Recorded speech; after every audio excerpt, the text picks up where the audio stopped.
Hey, quick interruption because this fixes all content creator problems. If you're consistently adjusting your camera, losing framing when you move, or re-recording content because you drifted out of the shot, that is a waste of time and engagement. I started using the OBS by mini camera and it eliminated all of that. It uses AI auto tracking to follow you in real time, keeps you perfectly framed, and delivers clean, professional video without extra gear or full studio setup. Whether you're streaming, podcasting, or on client calls, this makes you look locked in and polished automatically. Stop fighting your camera and focus on your message. I dropped the affiliate link in the description. If you're serious about content, this is an easy upgrade. As you can see, I'm testing out the camera and everything, and it's working out pretty well. Hit the link, get yours.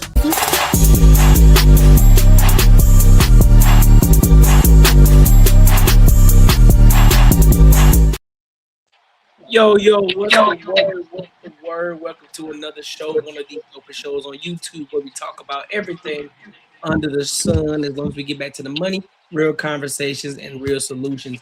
I'm your host, Quinton Aaron. I got my co-host with me, Unbiasedly Raw and Macaroni Tony. We don't know what Marcus ass at. I guess he'll be here when he get here.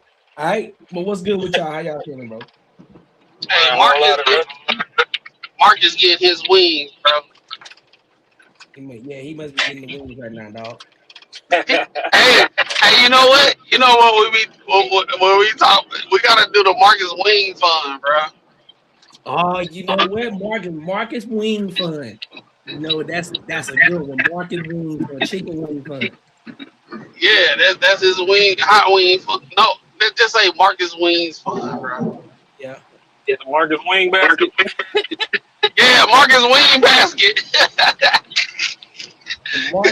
Hey, look, you can't just get the wings, dog. You gotta get the sides and the fries and all his wing basket. Hell yeah. Let me see, and I'm typing it in right now. It said wing basket. Wing basket. Wing basket. Let me put it in all caps. Let me put that in all caps. Wing basket. There it is. That's gonna be we're gonna put it. I'm gonna put that in the chat all the time. Hey, on Wednesdays is Marcus Wing basket. On Fridays is raw bill money because we don't know what he's gonna do on the weekend. Y'all wildin'. What's up? What's up, Terry? What's good with you, Terry? What up, Ma? What's good with you? What's the word? Look, before we get started, man, we got a lot of topics to cover tonight. So, you know, it's Friday night, so go and get your drinks. You know what I'm saying? Settle in. One of the main topics we're gonna be talking about is the Michael Jackson movie. I know some people have seen it. I haven't personally seen it yet. I'm going to see it tomorrow, though. But I do want to talk about it because I know a lot of people have different opinions about the movie already.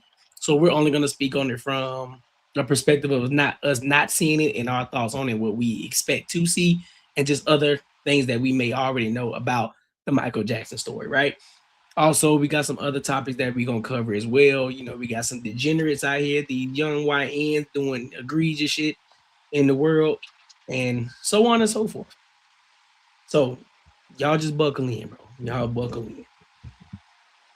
Let me. Oh yeah. One more second. Let me text the dude. Oh, he getting in now. Jesus. So we'll start. Listen, y'all. We're about to start because Marcus said he getting in right now. So when he get in, we'll get started with the video. We'll get started with the first video of the night. Our icebreaker, which I think this is a good topic to start us off anyway. But look, before Marcus gets in, make sure you like, comment, and subscribe for the algorithm. Make sure you hit the bell notification. Don't forget to support the channel as well. Cash App, and also Marcus's chicken wing basket fund. You gotta invest in the wing basket fund. Look, he get angry when he don't get his wings. He get very angry. It's like the Snickers. It's like the Snickers. If you don't get a wing, It's gonna be a bad day. So help us help him. Oh If yeah. not, we gonna be the He ones the in trouble. salary and carrots. Yeah, he said forget the salary and the carrots. He want extra fries and ranch. No, we didn't even ask him like he like blue cheese versus ranch. I'm pretty sure. I guarantee he a ranch person. I ain't gonna lie. I know this a little off topic. I don't trust people that eat blue cheese, bro. That's weird. Damn, why you hating on the blue cheese? Good for your gut health. Cause my whole thing about it is, if you only got introduced to blue cheese to wings, it's kind of like I don't trust you because now you biased. Cause it's like you ain't had both. You know what I'm saying? And then it's like you so on your one. It's like Android versus Apple. You know, when people see the bubble, everything good. But then when you see that green, they be like, that's how blue cheese people are. Hold Yeah, on. but Blue Android cheese. versus No, hold up. Blue cheese people are like Apple, and Android people is ranch. You know, it's a self. Everybody eat it. It's easy to get to. No. You gotta switch that up, dog. No. Android people are like the blue cheese people because not many people got blue cheese. Not many people like blue cheese. Not many people got Samsung. More people got iPhone than they do with Samsung, bro. And more people All right. Let me say this. So for ranch people, if you like blue cheese, like we'll say why, but it ain't gonna go too far. People that eat blue cheese, if you eat ranch, they gonna kick you. They gonna kick you out the family. Hold on, what? So what I said people that eat blue cheese, right? They feel as though if you eat ranch, they'll kick you out the family.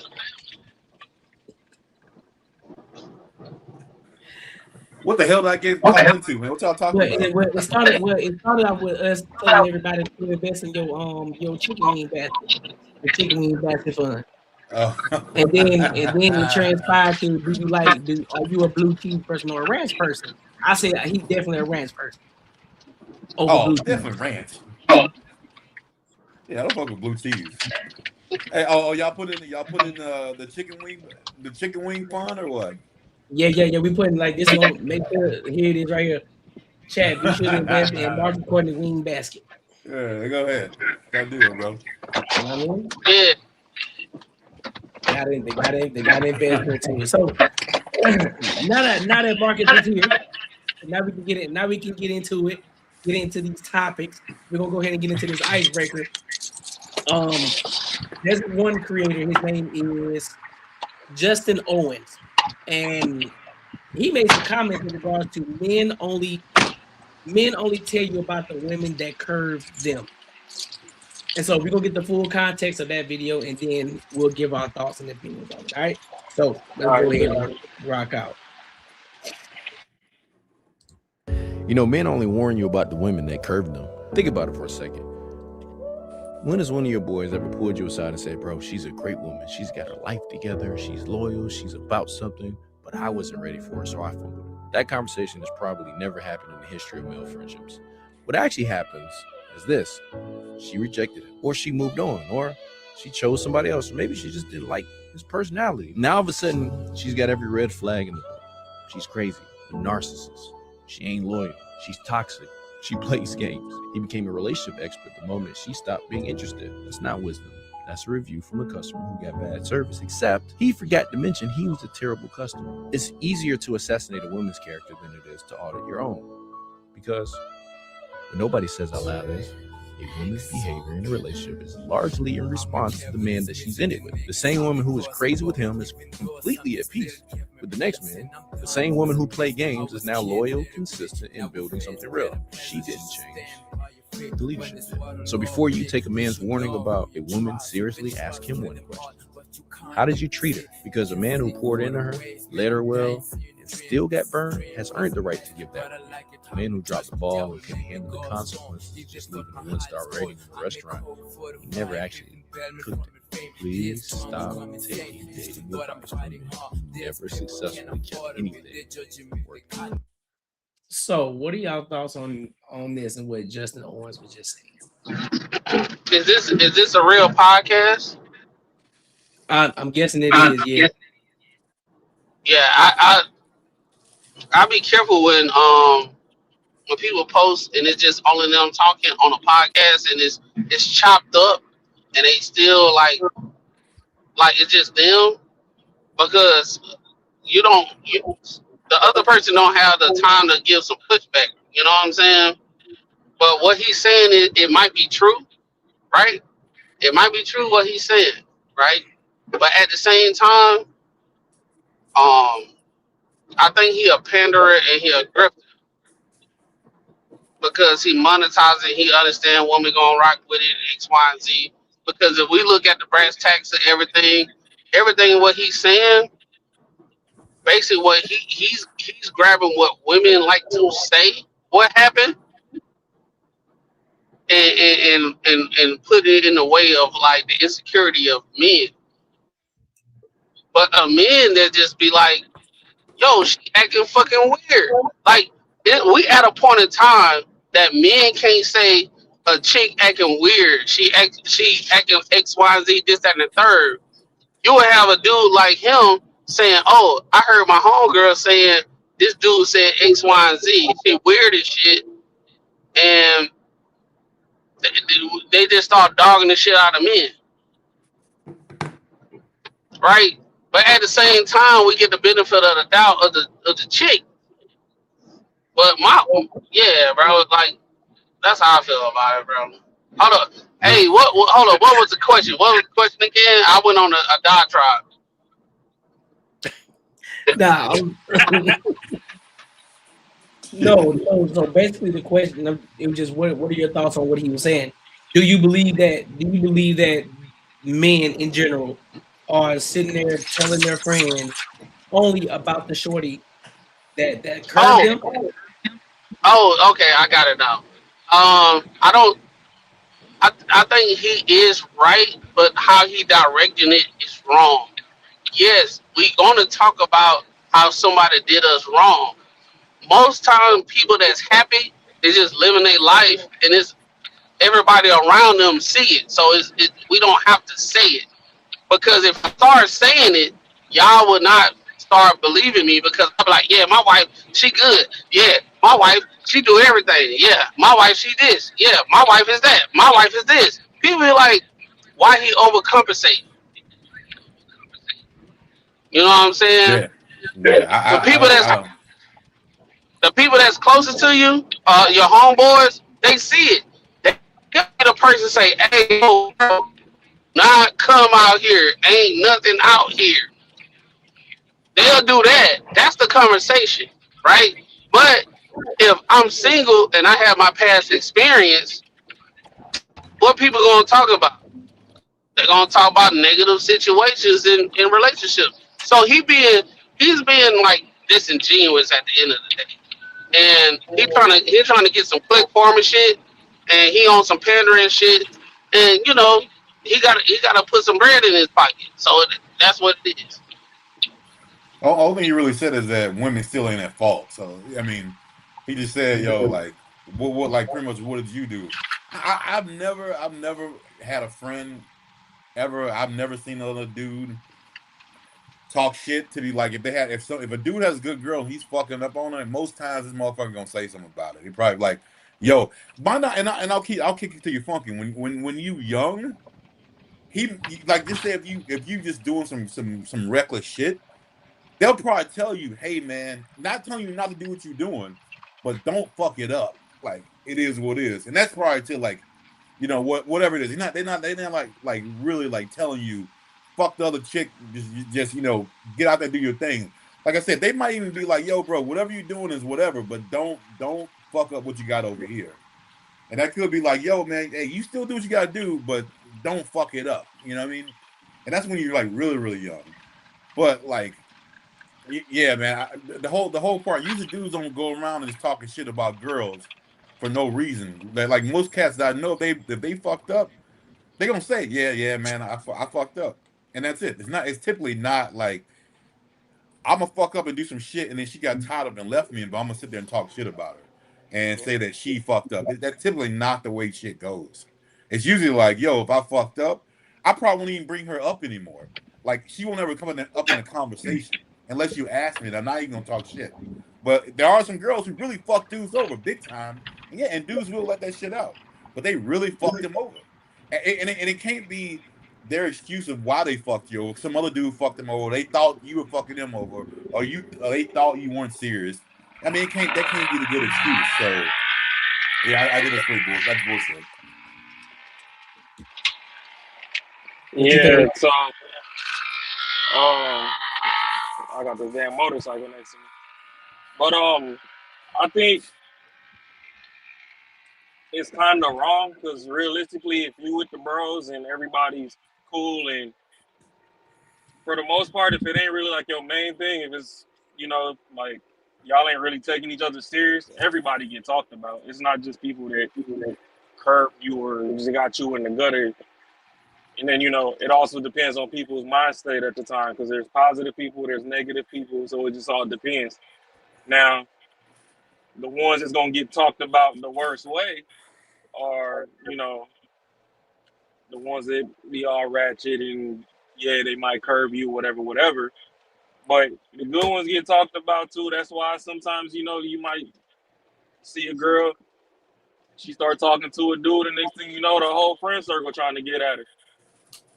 Them dudes know something about something. I mean, you might be buddy best eater, and he done gave out your whole facts, and he don't really care about you. So he like, hey, shit, if you can go get you a turn, go get you one. But I don't necessarily think it's only like the negatives that get spoke on. Everybody gets spoke about. It just depends on the mind state of the male and however serious they're trying to take you. So I kind of think that was like that outlook seemed like a duress outlook to me. Yeah, I would pretty much say the same thing. I think he's definitely being disingenuous when he says that because it kind of lets me know the circle that he may be in or the way that his algorithm is pushed. Because the men that I know, genuinely speaking, they aren't around here just telling fellas about how bad these shorties are or how fucked up they are. That's only a time when that situation comes up and you just shoot shit. But ultimately though, when especially if it's our homeboys and we know he got a cool chick, we know he got a dope shorty, 9 times out of 10 we tell him, hey dog, you don't want to lose her, bro. Dog, you got you a good one, dog. You got you a good one, bro. Stop fucking around with them hoes, bro. You bullshitting, dog. You got a good shorty at home. You don't want to lose that. You bugging. So I don't think that he's being. I do think he's grifting on this one. I don't think that he's being genuine in this conversation or whoever he's talking to. And then you got to think about this, Courtney. And then if he still do what he do, we gonna roast his ass for the rest of his life. Every time he meet another chick and it goes south, now we gonna roast him. Yep. Now, see, I bet. you over here fucking off with that bitch you got right now. You had you a good one. Yeah, I think he grifting because there's an influx of people that in today's like right now that are looking to make money and get visibility, and they just like once I get the money, once I get the visibility, and I get enough followers, I can decide what direction I want to go in. Yeah. So they're gonna say whatever they gotta say to get there, but the integrity within it, I don't think they realize that because social media is forever. So if you up here saying this X, Y, Z and all this type of stuff, all right. Soon as you get to the point of you get all these followers and all that type of stuff. People gonna go in the archive. So I think what he's trying to do, I think he's trying to grift and pander, so he ain't got no blemish on his resume. I could also kind of think that this I kind of think that's how he think it is. I think this cat didn't get a lot. He didn't get a lot of play like in his prime. He may have had one girl, one serious chick, but not a lot. And I think that's probably how you think how men groups handle this shit or how they talk. He probably never had like a real good friend group that was that dynamic. I guarantee if you ask him, it's probably one of those situations where like I heard it's not gonna be like these are the people all around that are saying shit like that. It's almost like that situation. This is how I think it is. That's what it seems like it's gonna. This is what it is. Because to me, he just doesn't seem like a dude that was out there plowing chicks. So I don't know, man. I think he No, no, thinks no, that's how it no. is. Like a lot of Mark, like a lot of women do the same shit. Mark, he was plowing chicks, bro. I'm telling you, he plowing chicks. Okay. And the reason why I'm saying that is he know what to say. That's the reason why he got a microphone in front of him, and he's saying what he's That, saying. I guarantee, if you go on that video and go in the comments, you got a whole bunch of women agreeing. oh yeah, 100%. But that's almost like saying No, public offender was plowing chicks, and you know that ain't true. But he knows what to well, say. he a little different. He a little different. No, He, oh, buddy, but we can't 100% say this dude was plowing chicks. I look like he no, got no, his no, shit no. together. Look like he would look like in later, like in his 30s or whatever, that he started working out, he started getting all this other shit. But I guarantee in his 20s, he was a little skinny nerd dude who wasn't fucking with no chicks. No, what I'm trying to say is you got guys out here that's looking at the especially his age. They're looking at the climate. You got people, they can go into white collar, they can go to blue collar, they can go out here and do a real deal earnest living. You know what I'm saying? And then you got people out here, they trying to make money off of clout.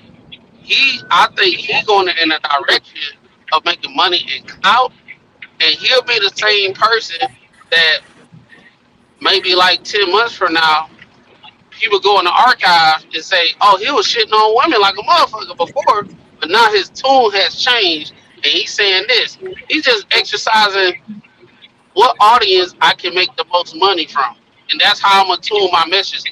And that could be true too. That could be true. That could 100% be true. But what I'm trying to say is, it's definitely a possibility that he thinks that's how the shit works in a man group.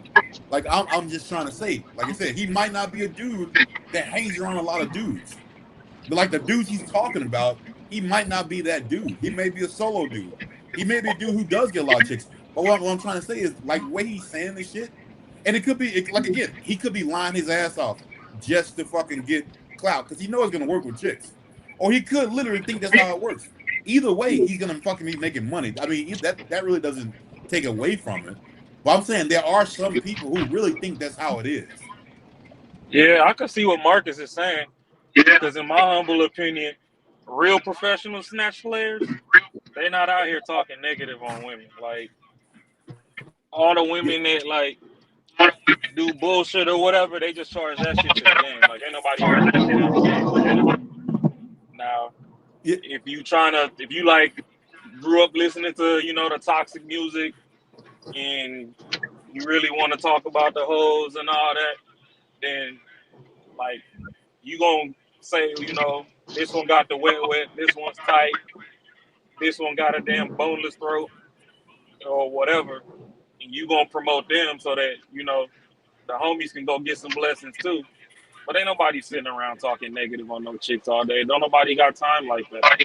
So that's why I see where Mark is coming from. Like maybe he ain't have like a solid group of bros around him. Because if you over there on some Drake shit just crying over the damn box, then,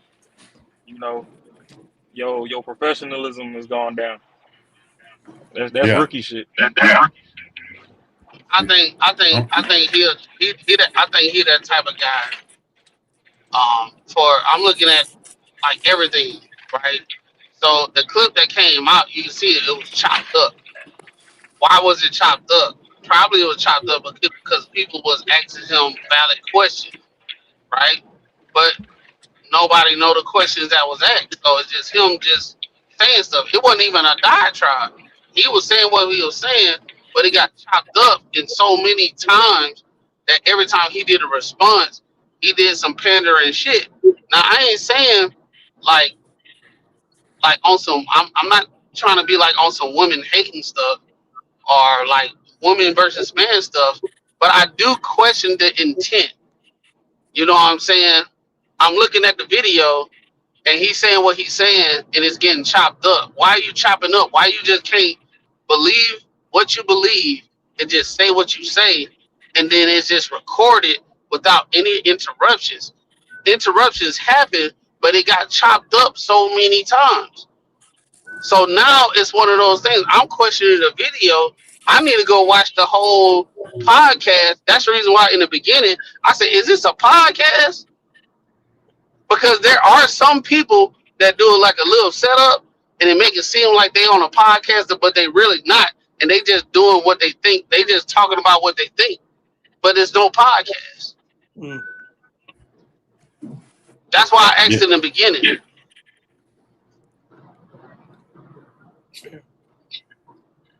That's fair. Oh, shit. Hold on. Any final thoughts on that? Men. No, I mean, no, it's just I mean, it's not beneficial to either one. Like I said, if you're one of those cats who have a big friend group, then you understand that what he said is not true. But like, and for most situations, it's not true. Like I said, like even if you are, just say, let's go. If you are in your early, 20s or whatever, and you straight up cheating on your girl, but your boy know your girl's good, he's gonna be like, yo, man, you do your thing, but yo, like, don't fuck it up. Like, it is what it is. So he's not gonna be sitting there being like, yo, like fucking just blaze her out. Like that's just not typically what happens, especially if you're talking about real friends. It's just that just typically that does not happen. Well, with me, I can't even rock with you if I know her and we done shook hands, we done drunk together. I'd have been one of the groomsmen of your of your wedding. We done kicked it, and I know you doing what you're doing. I would like literally start fading to black with you straight up. I know people have a different opinion about that, but that's just me because Yeah. I'm one of those people that, hey, I treat her like my sis, and I know you doing your thing. I'm gonna fade to black because I ain't even trying to be a part of this, and that's not what type of time I'm on. I'm gonna just fade to black, bro. And it might be, bro. I ain't talked to Clem about like I don't know. I ain't talked to him since 2020. Dog. I ain't talked to him since 2020. For real? And people be asking. I ain't gonna tell nobody nothing. I ain't gonna tell nobody nothing. I'm gonna just fade to black. I mean, if we're talking about our real friends, I mean, my friends are my friends before she even came in the picture. So, like, what they do on they end has got nothing to do with me, bro. So that has nothing to do with me. That doesn't mean if he cheated on his girl, he's gonna fuck me over. Like that doesn't. I guess I don't like equate it to that. Like if you're talking about like if me and my girl got mutual friends together, then maybe I can have that outlook on it. Because we're not real. I mean, at that point, we're just like couple friends. Like you're not my friend. But if you're talking about my friend, and my loyalty is to my friend. Like, and I'm Nah, gonna bro. tell you, even in the day, like if he's doing some fucked up shit to her, I'm gonna call him out on it. I'm like, yo, bro, like if he's being dirty and doing some fucked up shit, then yeah, I'm gonna say something to him. But you know what I mean? Yeah, If anything, I'm gonna try to save his marriage than anything else. But like at the end of the day, still like that's my friend. Like I mean, people can do whatever they do in their relationships doesn't mean that it's gonna be different between me and that person. So I mean, I don't have the same outlook on it. yeah. I'm more like I'll say something and I'm gonna let them know, dog. If you keep on doing this, bro, I can't be around it. You know what I'm saying? Yeah, I don't want to be put in the situation. So I be like, if you like, I rock with you. You're my boy. This that, and the third. But if you keep on doing this, I don't want to be around it. So don't invite me. Like if like we about to kick it, and you got some women there already there lined up, I'm gonna be like, yo, that's kind of crazy. How you know all these chicks? Every time I meet you, you got some new chicks. Like that. That's kind of crazy. That's a fade in the black moment. You know what I'm saying? For Yeah. me, that's a fade. I'm gonna let you, because I already don't go out like that. But if you invite me out, and now you continuously put me in a situation where I done got good with your wife, and I done got good with your girl. We done kicked it. We taking shots, and then we kicking it and all that. And you continually put me in this situation. I would like, how, like, y'all hear how I'm talking, right? My Mm-hmm. friend know who I am. So for you to purposely put me in that situation, you can't read like the frustration that would come. I start questioning the friendship. Cause I like, damn, Well, I guess you don't know me. Cause like you already know this how I am. well, I mean, your friends should know this if that's how you are. I mean, they should Yeah, know. Like, yeah, exactly. But I'm saying in the situation, if I keep getting invited out and I'm seeing this shit, I'm like, yo, that's fade to black. But if I got friends that's doing their thing, more than likely they gonna be like, hey, Clem, he ain't on that shit. I ain't gonna invite him out. I'm good with that, as long as I don't know. But if I yeah, do know, I'm gonna start fading to black. yeah. I'm sorry. Yeah, that doesn't. If that even happened, it's never even happened to me before. But if it did, like, it wouldn't bother me at all. Like, I Oh, mean, it happened to me before. That's where I'm talking from experience. I done told him, I but said, no, I can't be around this. I got you, I rock with you and all that type of stuff. But all right, so hey, peep this. What would you do? What would you do? Because I've questioned myself on this before too, and I don't know if I have a 100% answer on this shit either. But what if you saw his girl out with some other dude? What would you do? What if you you saw said what? one of your good? What if you saw one of your homies, your one of your good homies, and you saw his girl out with some dude? Like, what would you do? I tell him. Yeah, I've questioned myself on that shit. And I've questioned myself on that too, because I have no I'm loyalty saying, to her. But if it's a situation where I don't know what's going on, I don't know if I go up to be like, if I don't want to blow his life up, I don't know if I go up to him and be like, yo, if you don't end this shit right hold now, up, I'm fucking telling you. Like, I don't know. hold I don't up. know what I would do, to be honest I with you. tell him. I would tell him, because guess what's going to happen? If I don't tell him and she see me, she going to throw me under the bus. That could happen. And that's going to be the rope she got. Is going to be a situation where she probably, like, I don't know. I just put it like Yeah. this. I don't want my loyalty to be questioned. So I don't And the want, thing is, like, it could be a situation, Mark, it could be a situation like this. Yeah, found out she was cheating.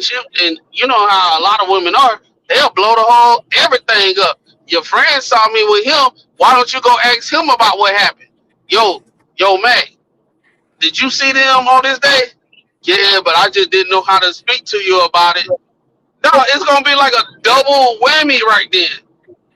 like I said, like I would have to. It would depend on a lot of shit. But I say again, it would be. I'm always tell my friend like I would tell my friend. But if I think it's gonna be, I don't know, man. That's what I'm saying. I've never been put in that situation, and I don't know. But whatever decision I make, I would be okay with telling my friend if they found out the reason I did it. And the only reason I wouldn't do it is to save his family. That'd be the only reason I wouldn't do it. But it would have to be a Nah, guarantee from her that I would have to know that she ain't fucking around no more. Like I would have to have that guarantee if I nah, wasn't gonna say nothing. But that'd be the only way I would do it. I done been in this situation with a family member. That's why I'm trying to, like, the stuff that Yeah. I'm saying. I've been through it, so it's No, not I'm like just what like I I said, would do. that would be a shitty But like, situation. That would be a real bad situation to be in, man. I don't know. It's like I'm saying, I've thought about this before, and I don't know what I would do because it would be a bad situation. I'm gonna put it like this: it's best if you say something, because as time go on, let that person do what he got to do to heal. But after he get done decompressing and kind of minding things out and all that type of stuff, time might go on, he'd be like, yo, that he was a good friend, you know what I'm saying? Because he told me, and I would just been on some dumb shit. No, you can't You go know what wrong I'm with saying? telling the truth. You can't go wrong with telling the truth. It ain't even about telling the truth. I'm more about the friendship. You know what I'm saying? It don't matter. It don't matter about telling the truth or whatever. I'm not telling the truth to make me feel better. Because I feel bad because I'm about to give the news to him. Okay, so let me ask you. You know what I'm saying? So let me ask you a question. In this same scenario, right? Say your homie, the homie that you know, he didn't stepped out on his chick before, so you already know this. But then you see that they've been going back and forth with each other, and now you out and you see his girl out with another dude. What you doing then? Because you said if your homie putting you in the position, you're gonna fade to black. But then if you see his shorty out and you already know the situation, what's your next step? What's your next move? I'm gonna tell him. Because you wanna know why? I only know the information that you give me. I don't know what y'all got going on in that household on a consistent basis. You know what I'm saying? I don't know. So my thing is, my whole thing is, okay, hold up. Let me make sure I'm answering this correctly. You're saying there's a point of contention within the relationship between your homeboy and his girl. He come and tell me that there's an issue within their relationship. And then, okay, we talk about it, we do some drinks. All right, next weekend, I see her with some other dude. That what you're saying? Well, you know he done stepped out already. Oh, he done stepped out. He stepped out, and now come to find out a week later, you see her. She just stepped out. What's your next move? Nah, I ain't saying nothing. Y'all doing y'all thing. It must be because it don't matter what I say at that point in time. I can come to you and say, "Hey, she doing her thing. You doing your thing. Y'all already at that point. Y'all not finna be together. It ain't nothing I can do at that point in time. But I would hate to see my homeboy doing everything that he wanted. He trying to do. He ain't doing nothing, and she doing something. I'ma say something. And at the same time, I don't know what she doing. I ain't seen nothing, but I see my homeboy. He doing his thing. I done been invited to the Halloween party. We done dressed up. We done got drunk. I done spent the night. She done cooked breakfast for all of us. We doing mimosas. We kicking it. And you fucking over. I'm like, yo, hey, just don't invite me to shit like this no more.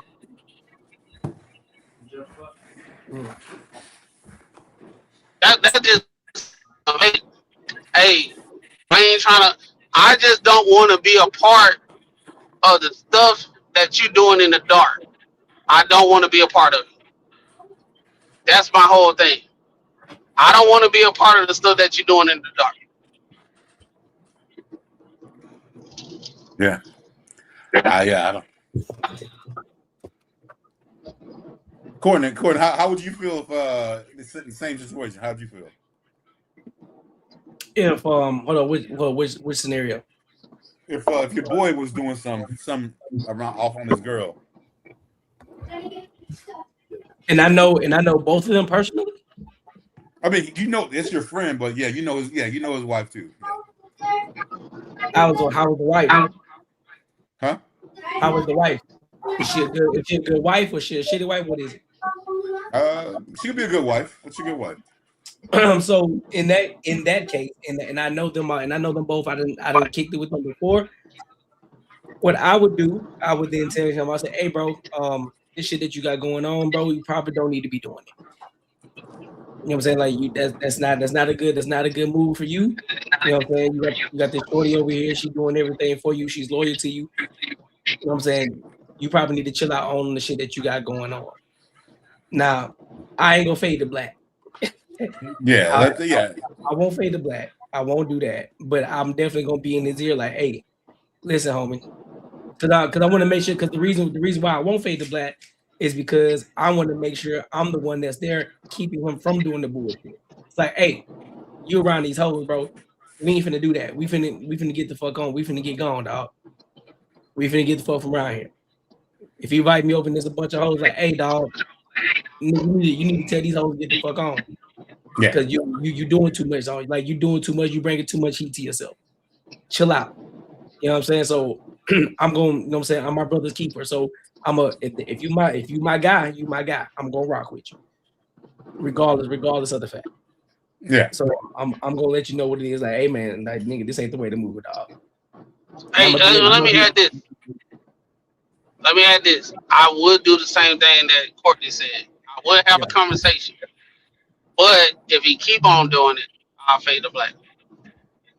Yeah. No, that's a great cat. You know what I'm saying? That's a great point. You know what I'm saying? If I gotta continue to keep telling you and you just blatantly not listening, because you just man, whatever, nigga. All right. Now that's when I'm like, all right, my nigga. All right, you got it. You gonna do it. So if some bullshit happened to you, don't call me. Because I already told you what. I already told you what. Yeah, I mean, I wouldn't fade the black. I mean, he would be he's a fucking adult. But yeah, right. I would do the same thing. I'll tell him, yeah, you know what? Especially if his girl's good, then yeah, I'd be like, bro, what are you doing, man? You know how you know how bad it is. You don't want to ruin your life. But in a day, like, you know, I'll talk to him as much as I can to try to figure out what's the core reason they're doing it. But at the end of the day, I mean, if this is my friend, I'm not gonna fade the black. He'll still be my friend. Like, again, that's my loyalty to my friend. Right. I don't know what they got going on in life, but typically the dudes that I'm around, yeah, they know what the fuck they doing, man, and I don't need to be, you know, all up in their shit. They know what the fuck they doing, so like, it is what it is. That's fair. My whole thing about it is, what I say was in this situation, like say, hey man, just like Courtney said, I ain't rocking with it. You know, you need to chill out X, Y, and Z. And he's still doing it. And I told him, hey man, I can't be a part of this. So when we go out, if you're gonna invite me to some shit, this, that, and third, we kicking it, and you doing, I can't rock with that. You know what I'm saying? If he's still on that shit, and then he start, cause you already know how it's gonna go. If he still do it, and then he looking at me like I'm crazy. It ain't even about a situation about fading black. It's just naturally gonna happen how it's gonna happen. Y'all on two different type of pages at that point in time. You know what I'm saying? It doesn't matter if that's your homeboy or not. You say, yo, I don't like this. I already told you I don't rock with, like, you know, you got your wife and everything. You probably don't need to be doing this. And he'd be like, man, fuck, bro, what you talking about? Bro, you been lame and this, that, and third. And he's still talking to bitches.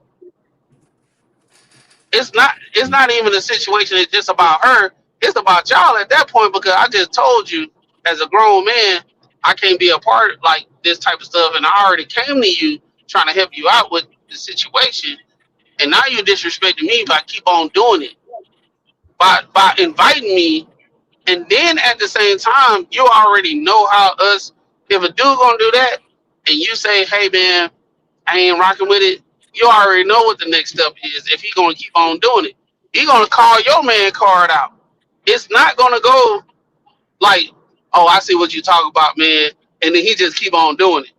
No, it's gonna be like, bro, you tripping, and you gonna be like, I ain't tripping. I'm not tripping. I'm not tripping. We had this conversation before, didn't it? Yeah, we had a conversation. Okay, then why am I here again? And I see you talking to some chick and this X, Y, Z. We had a conversation, right? Dog, you tripping, man. Dog, Mac.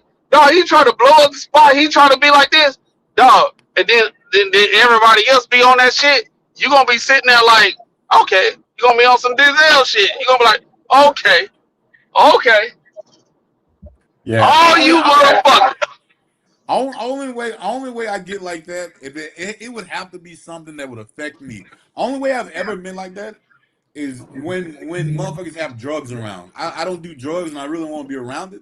So like that's usually how I am about situations like that. I tell you once, like, bro, like but that would affect me though. So but like you doing what's your shit, I just don't look at it the same way. It has nothing to do with me. So that's why I don't even take it that personal. It ain't got shit to do with me. Yeah, that's a good one. I take it personal. Hold on, Raw, you got What was the question? Because I had dropped trying to switch back over to the computer. No, so sound we like just, about some cheating shit. huh? It sound like y'all talking about some cheating. No, yeah. So it's just basically saying like if your homeboy, if you the guy that you rock with, you see that he's cheating, you know what I'm saying? Are you gonna say something to him about it, or you just like, it is what it is, like that's their shit that they got going on over there? Oh, that's variable dependent, and also that is hierarchy dependent. Being, is this a monogamous person? Is he I guess you say polyamorous, I guess is the one word, whatever. But if like, you know, if you cheating on your main girl, then yeah, we gotta have a coming to God moment, my boy, because what is you doing? Right. It's like a little side piece or whatever. Hey, you do what you do, my boy. I just hope you wrap it up. Don't get burnt by these shorties in these streets. You try and be fast, thinking you missing out on something, then you know you might catch what you think you missing. But you will. you fuck around long enough, you gonna find out. You fuck around, catch what you missing. But like it also has variables too. Like, okay, now what led you to this path? Either way it go, some straightening gotta go on. It gotta be a conversation, no matter what. It's like, what led you to this path? Like, you know, is this like a rebuttal to something Shorty did to you? Not that it's right, wrong, or indifferent, but we just need to get to the baseline of things. Is it something Shorty did to you? Like, what led you to this path? Because, you know, let's say for 6, 8, 13 months, y'all was locked in, y'all was thick as thieves. Now all of a sudden you moving different. What drove you there? So either way go, you gotta have a conversation with your mans and, like, you know, straighten stuff out. Most especially if it's somebody that's monogamous and, you know, you over here playing around behind the back of your main chick, or it's somebody that got a fleet, but still, just because you know your man gonna hold you down through thick or thin, don't mean that you go over here doing shit behind her back. Because she's gonna hold you down through thick or thin. That's something you could have told her to her face, and she may or may not rock with it.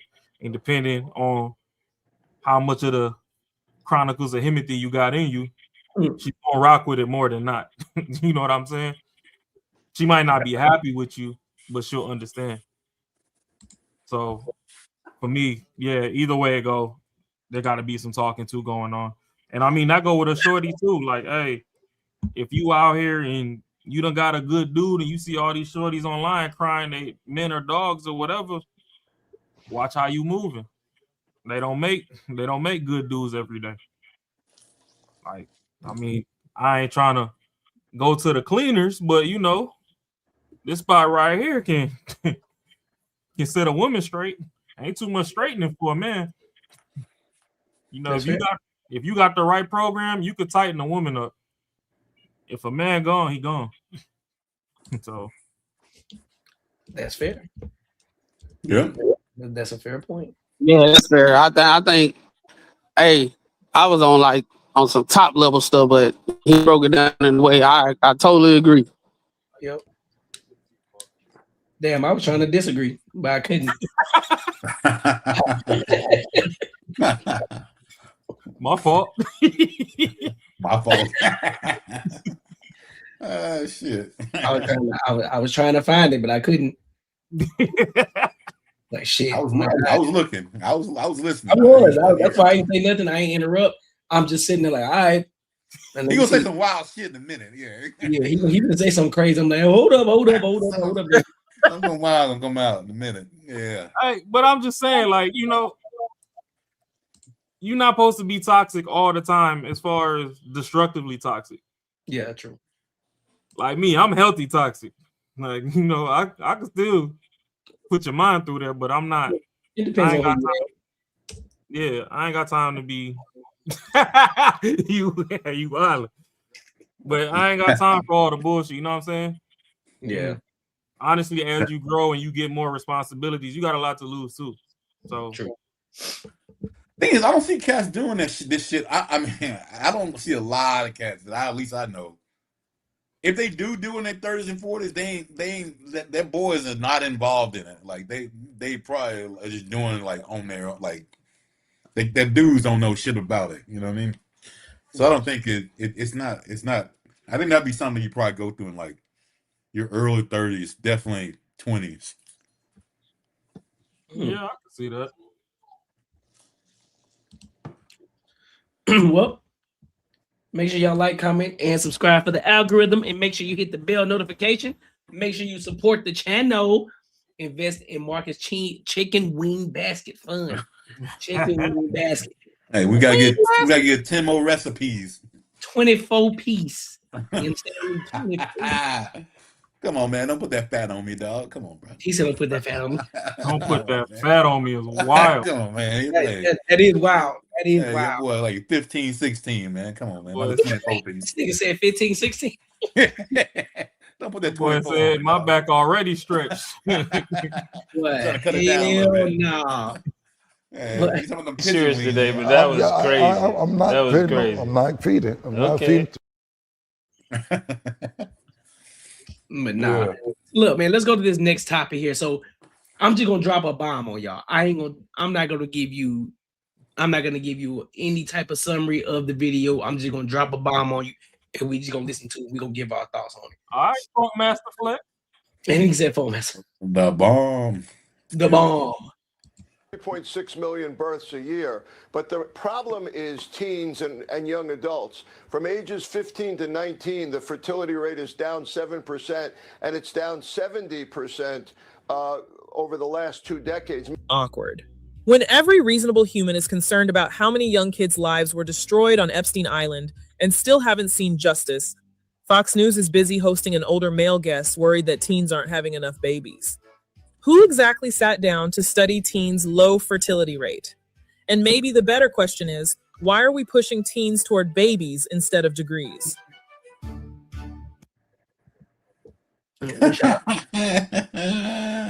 What's y'all thoughts on this?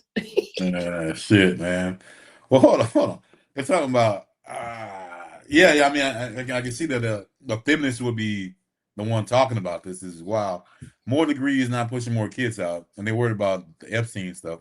Yeah, I don't know, man. Like most of these feminists, like I don't think they know where people come from. I think they just fucking combust, and then that's how we get the fucking people on the earth. I don't know. They just ready to destroy the whole nuclear family and how shit used to be. And then once it's all fucked up, then they're gonna be like, hey, what should we do now? Like, yo, bro, I don't know, man. Yeah, it's crazy. So first of all, just because one group of people took advantage of people that were in duress, and I'm not gonna say all of the people, but honestly, bro, if you made it to that island to a varying level of degree, you wanted some money or something. Like there was a level of consent. Now I agree with that. Hold on, before you go, I gotta do. I have a thought. No, I agree with that. I agree with that. Now, in order to even get picked up, because you remember, like they had girls scouting to get other girls or whatever. So there's something that they seen in you, right? They preyed on a weakness.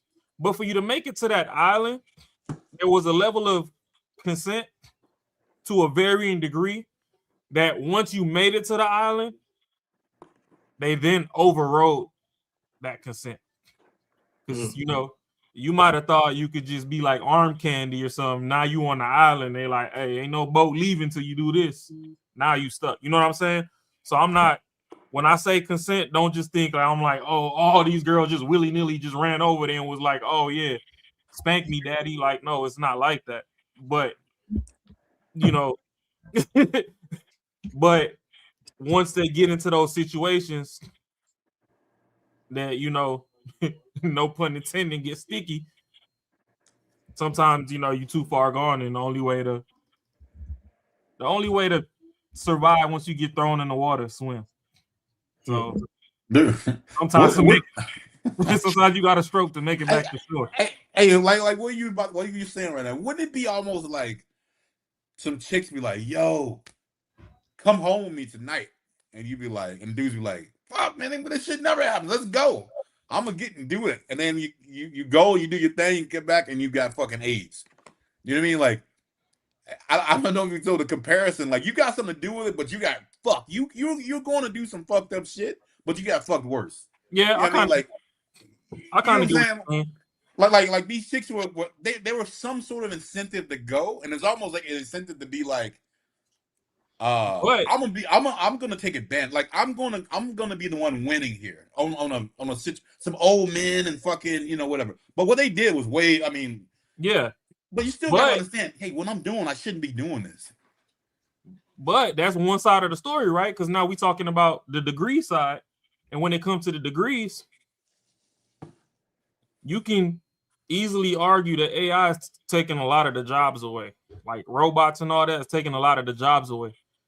Don't be so focused on the degrees more than focus on being actually useful. Like a college degree and what a lot of people are getting them in ain't really going to help you. You need something that you actually use your hands for that's going to be a little bit too technical for robots to outsource. You know what I'm saying? True. So flipping houses, when they saying that, the teens need to have more babies. I mean, for one, it's healthier to have babies when you're younger. Not that it's, if you don't have a plan, I'm not saying just go out there willy-nilly and just be dropping kids everywhere. And for two, a lot of these women that's complaining now, they're going to be complaining later when they broke, because you got to remember there's a lot of social systems in place that depends on the population numbers being at a certain metric, i.e. y'all trying to blame Trump about Social Security and all that when he first got in, and your granny was over there worried that she wasn't finna go get a check no more. Well, guess what? If us able-bodied people at our age ain't paying into the Social Security, there ain't no money to cut them a check.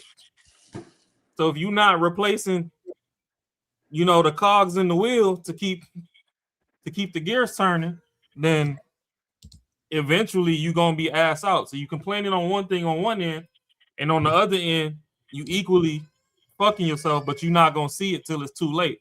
Kind of like how we just praised Clinton for getting some head, and now we realizing he sold all the jobs to China. Yep. So we was rocking with him, calling him the first black president and all this other shit, till we woke up and was like, whoa, what the fuck was you really doing in the 90s, bro? Like, you really sold us out. You know what I mean? He did some real Negro shit. Yeah, and I don't know what Stop It talking about in the chat, because I don't know why anytime you bring up Epstein, motherfuckers want to get emotional, act like little bitches. Nobody's excusing shit, and people need to start listening and comprehending shit in 3D. Stop having a one-dimensional thought and actually listen to a full 360 scope or something before you jump off in your fucking emotions and be lopsided with your fucking feelings on some stuff. Nobody's condoning what the fuck happened. But the first step for accountability is realizing that if you're in a situation, it all started with you. 100%. Nobody, the bitches that was going to the island wasn't getting, hey, here's the free candy van, and getting snatched up off the corner. It was like, no, hey, you want to make $200? Come get this dude a shoulder rub. Hey, there's gonna be a whole bunch of rich motherfuckers going to this island. You want to come? Okay. Then the shoulder rub went to a knee rub. Then it went to, come rub this man down while he get out the shower. Next thing you know, like, something's standing up, sit on it. It's a gradual progression. But also, I do agree with you in regards to when you talk about the children, because I think about when I think about the Epstein files, I think about the R. Kelly situation. There are parents that needed the money, so they was like, listen, I'm willing to trade my child for X amount of dollars. Or just like what Epstein was claiming that these parents needed. Well, I had the cure to the sickness, so these parents gave their children to me so I can cure them. Mm-hmm. In return, they get a healthy child, or they get an X amount of dollars, or whatever the case may be. And so he was basically saying, well, what would you do in the situation that your child was sick and you know that the person that you're talking to has the cure for that? What would you do? And so I don't think it's always the case of these men just over here just ice cream truck. Hey, little shorty, I got an ice cream for you. Boom, they just get snatched up. I don't think that's always the case. I think a lot of times it's one of those situations where they've known this person, they've been watching this person, they've been interacting with this person for some time now, to where they feel safe and they feel comfortable around this individual. Well, the child feels comfortable around these adults, and then that's how they lure them in. And then once they get them over there, they're over there. So I think that's the issue that's going. I think that's what we're talking about. We're not condoning the behavior and what's going on, but we're telling you there's many different ways as to how they can get over there to that island. It ain't just, oh shit, we see a little kid walking, we just finna snatch him up and send them the fuck off. That's not always the case. There's many different ways how they do it. Or they get another girl that they can trust, another pretty looking girl who's she comes as, listen, I'm unarmed, I'm safe, I'm your friend. You know what? Let me help you out. You see a little boy, I think he likes you. Little shit like that, little girly shit, where they can connect. And boom, as soon as they catch you in the moment of weakness and your most vulnerable time, that's when they get you. So what are they talking about? No, god damn, that's stupid. To answer this question, before we answer it, I'm gonna preface this by asking you a question. Do you understand layers of accountability? When you answer that, then we can answer this. Well, if this person wrote this, they don't understand accountability. So if the layers of accountability. Well, what I'm saying, yeah, they don't understand it. There's no way they could. It is. I'll do whatever I want to do. If something happens, it's not my fault. Like it's like you have to like I do a lot of shit too, where like it's like if someone told me, yo, like bro, I'm doing real bad. I got this fucking Hellcat that I'm gonna sell for $1,000, bro. Like my rich ass family gave it to me. I'm gonna sell you $1,000, and I say okay, and I give you $1,000. Guess what? My dumb ass is going to jail because I stole a fucking car. All right, you know what? Because it's stupid. Like you gotta stop being like blaming your stupidity on shit that happens. It's fucking retarded. It's stupid as fuck, man. Yeah, because everything is situational. Yeah, it's crazy. It's like you want to play the victim of some shit that you know was not right. Like, come on, man. Well, because it's just like when we say men protect women. Me protecting you ain't always slapping the fuck out of somebody else that's in your face. Right. Me protecting you is telling you, hey, don't get in nobody's face to fucking begin with. Like, sit your stupid ass down. So it's like when you have a kid. If your kid gets burnt by putting their hand in the fire on the stove,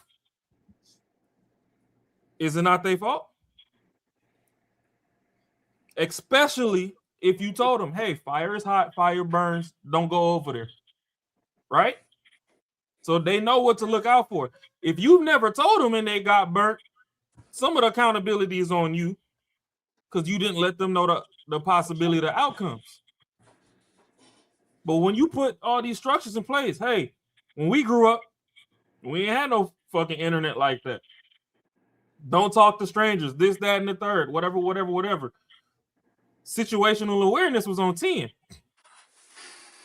But nowadays, you know, the men want to wear the damn hoochie daddies with no shirt on and go jogging. You got both earphones in your ear, so you can't hear shit around you.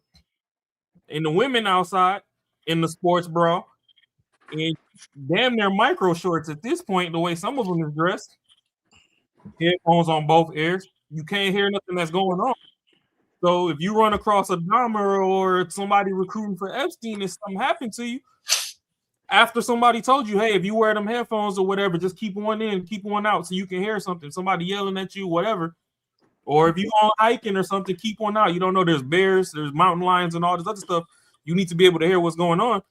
If you willy-nilly go and put both of them in and just act oblivious to your surroundings, at that point, you have to take some accountability for what happened to you as well.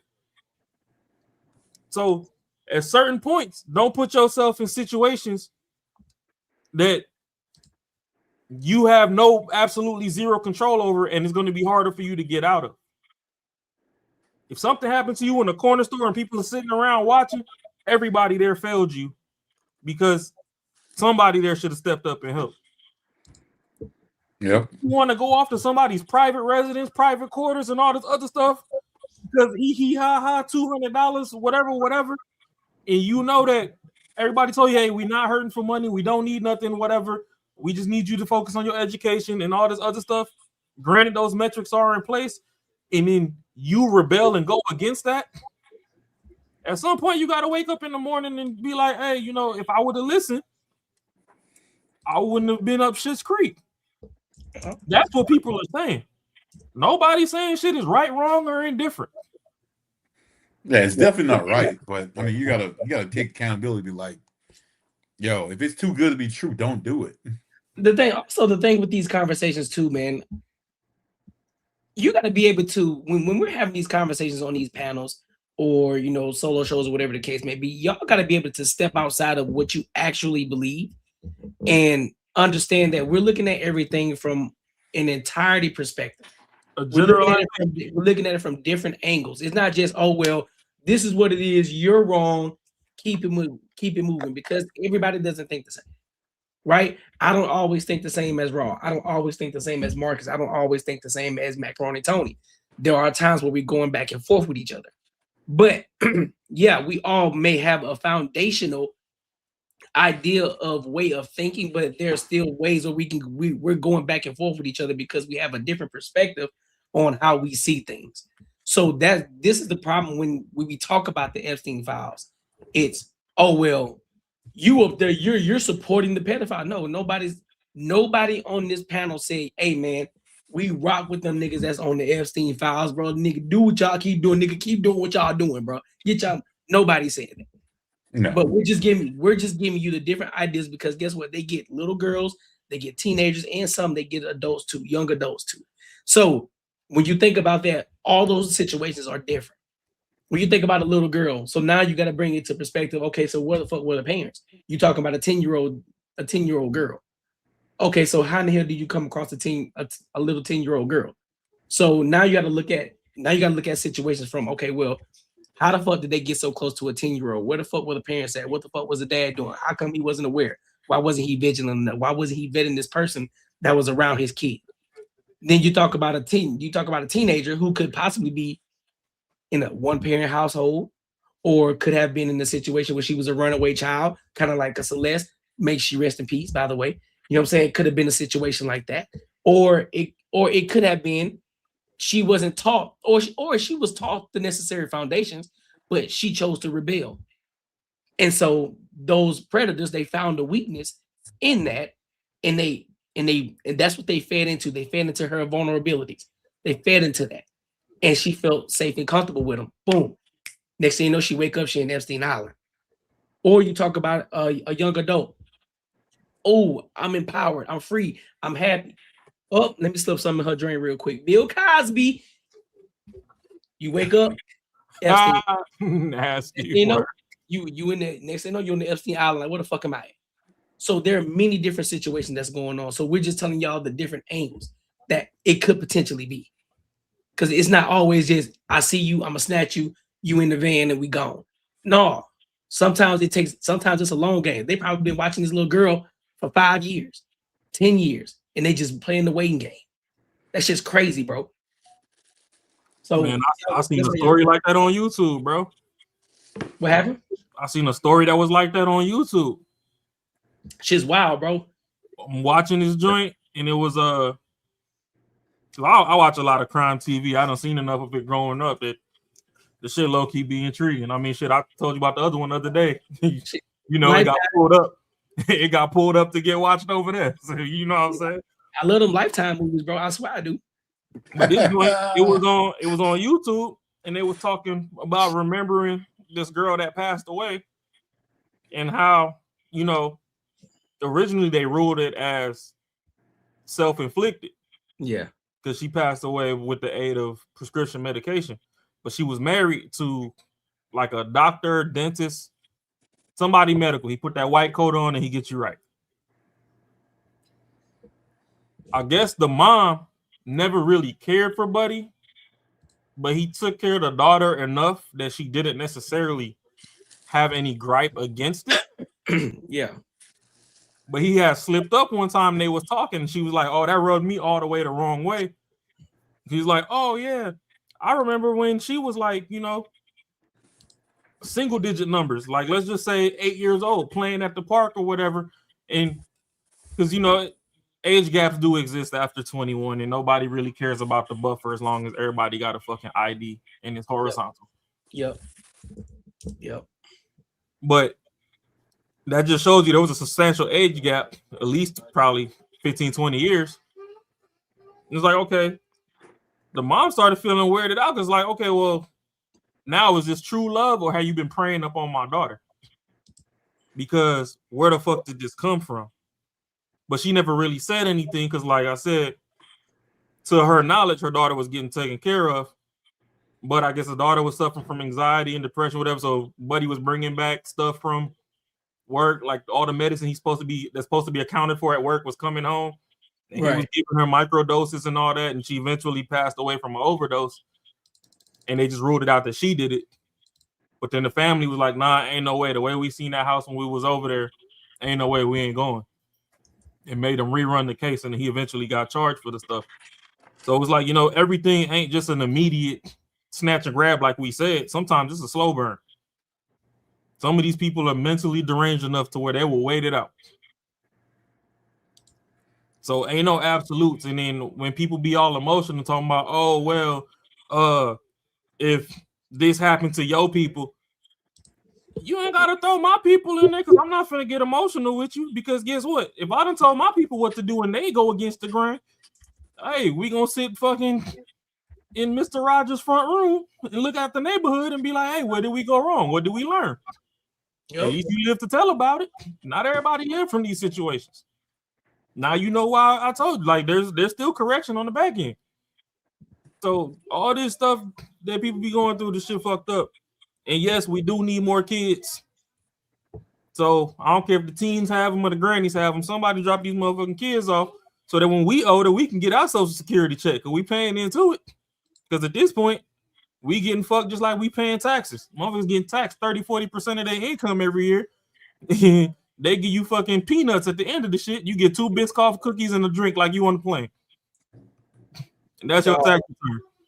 You done lost 40, 50 bands out your check and come back with 7 G's and motherfuckers be happy going to Cancun and shit. You're getting robbed. I'm telling you. So, Mac, you got anything on this, bro? Nah, man, I had cut out and I got in. I don't know what the subject about. I all heard with Epstein.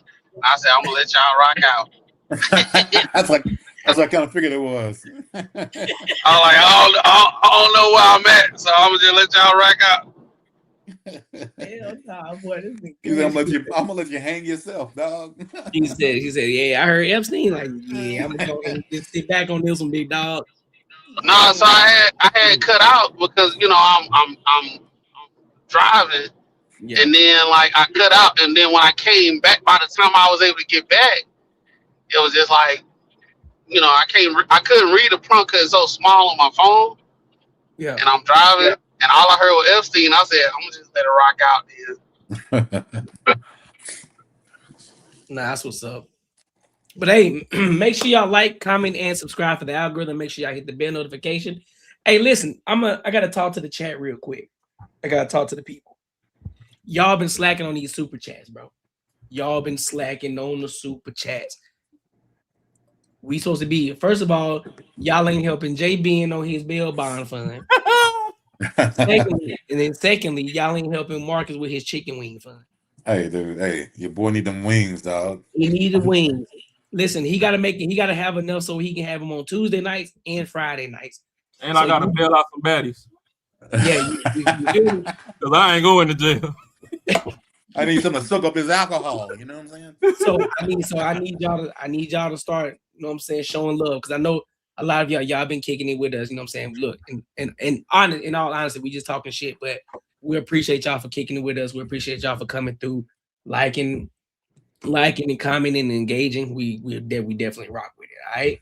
So, you know, but you know, I'm gonna talk shit regardless, because that's what we can do. That's what we do. I can do that if I want to. So it is what it is. So let's go to this. So I want to go to the next topic, bro. Let's talk about. Hey, player, you get one of them Arizona Coles? Man, hell yeah, bro. Well, look. I'm on the back end of it. Pause.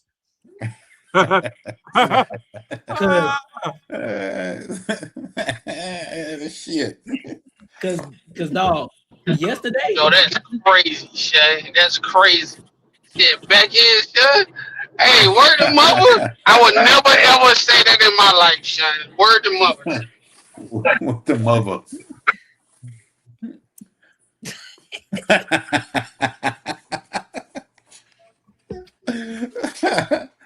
Hey, yo, Mama Clock, you talk about me being sick. Yeah, Mama Clock. But that shit's done though. What's up? It's done now. So yesterday, dog, I was on 10. Nigga, I had the sore throat. I'm talking, I couldn't swallow. Man, you know what? I ain't been talking about this. Swallowed up. Have you ever been swallowed up?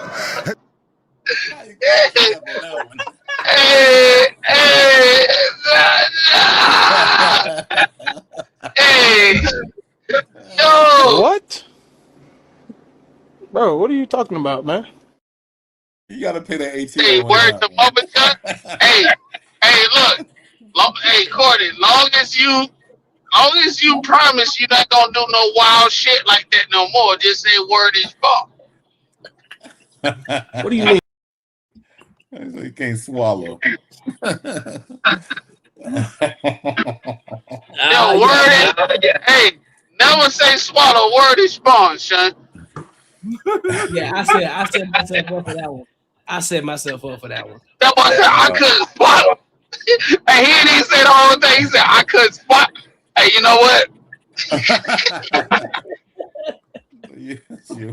Damn. That boy said I couldn't swallow. Hey, that boy Quinton Aaron to cut the live off right then. He like, look, we'll see y'all next week, goddamn. Hold on, man. Hold on, bro.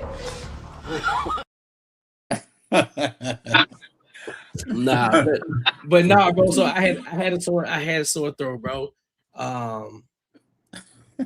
Yeah, and all that extra shit. So I was feeling like shit. So, but today we're just recovery now. So I'm on the better end. I'm on the better end of it now. It ain't nothing like that AZ cold, bro, in the summertime. Yeah, bro, because this shit was up and down for a minute. 1 minute it was hot. Next thing you know, she got cold. Then it got hot. I'm like, hey man, what we doing, dog? We got some bipolar weather right now. Hey, I'm gonna just let y'all know. Mac is touching down in Arizona for sure. Well, I'm trying to come this year, but for sure, in like February next year, for sure. My sister, she graduating next year. Stop, and she doing Phoenix, whatever it got going on. That's what she graduating. So she gonna be in person. So I'm definitely gonna be there, boy. You ain't never lied. You ain't never lied. You ain't lied. Boom, boom. You ain't never lied. You ain't never lied. You ain't.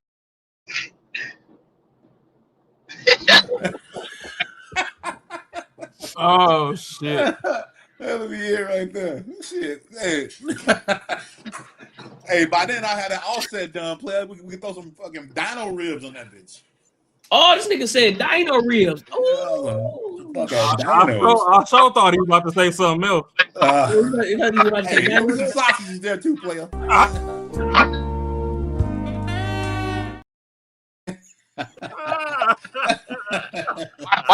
Why I just can't show up and we just have a good time? Why you got those sausages in there? Hey man, I got the deer plug now, player. We good. Deer plug? Got that deer plug. Well, you are deer plug. What is that? Hey, the deer meat, dog. I'm just trying to chill, bro, and you keep on goddamn.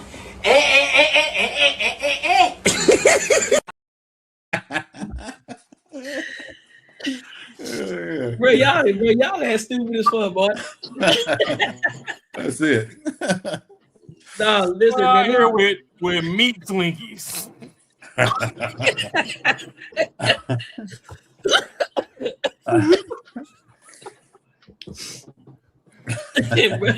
Bro, y'all are crazy, bro. Man, Oh, listen, that's man, funny. let's go to this next topic, bro. Let's talk about Michael Jackson. You better make a change. Question my mind. Gonna feel real good. Gonna make a difference. Gonna make it right. Oh yeah. So the Michael Jackson movie has just come out yesterday. There have been mixed reviews. Many people loved it. Many people were like, and the critics, they hate it. Right? I personally have not seen it. I will see it tomorrow. I don't know about the fellas on the panel. I don't know if they've seen it or have not seen it yet. But I'm excited to see it. I'm excited to see the movie. The last actual good biopic that we've seen was American Dream. You know what I'm saying? That was the best one. We ain't talking about Flex with the fucking white paint on his face. Oh, Flex. That was stupid. And then you got all these wannabe Michael Jacksons that be all through Las Vegas and TikTok and shit like that. But this is the official one, the real one. Jermaine Jackson's son is actually playing Michael Jackson, which is, y'all know Jermaine Jackson is Michael Jackson's brother, who Jaafar is Michael Jackson's nephew. All right. So he was on Kelly Clarkson talking about the actual talking about the movie and different things like that, giving his perspective of what it's like to actually be Michael Jackson and having to embark on who he was as an artist and just as the Michael Jackson. So we're gonna listen to it and then we'll give our thoughts and our opinions. So let's go ahead and rock out. Was yours harder? It seems more difficult that you're in the family. I feel like that's more added pressure, right? Well, for me, it was better, honestly, because it just helped me hone in on the preparation. It made me more focused, and it was a process that was almost 2 years of just auditioning, and that's before I even knew I was really going to play him. And after that, I had like another year and a half to really hone in on the little details and nuances, and with that confidence, knowing that I have the role. But the auditioning process was very, very challenging, but it really helped me to shape what I needed to before going into Michael. Yeah, that's kind of cool because by the time you do that, you feel way more comfortable and confident, probably. Oh, at that absolutely. Point. Yeah. By the way, you have such a beautiful smile. Thank you. You smile when you talk. That's really special. That's really cool. I'm a flirt. I want to take you. Yeah. That's called kidnapping. So wait. So I have to ask, what was your audition process like? You're so young. Like, did you know Michael that well? Like his music as well? Yeah, so before I got the role, I knew a lot about Michael Jackson and I practiced his dancing. But when I got the role, they told me to practice young Michael Jackson. And so I started watching his videos. And like Jaafar, the audition process was very long. Yeah. And I'm just incredibly grateful that I've gotten chosen to be playing young Michael Jackson. Yeah, it's so interesting too. I didn't realize. I never really thought about it. It's actually different performance, like very different, like the young Michael and then what the older Michael was. Like it's just very different choreography, just different energy. So that's kind of interesting too. You're playing the same person, but it's kind of like dual thing going on, dual personality. Yeah. Oh, yeah, because I remember just seeing him sometimes. She want to say Black Mike and White Mike. I'd be in another stage and we'd run into each other. Yeah. Like, so how's it working on those moves? Because I've seen him do the later year Michael movement, and I know it's probably challenging to go back to the formative years when he's doing the Jackson 5. Yeah. But you said that you studied other actors too before doing this, right? Not just Michael, but you studied other actors who? Oh yeah. Well, I didn't know anything about acting, but I've always been a fan of films, and I started off doing music and producing and songwriting. But in the process of in the beginning, it was like, what is acting? So I started to look at films that I was inspired by actors that are in there, like Daniel Day-Lewis. They're in it. Joaquin Phoenix and Christian Bale, just how they transform and really they almost get lost in it. They disappear in the roles, and that was very Christian inspiring. Bale is a good actor. What was their work ethic Joaquin, like? that guy. Embody a character. So that really inspired me to really study that and then apply that and see what worked for me. Yeah. Speaking of transformations, I mean, how long did it take to nail? You have a very different speaking voice than your uncle. Like, I'm like, that's how long did it take to master that? It's very particular.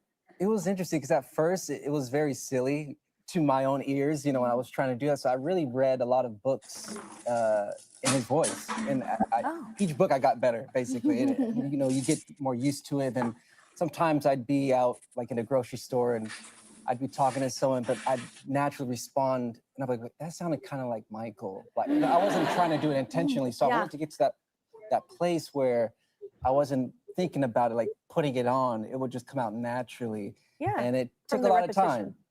It's very particular. Yeah, for sure. You have such an amazing cast that y'all are working with. We love Coleman Domingo so much here. Nia Long is incredible. Miles Teller. Like, how was it working with them? It's an honor to work with, people that have been in such big movies, especially like people like still signed an Nia Long NDA. and Coleman Domingo. And me and Jaafar are incredibly grateful that we got to work with such a talented cast, because it's not every day that you get to do that, right? Yeah. People that have been doing it for years, you're off to a good start, sir. Yeah. Way to peak. Like, that's amazing. That's awesome. We were surrounded by incredible talent. And I remember first seeing Coleman in the hair and makeup when I was doing the transformation, rehearsal for camera. He was, at the end of the performance, he was on the side of the stage. It was my first time seeing him as Joseph. And I just had to really stop and take it all in. And he approached me, we hugged. He did some mannerisms and gestures so similar to Joseph that really just, it was surreal for me to see that. That's gotta be so weird, man. They're playing your grandparents. Right. Like, people are playing your grandparents. That's not normal for people. You know what I'm saying? Like, most people don't even know people's grandparents. Like, that's a crazy dynamic. And it'd be really funny. I hope you were funny enough to go over and be like, so that's not how they are. Like, so actually what you could. So I want to, so let me ask y'all a question, because I know we kind of touched on this on Tuesday. We kind of touched on this on Tuesday.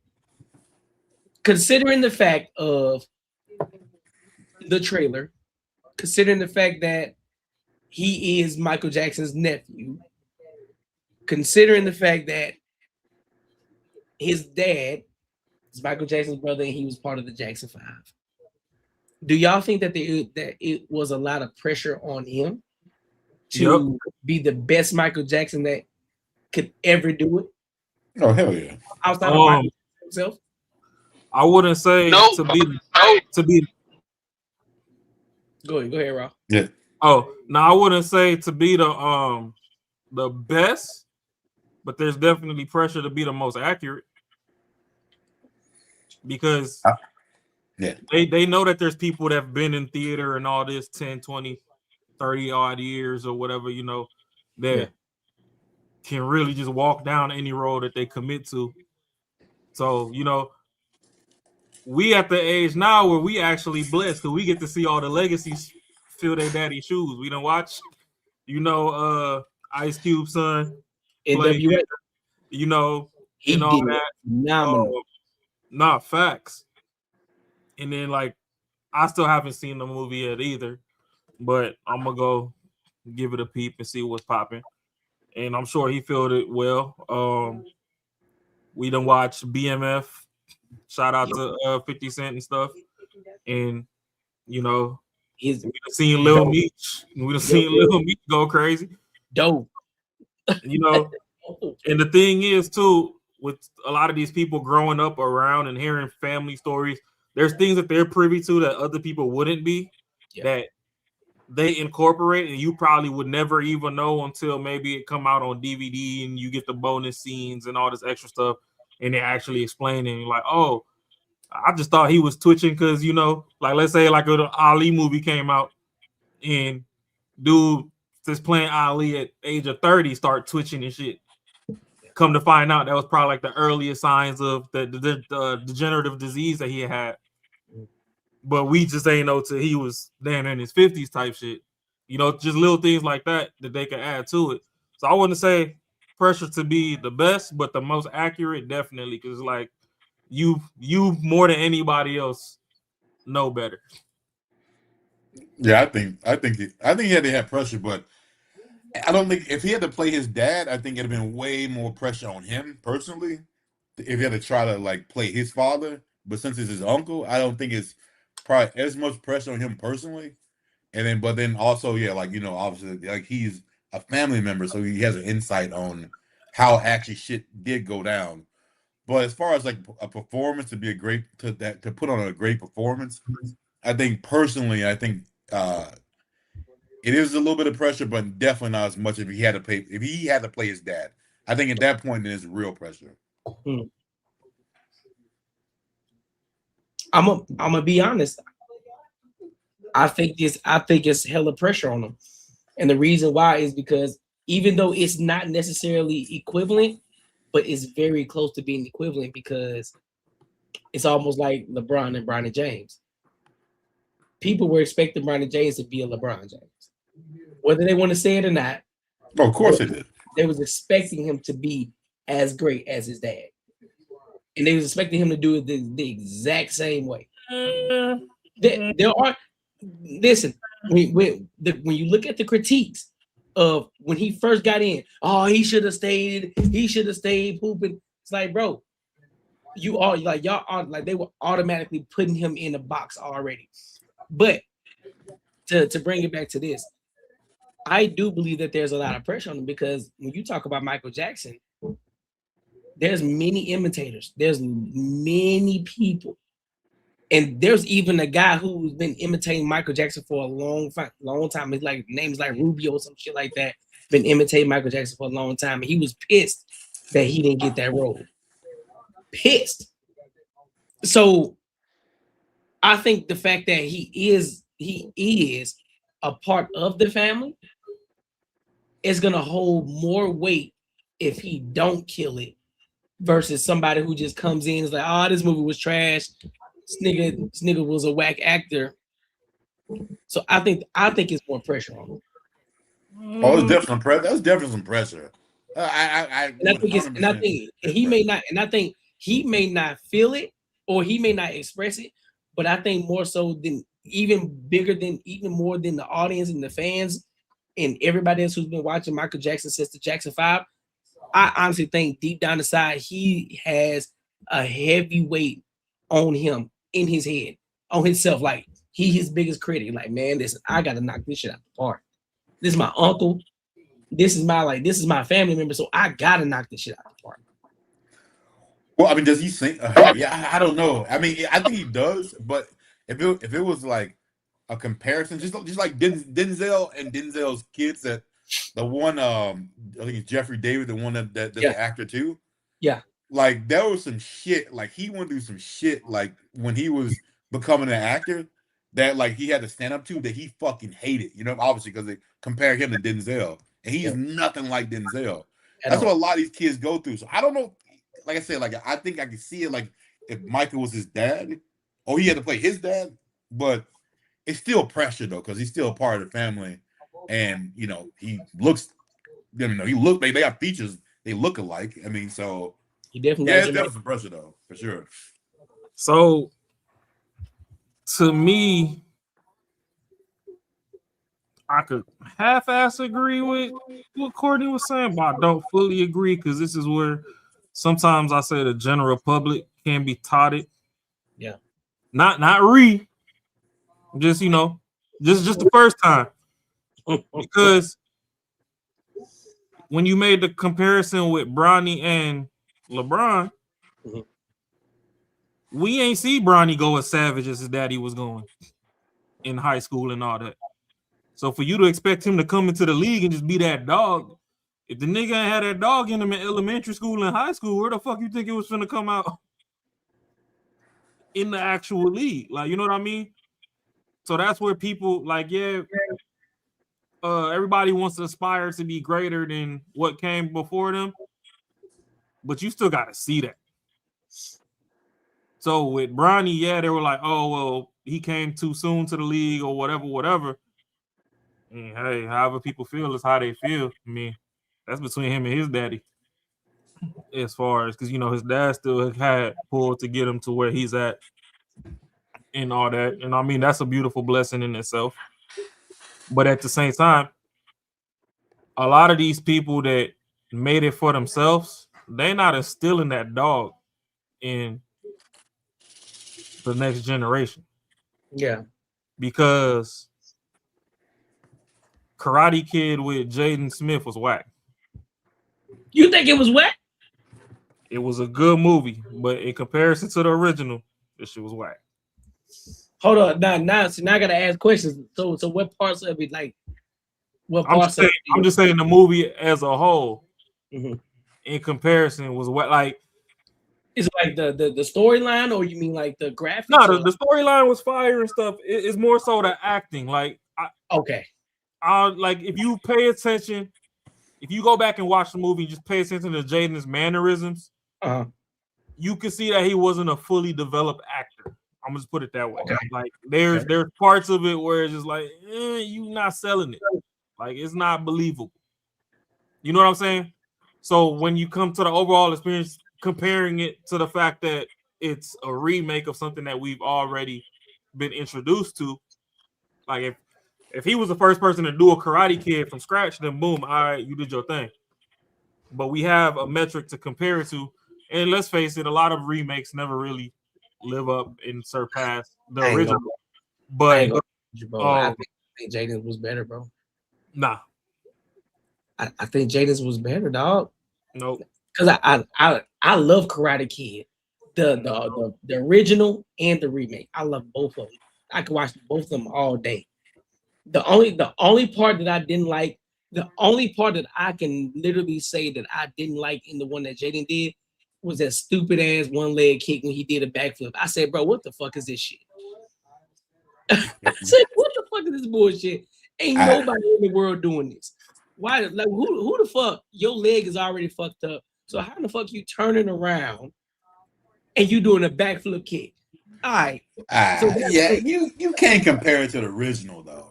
No, you gotta compare it. He's a better actor. I think Jason's a better actor than the original, bro. He's a better actor, bro. Nah. The original was way better, man.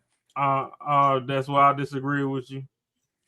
Yeah, the original was way better. They couldn't. Yeah, I get your sentiment, and I respect it, but I just y'all gotta tell me how though, because I'm gonna respectfully disagree with you. Because when I look at the acting of the actual Karate Kid, listen, his shit was corny. If I go back and look at it, I watched it many times. His shit was corny. His acting was corny, bro. But I don't think it was supposed to be good. I think it was supposed to be shitty. Okay, so if you want to say that his was corny, then we could just say that I'm being as toxic to Jaden as the fans were to Bronny. That's fair. If you want to do that, because my thing is, your daddy acted so good to the point he done brought real life into them shit that was off script. And that's damn near the most legendary fucking scene of his entire fucking career. Yeah. But that'd be like a Bruce Lee movie and his son when he tried to play a Bruce Lee movie. Like you just can't compare the first Bruce Lee movie and when his son tried to do it. Yeah, it's not even the same. I just think for certain things, sports are hard, bro. Like, I'm sorry. Sometimes the genetics and the stars just align. Right. You're not gonna get too many motherfucking LeBrons. Right, that's a fact. Bro is a fucking football defensive end armored fucking tank that's actually agile enough to move down the court. Facts. That was a brolic ass motherfucker when he came in the league. Facts. Like when he was in the league, that boy looked like he came in eating his Wheaties. Jordan and Kobe, when they came in, looked like, hey, bro, you gotta get your weight up. You got some work to do. Your skills is phenomenal, but y'all is toothpicks. You got I some work. think the only way it works, if you're talking about a son and a father, especially in sports, the father can't be like a superstar. He may have It's been kind of like Dale. It's like Dale Curry and Stephen Curry. Exactly what I was thinking about. Same shit. Yeah. Well, no, but even then, you can be a superstar, but you got to put these motherfuckers in their training camps as soon as the diapers come off. It's not that, bro. It's like a lot of these people these motherfuckers go through so much shit in their regular life that they're comparing to their father, and it's not even you know how fucked up people are in school. You know how like it just say I'm guaranteed Bron went through so much shit in school. If Bron fucked up on anything, guarantee he heard about that shit at school and people were fucking with him at school about saying, "Oh, yo's dad is shit," blah blah. That shit would take a toll on these kids, bro. Like if every day you go through shit, people comparing your dad like and on fucked up shit. That's why I stand on what I say when I say that their fathers failed them. But his dad's good. I mean, it's just people are just haters. Nobody give a fuck about your daddy. We talking about you. No, what I'm saying is like if they try to get in that same role, it's hard because like it's not that hard. You're mentally beat the fuck up. At that point, your dad failed you. How? Because he was good. So hold on. Let me ask y'all a question though. Yes. So I'm gonna switch gears. I'm gonna let Courtney ask a question though. So in this movie, oh my bad, Mac. My bad, Mac. Go ahead. My bad. Get your thought off real quick before I ask a question. Go ahead. My bad. My whole thing is, I hear what everybody's saying. Y'all comparing Michael Jackson to the original, but I have not watched the movie, right? But at the same time, how I'm going into the movie, I'm comparing it to the Michael Jackson, the Jackson 5 American Dream biopic. Like old buddy who played Michael Jackson, but yeah, biopic. The guy that played Michael Jackson, Jason Weaver, when he was young, you know, he was dark skinned, blah blah blah.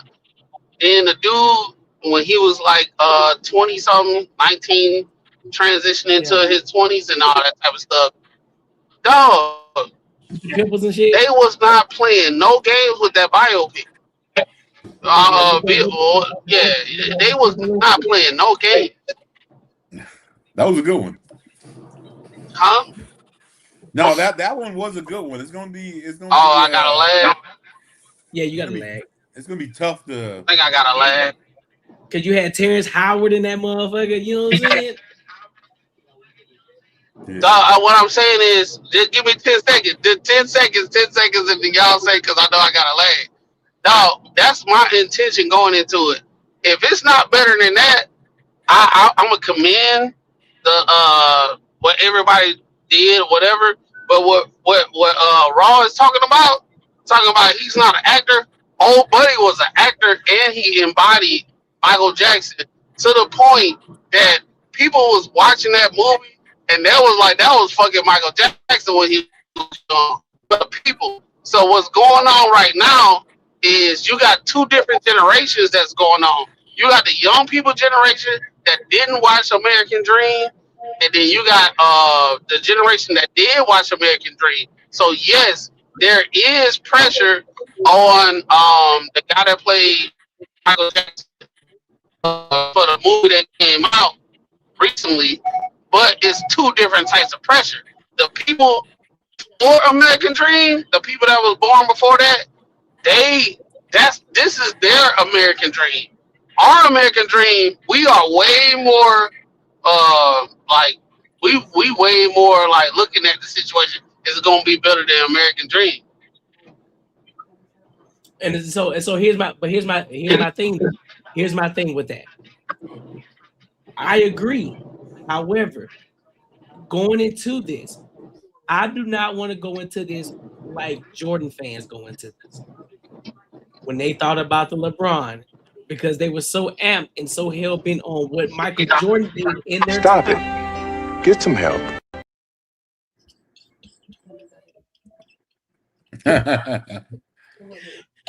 Listen, I don't want them to go into that. I don't want to go into that mindset.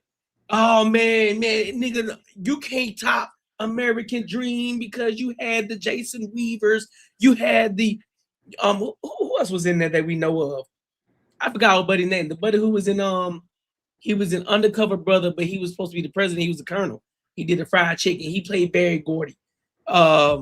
You had some other solid women. You had some other solid people in there, right? Still it was a great biopic, right? And so I don't want to go into this with the expectation of, bro, you gotta do better than the American Dream, bro. You gotta do better than the American Dream, because guess what? Even in American Dream, they still didn't give us everything that happened with Michael Jackson. It still didn't give us everything. So I think this is also going to give us things that American Dream didn't give us, along with the quality, along with the edits, along with the graphics. I think this is what's going to give us. And then what's what I'm saying, just to add the icing on the cake.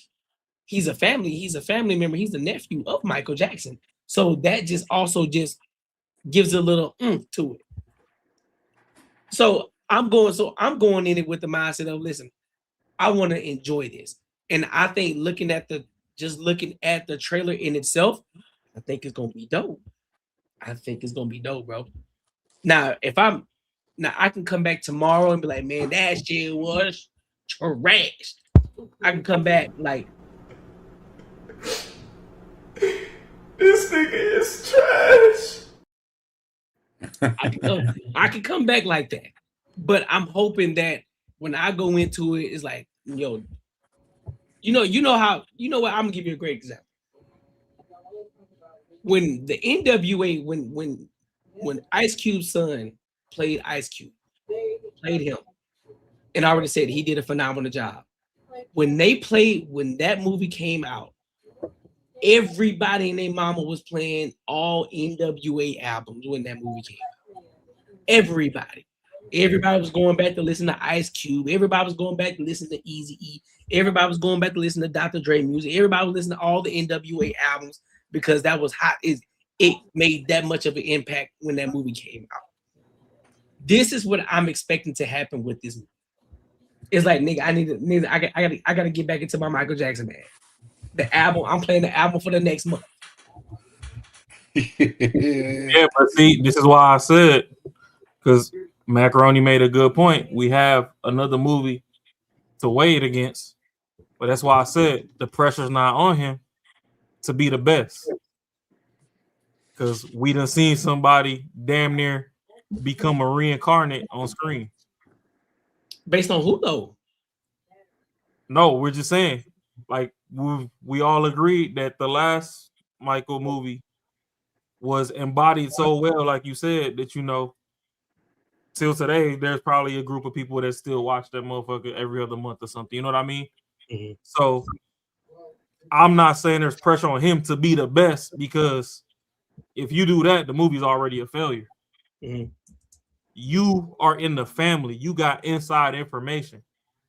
So now the pressure is be the most accurate, because anybody can narrate what they seen in the studio and all this other stuff, but you was around when he was at home playing with bubbles and all this extra shit and raising them little kids. You know what I mean? Bubbles. So there's other aspects that other people won't have or won't have seen or anything that he can actually bring to screen. So that's why I'm like, okay, when it comes to accuracy, boom, balls in your court. Make it the most accurate, Michael. Because when it comes to the best, I don't know. People already got their preconceived notions. They got their biases and all that. We've seen the last movie where it looked like, damn, that Michael Jackson woke up from the grave and played himself. It's a 9.5. It's a 9.5. They gave American Dream from IMDb. The series holds a 7.5 out of 10 from over 4,100 user ratings. And then on Rated Graph, the 2-episode run averages is 9.5 out of 10 from 199 user ratings. So that's pretty fun. That's what I wanted to say before we have to do some investigations with Rotten Tomatoes and all these critics and all this type of stuff. It's like anytime something come out, it just say critics say that it's this. Like what is their credentials for them to like these critics? What's the credentials for them to say what they saying? For them to get the rating, you know what I'm saying? So that's my whole thing. Nobody ever, when something come out, it just like the critics say. Nobody do a deep dive on the critics. I ain't saying that every time something like this happens, you got to do a deep dive on the critics. But I'm just saying, it's like even if it's not the Michael Jackson movie, we done heard this across a lot of different movies that we thought would be good, and you haven't watched it yet. And it said Rotten Tomatoes, they give it a 2.5. Critics say this is trash, and this you be like, who is these people? So let me read something real quick. So it says music biopics tend to live or die on where the audiences actually feel the performer at the center of them. And that's always going to be especially true with a figure as huge as Michael Jackson, right? So it says Michael was never likely to arrive quietly, and it definitely hasn't. The film has taken a bruising from critics with a mix to poor critical reception on Rotten Tomatoes, like you mentioned, but regular moviegoers are seeing it very differently. So, with that being said,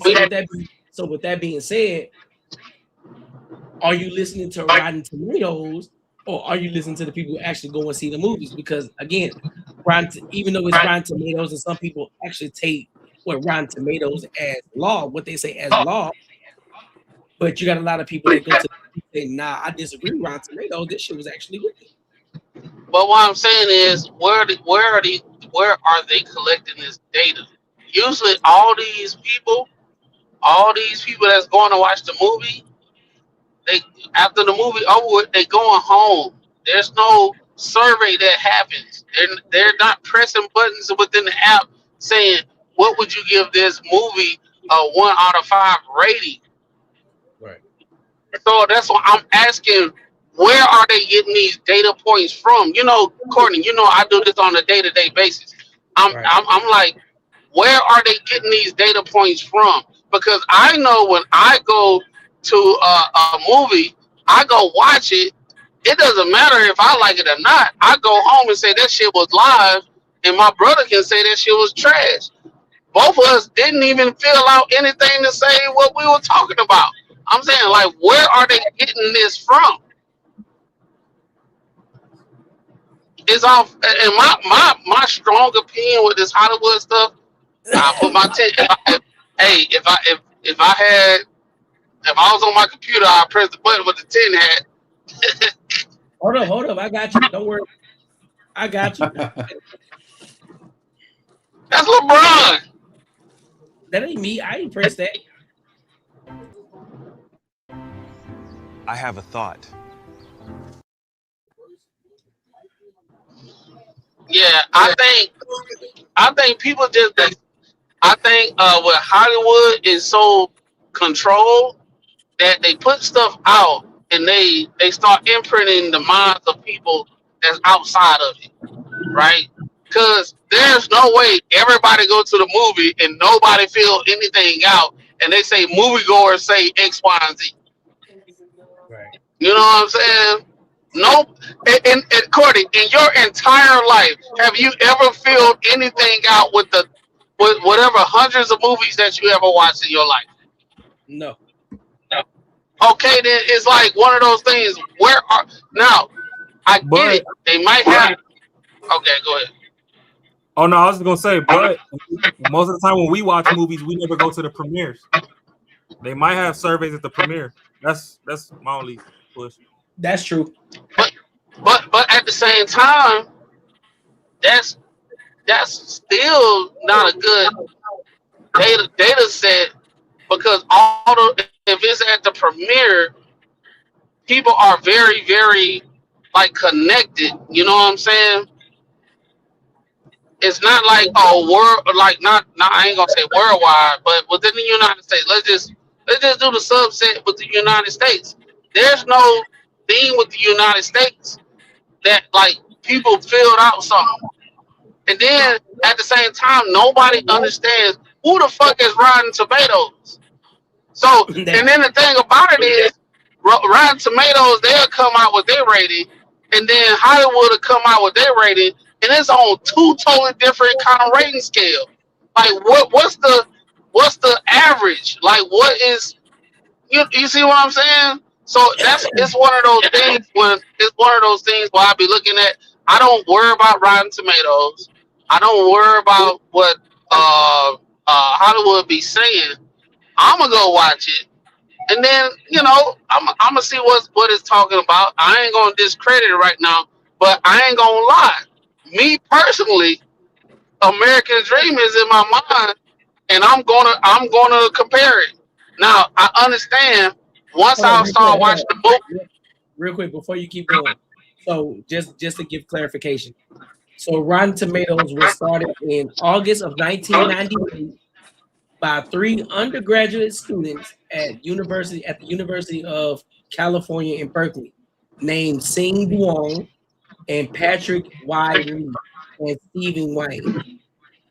And so their vision was to create a platform where people could see all movie reviews in one place. That's it. Well, they doing a bad job now. They're doing a horrible job. They've been doing a horrible job for the last 15 years, from my understanding, because nobody worry about Rotten Tomatoes no more, bro. True. Like, Rotten Tomatoes is the worst. Like, hey, Rotten Tomatoes gave it a 2 out of 5. Nobody really worried about Rotten Tomatoes. They're gonna be like, damn. They said it was 2 out of 5. I'm gonna go see it if it actually is a 2 out of 5, because I know how Rotten Tomatoes be wrong all the time. You know what I'm saying? But I would say within this, what I hope, I haven't watched it.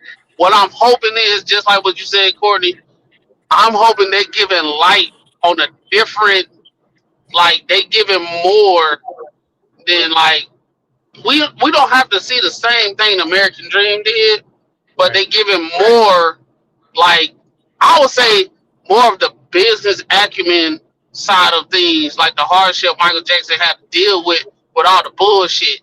Because you remember that interview, he was like, he hate tours.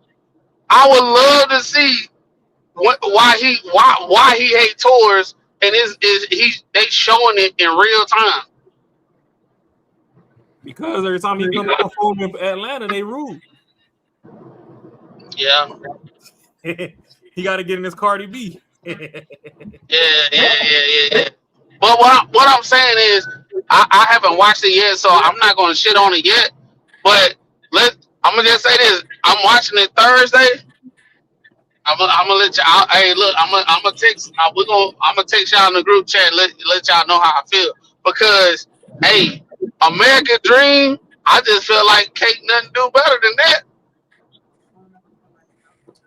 And also, but here's my thing too, though. I agree, but I gotta ask the question though.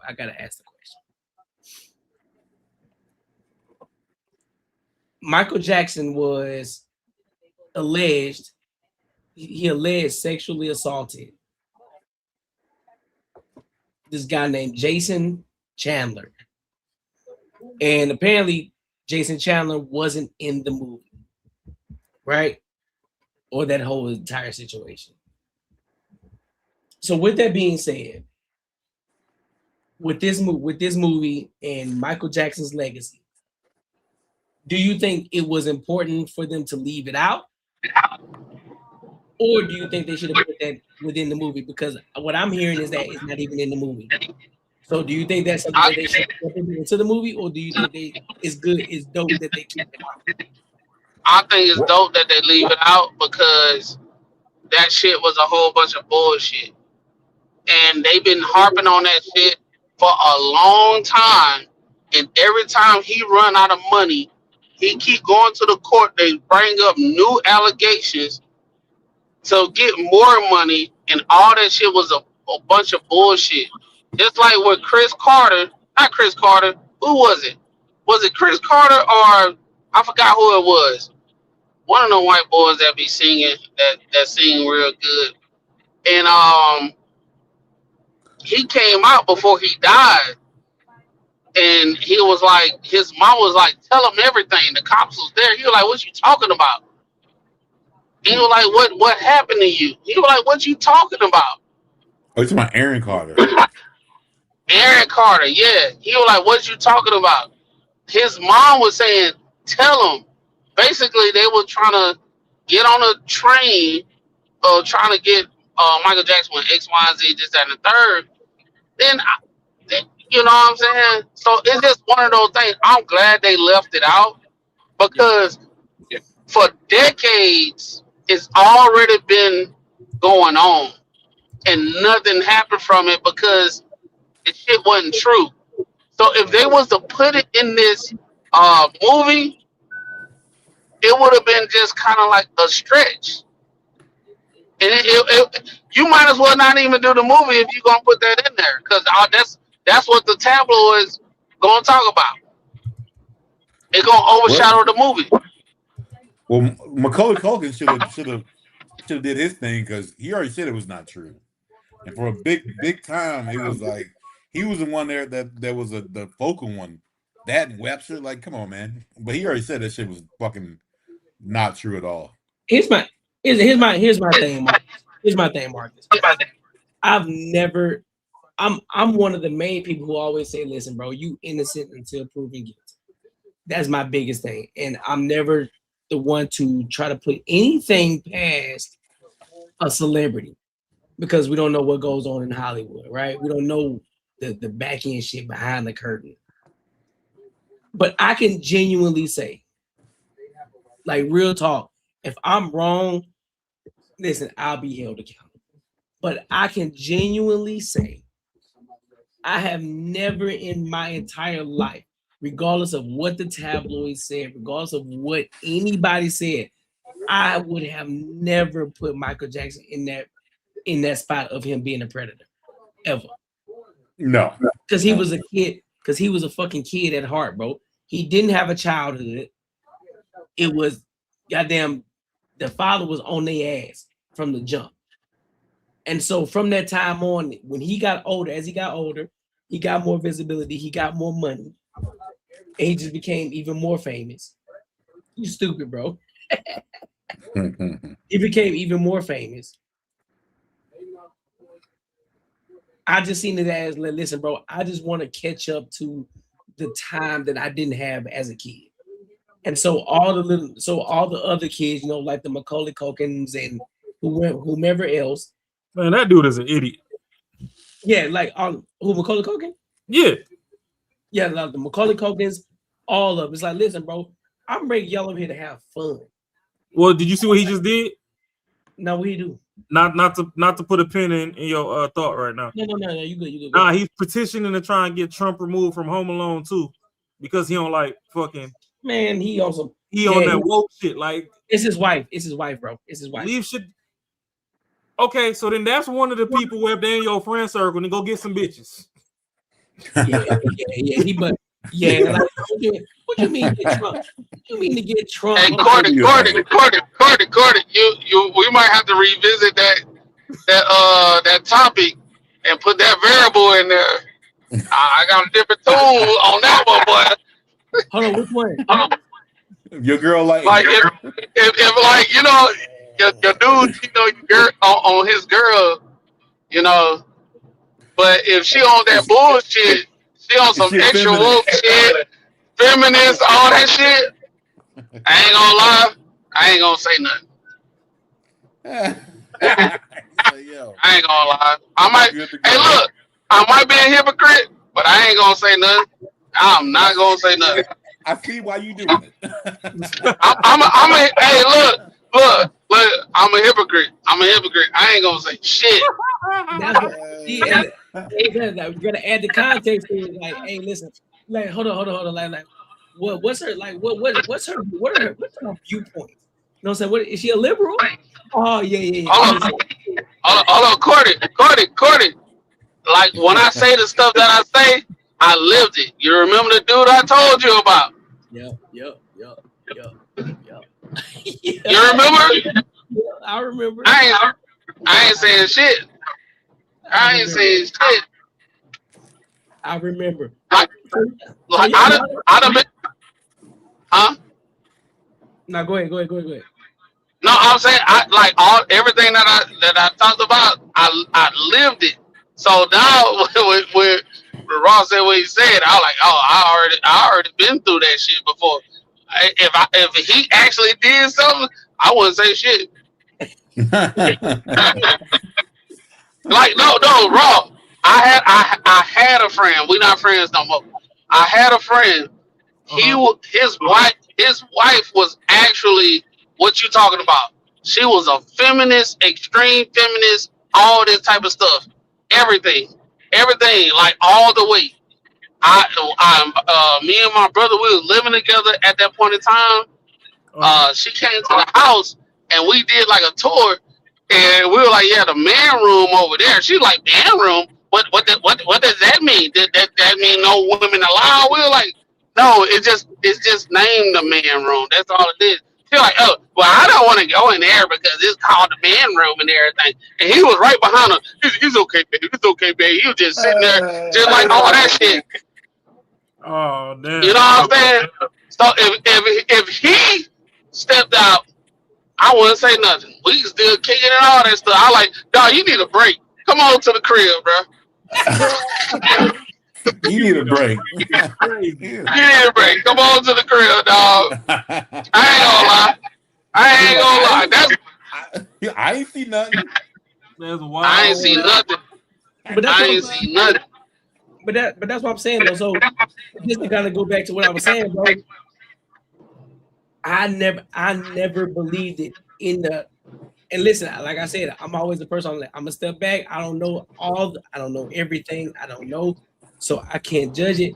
This is probably the only time that I would give an exception. Like, nah, bro, not Michael, not Michael Jackson, not Michael Jackson. I don't think he ever had sex with a woman, bro. I don't think he ever. No, they say he was a G. Now, Marcus, hold on. No, I'm not saying he's gay. I'm not saying he's gay. I'm just saying. No. I know you ain't saying that, but this is why I can't agree with you. I know he was busting some shit down. Have you seen his babies? They Listen, ain't got a lick of black in them. Listen, I know that nigga was busting. They got no black in them. But hey, he may have been killing it back in the 80s. You never know, bro. I don't know. He may have. I know he was. Now he may have been a lot of them, kind of groping him a little bit or grooming him, but I'm pretty sure he was busting some shit down, like like Diana Ross allegedly. But hey, he bust Diana Ross down. We already know that. The Monicas, not Monicas, but what's her name? What the fuck is her name? The one who used to date Dennis Rodman. Madonna. Elvis Presley's daughter. Madonna. Oh, Madonna. Elvis Presley's daughter. You know what I'm saying? Like he was knocking hoes down, bro. You ain't gonna say a lot of me. He may have been. But can y'all hear me? Yeah. Okay. But hey, real quick though, before you go raw, I just want to show y'all something real quick. I just want to show y'all something for y'all Michael Jordan lovers. I just want to show y'all something real quick. I just want to show y'all gold status real quick. Show y'all something real quick. Michael Jordan daughter. No. Let me show y'all something real quick. Yeet. That's what goes do at 42. Michael Jordan would never. But hey, what you saying, Raw? Hey, Jordan, get out there right now and do it. Hey, but you can't tell me. Stop it. Get some help.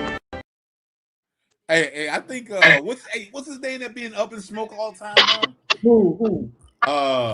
shit. Who the funny motherfucker? What's his name? He be with Stack and Oh, Cam. Hold on, who? Camera. Older dude. He's like 60 years old, man. What's his name? He always got stories and shit from back in the day. No. I'm talking about the basketball player. Like he with Sherman. You talking about Mon Shumpert? No. Yeah, right. No. He with Matt Barnes and fucking and what's his name? That show they be on. Yeah, Steven Jackson. Who? Steven Jackson. Is it Steven? He's like 60 years old. Nah, I don't know who you talking about now, bro. Come on, you gotta know who I'm talking about, man. He's funny as hell.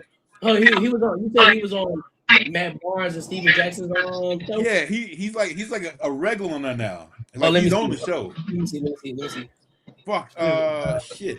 While we on basketball, y'all gotta go watch Shannon Sharp with Michael Beasley. Hey, hold on. Hey, am I loud? Yeah. A little bit.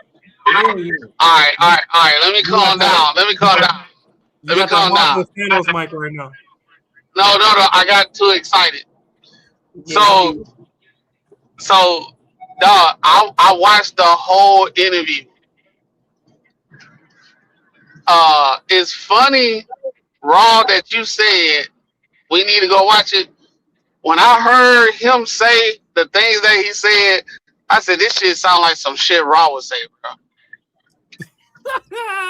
He was like, no, he said one thing. He said, "Hey, y'all need to stop judging people based off their decisions. Y'all don't know the options that they had." I was like, that's some Raw shit right there. Hey, it be facts though. I was like, that's some Raw shit, because it was like I never thought about it like that. He was like, y'all keep on shaming these people based off the decision that they made. Y'all come from where y'all come from, and y'all have all these options. What about them? They didn't have the option. What choices that they had? I said, oh shit. I said, that's some Raw shit. I was like, that's some shit Raw would say. Hey, that shit hit different when a successful motherfucker said, I'm on the ground floor. Motherfuckers ain't listening to me. You don't know what now? You don't know what?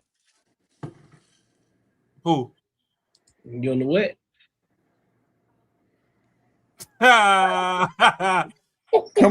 You tried it. You tried it. Shit, man.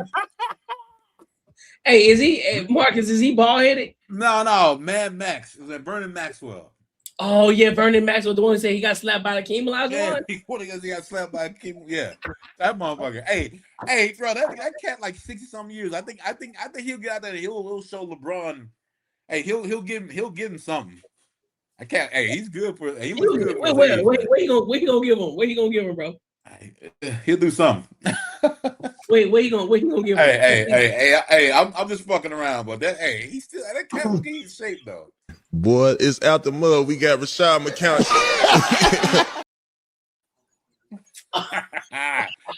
hey, man, fuck y'all, man.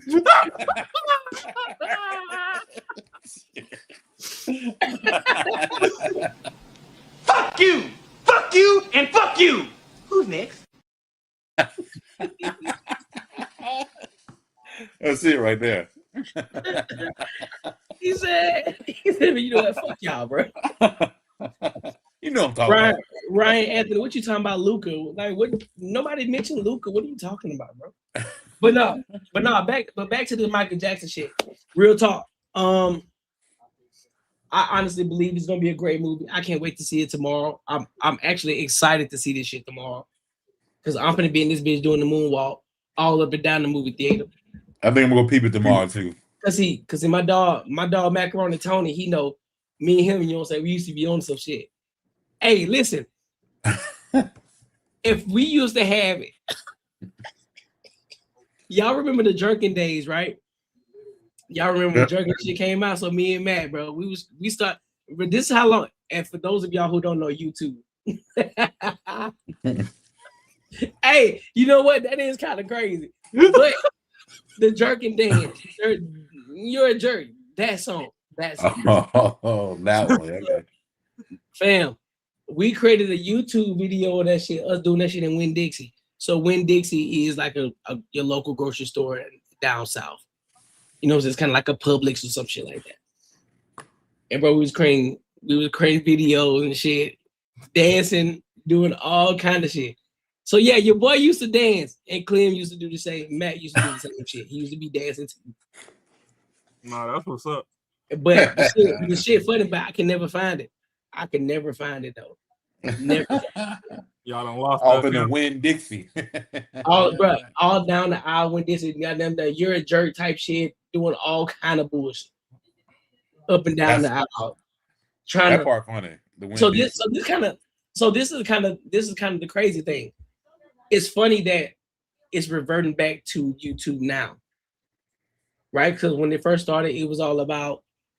Now that I think about it, YouTube back then is what TikTok was when it first came out. It was all about the viral dances, the viral, you know what I'm saying, just doing the hottest shit. Yeah. You know what I'm saying? The lean with a rock with his or what Rico type shit. And everybody was on that shit. Oh, what Rico, you know what I'm saying? Yeah. All that type shit. But now YouTube has changed and it has evolved. Do the Ricky Bobby stop. Pose. Yeah, all that shit, you know what I'm saying? Hey, you know what I'm saying? All that shit, Superman and all that. That shit really popped. That shit really got crazy when You Got Served start happening. Mm-hmm. Oh yeah, everybody was doing it for Lil Saint. Yeah, everybody was getting to it. When You Got Served came out, oh nigga. Everybody and their mama. Everybody. Hey, little short, known thing. This ain't the first time me and Courtney took a stab at YouTube. That's what I'm saying.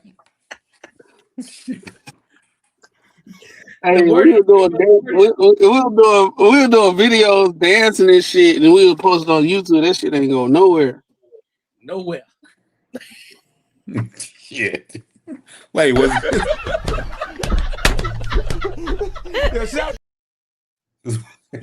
Hey, I ain't gonna hold it, but these wordings is crazy right now, bro. Hey, it's Friday, baby. B.I.B. Fuck. It's good. It didn't go nowhere. Y'all, shit, bro. And y'all still ain't listen, chat. I'm talking shit to y'all today, chat. Y'all still haven't gave super chats, cash out, nothing, bro. Y'all didn't even join the ENG community. Y'all slacking. What's going on with y'all today? Y'all must have lost y'all job this week. They all driving right now too. Nah, fuck all that. Listen, fuck all that. Y'all be coming over here kicking it with us. We be chilling, we be vibing, and y'all know y'all love the entertainment too. But I need y'all to invest in Marcus Chicken Wing Basket Fund. Also, in addition to, I need you to invest in Unbiased Raw's bail bond fund for the baddies.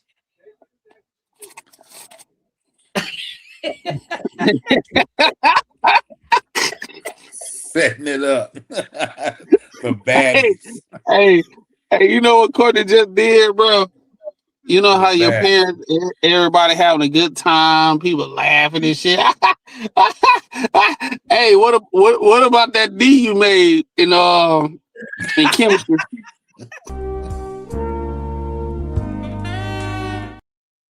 You stop laughing like. That's when we got hey, look, everybody shut up. Hey, that's when we get that face. You be like, "Come on, man." That boy Courtney pulled out. You thought I forgot?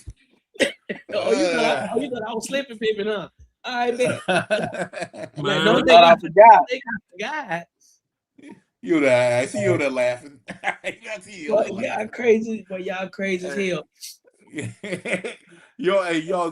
I think we all did it. You sneak in, especially when your parents are having a good time, man. Have some people over. You did some fucked up shit, and you just kind of creep in there. Yeah. Get in Atlanta. Then get that call out. You know who I felt bad for? Who? Super Hot Fire. Yeah, bro. Hey, no, you know what? I'm gonna let you go ahead. I'm gonna say what I gotta say after you say what you say, bro. Yeah, no, I just feel bad for Buddy because he was on a roll in the early days of YouTube. Mm-hmm.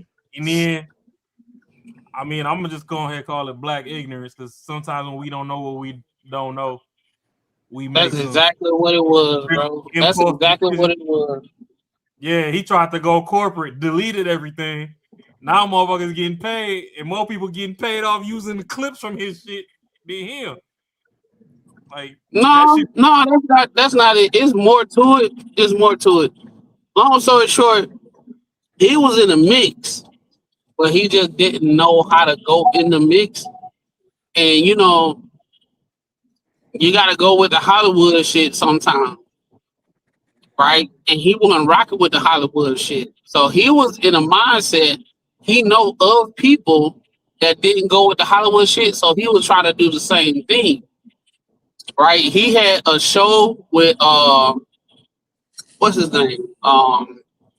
Shit. God damn, he not funny, but he known. Oh, Chris Rock. He had a show that was being piloted with Chris Rock and all that type of stuff. But the way it was going Hollywood, and he wasn't rocking with it. So he was thinking about all the stories that everybody like. I ain't rocking with the Hollywood. I'm gonna just do my own thing. That's what he did. That's the reason why he deleted everything. Yeah, that was stupid because he tried to go get a day job. Yeah, but what people were trying to tell him, they were like, "Hey, we get what you try to do, but you got to get enough star power to have bargaining chips so you could do that." You was just like in the beginning, and you just went full 100. I don't know, bro. My nigga cut off his main eater before he even secured a bad bitch. Yeah, all of us was looking at all his shit, and then out of nowhere, he deleted all his videos. We was like, "What the fuck? What we gonna laugh at?" We had to revert to Slender Man. Nah, that shit was wild, bro. Or what's the other one? That unicorn? Charlie the Magic Unicorn, or whatever the fuck that motherfucker was called. Let's go to Magic Mountain, Charlie. Oh, you ain't see that shit? No, I haven't. I ain't gonna lie. Nigga, YouTube was so degenerate in the early years. That shit is wild. Yeah, it was like a little cartoon series, but that shit started getting dark. Then they had to stop that shit. I'll see if I can find it. I'll shoot it in the group chat. Hell yeah. But not to hey, we might have to equipment. So what? Y'all, you know it was this people from New Orleans that they was doing cartoons about like rappers and shit. It was called Broken Equipment back in the day.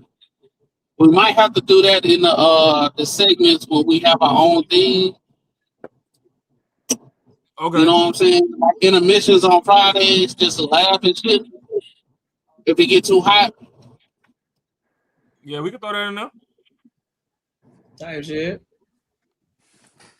I'm driving right now. I wish I was on the computer. So. Oh, you still driving, bro? Damn, bro, where you going, man? What time did you leave? Hey, that's that early YouTube, baby. He's going. No, I'm literally an hour and 4 minutes away from the crib. What time did you leave the house, dog? Man, the wife she dropped in kind of late, so I had to spend a little time with her before I left. Oh, she ain't with you. All right, she ain't with you. All right. That pre-roll tune-up, huh? Yeah. You had to give her a tune-up real quick. That motherfucker's a pre-roll. Yeah, you know what I'm saying? She'll go since last Wednesday. I spent a little time before I hit the road. Man. Boy, that ceiling fan sitting crooked at the crib now. He had to slip it in real quick, Paul. I got you. In the ATL. They gonna roll the shit out your boy.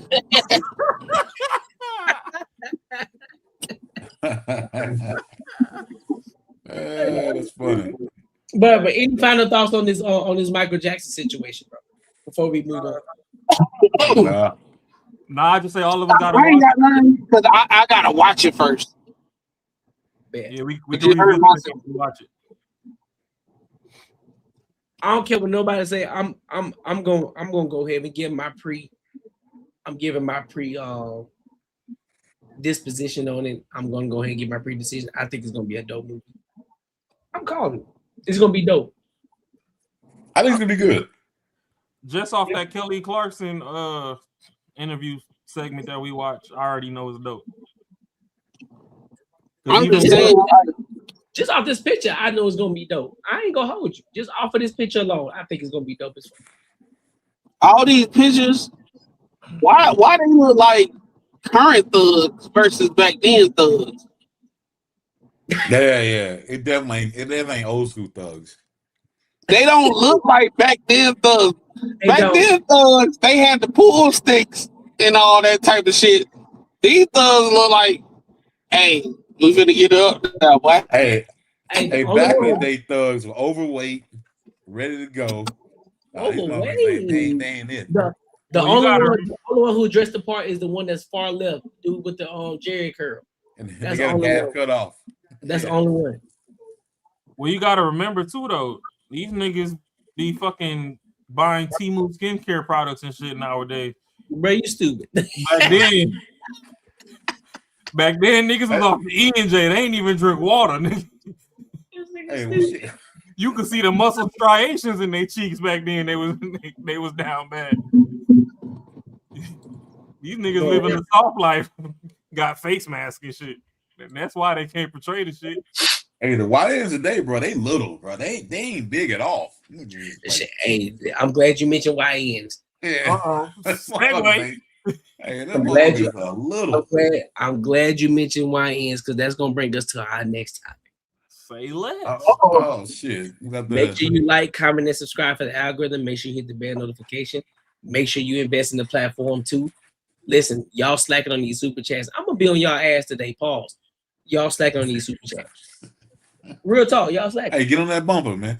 I'm calling y'all out. Y'all slacking today. Sometimes you gotta ride that bumper, player. You said ride the bumper. What? Oh.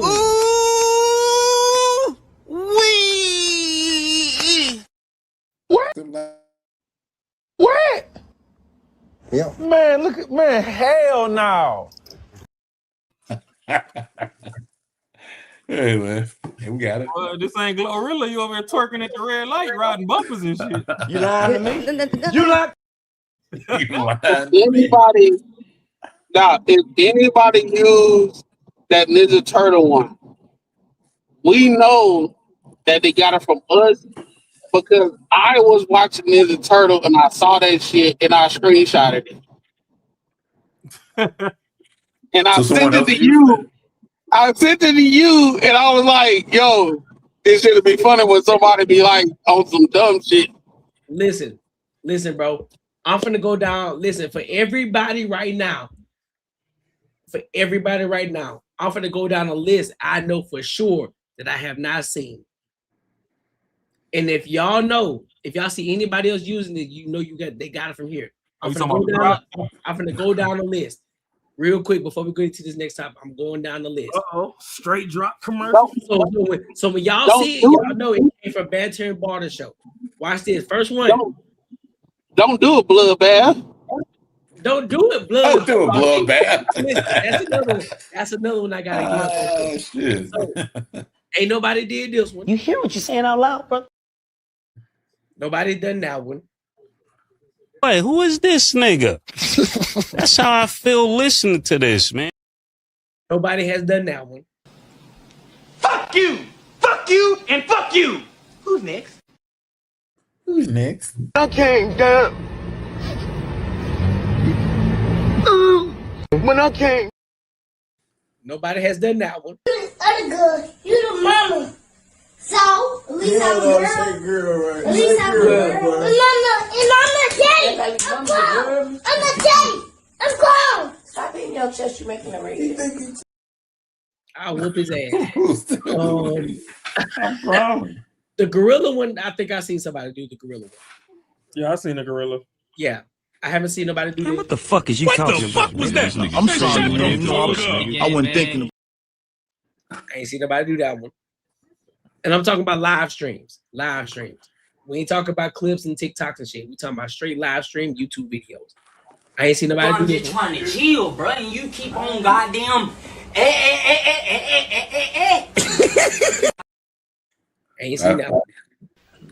Who you talking to? Mm-hmm. Me. You talking to me? No, bro. No. So you can't be talking to me because I'm a grown ass man. I don't think we ever pulled that one out. We did. We did. Yeah, we did that before. I remember that one. And I definitely ain't seen nobody do this, and we haven't played it in a while because niggas is slacking in the super chat. Yeah, you right, man. Making money years with me, man. 10 years, man, you're gonna have matching Benzes. 10 years? Thinking more like 10 days, man. 10 days. I know y'all niggas ain't. I know y'all ain't pulling it out for y'all super chats. So if y'all see anybody pull that one out, they got it from the Banter and Barter. So don't be lying. Hey, you get that ATM one up yet? There's powerful niggardry at work here. That's definitely another one. They definitely got it, and I know they ain't got this one either. Straight drop. That one. They Hey, you got got that ATM.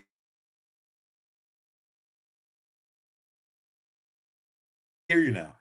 Oh, which ATL one? The one we was in jail. The one we talking about. The one we had last. Oh Tuesday. yeah. I gotta add that one. Nigga, you gay. Yeah. Yeah, me and my girl back in the day. You know what I mean? Hey, that is some strong niggas going on, bro. That's the one, bro. They ain't got you lying to me? You lying? You gotta get a booty thing. Boy, good. That one. They ain't got them. Swallowed up. Have you ever been swallowed? I think I didn't see that one. We own the swallows. And also, Boy, it's out the mud. We got Rashad McCown. listen, we see it on TikTok, Instagram, but they ain't got it on YouTube during live streams. Ain't nobody pulling that shit out the mud. Yeah, that's Yeah, get a pootie tang with the belt going on, the tippy tap. Oh yeah, we'll have to get that one too when we kicking ass. You ain't never lied. You ain't never lied. You ain't lied. Boom, boom. Man, everybody seen a crackhead like that before.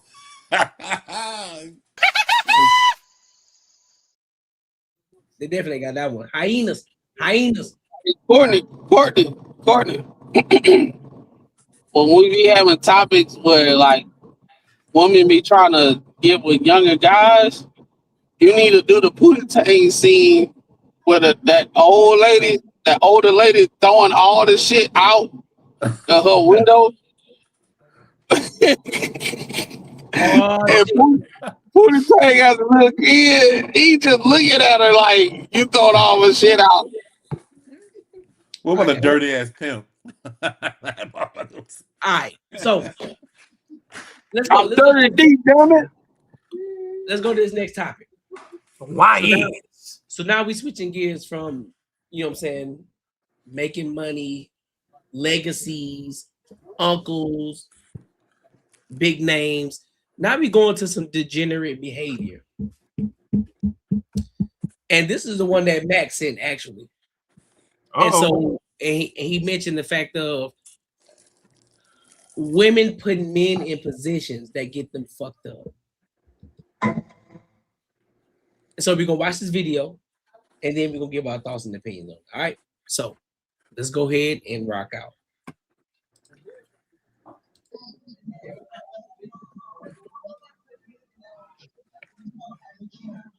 Let's play.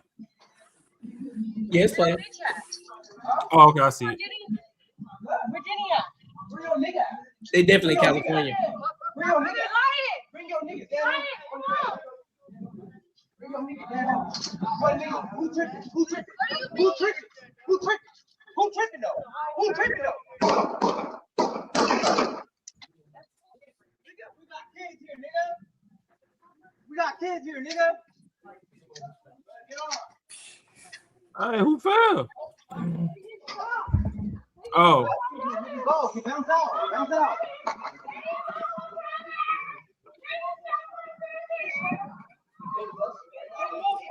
There's always some screaming ass girl fucking involved.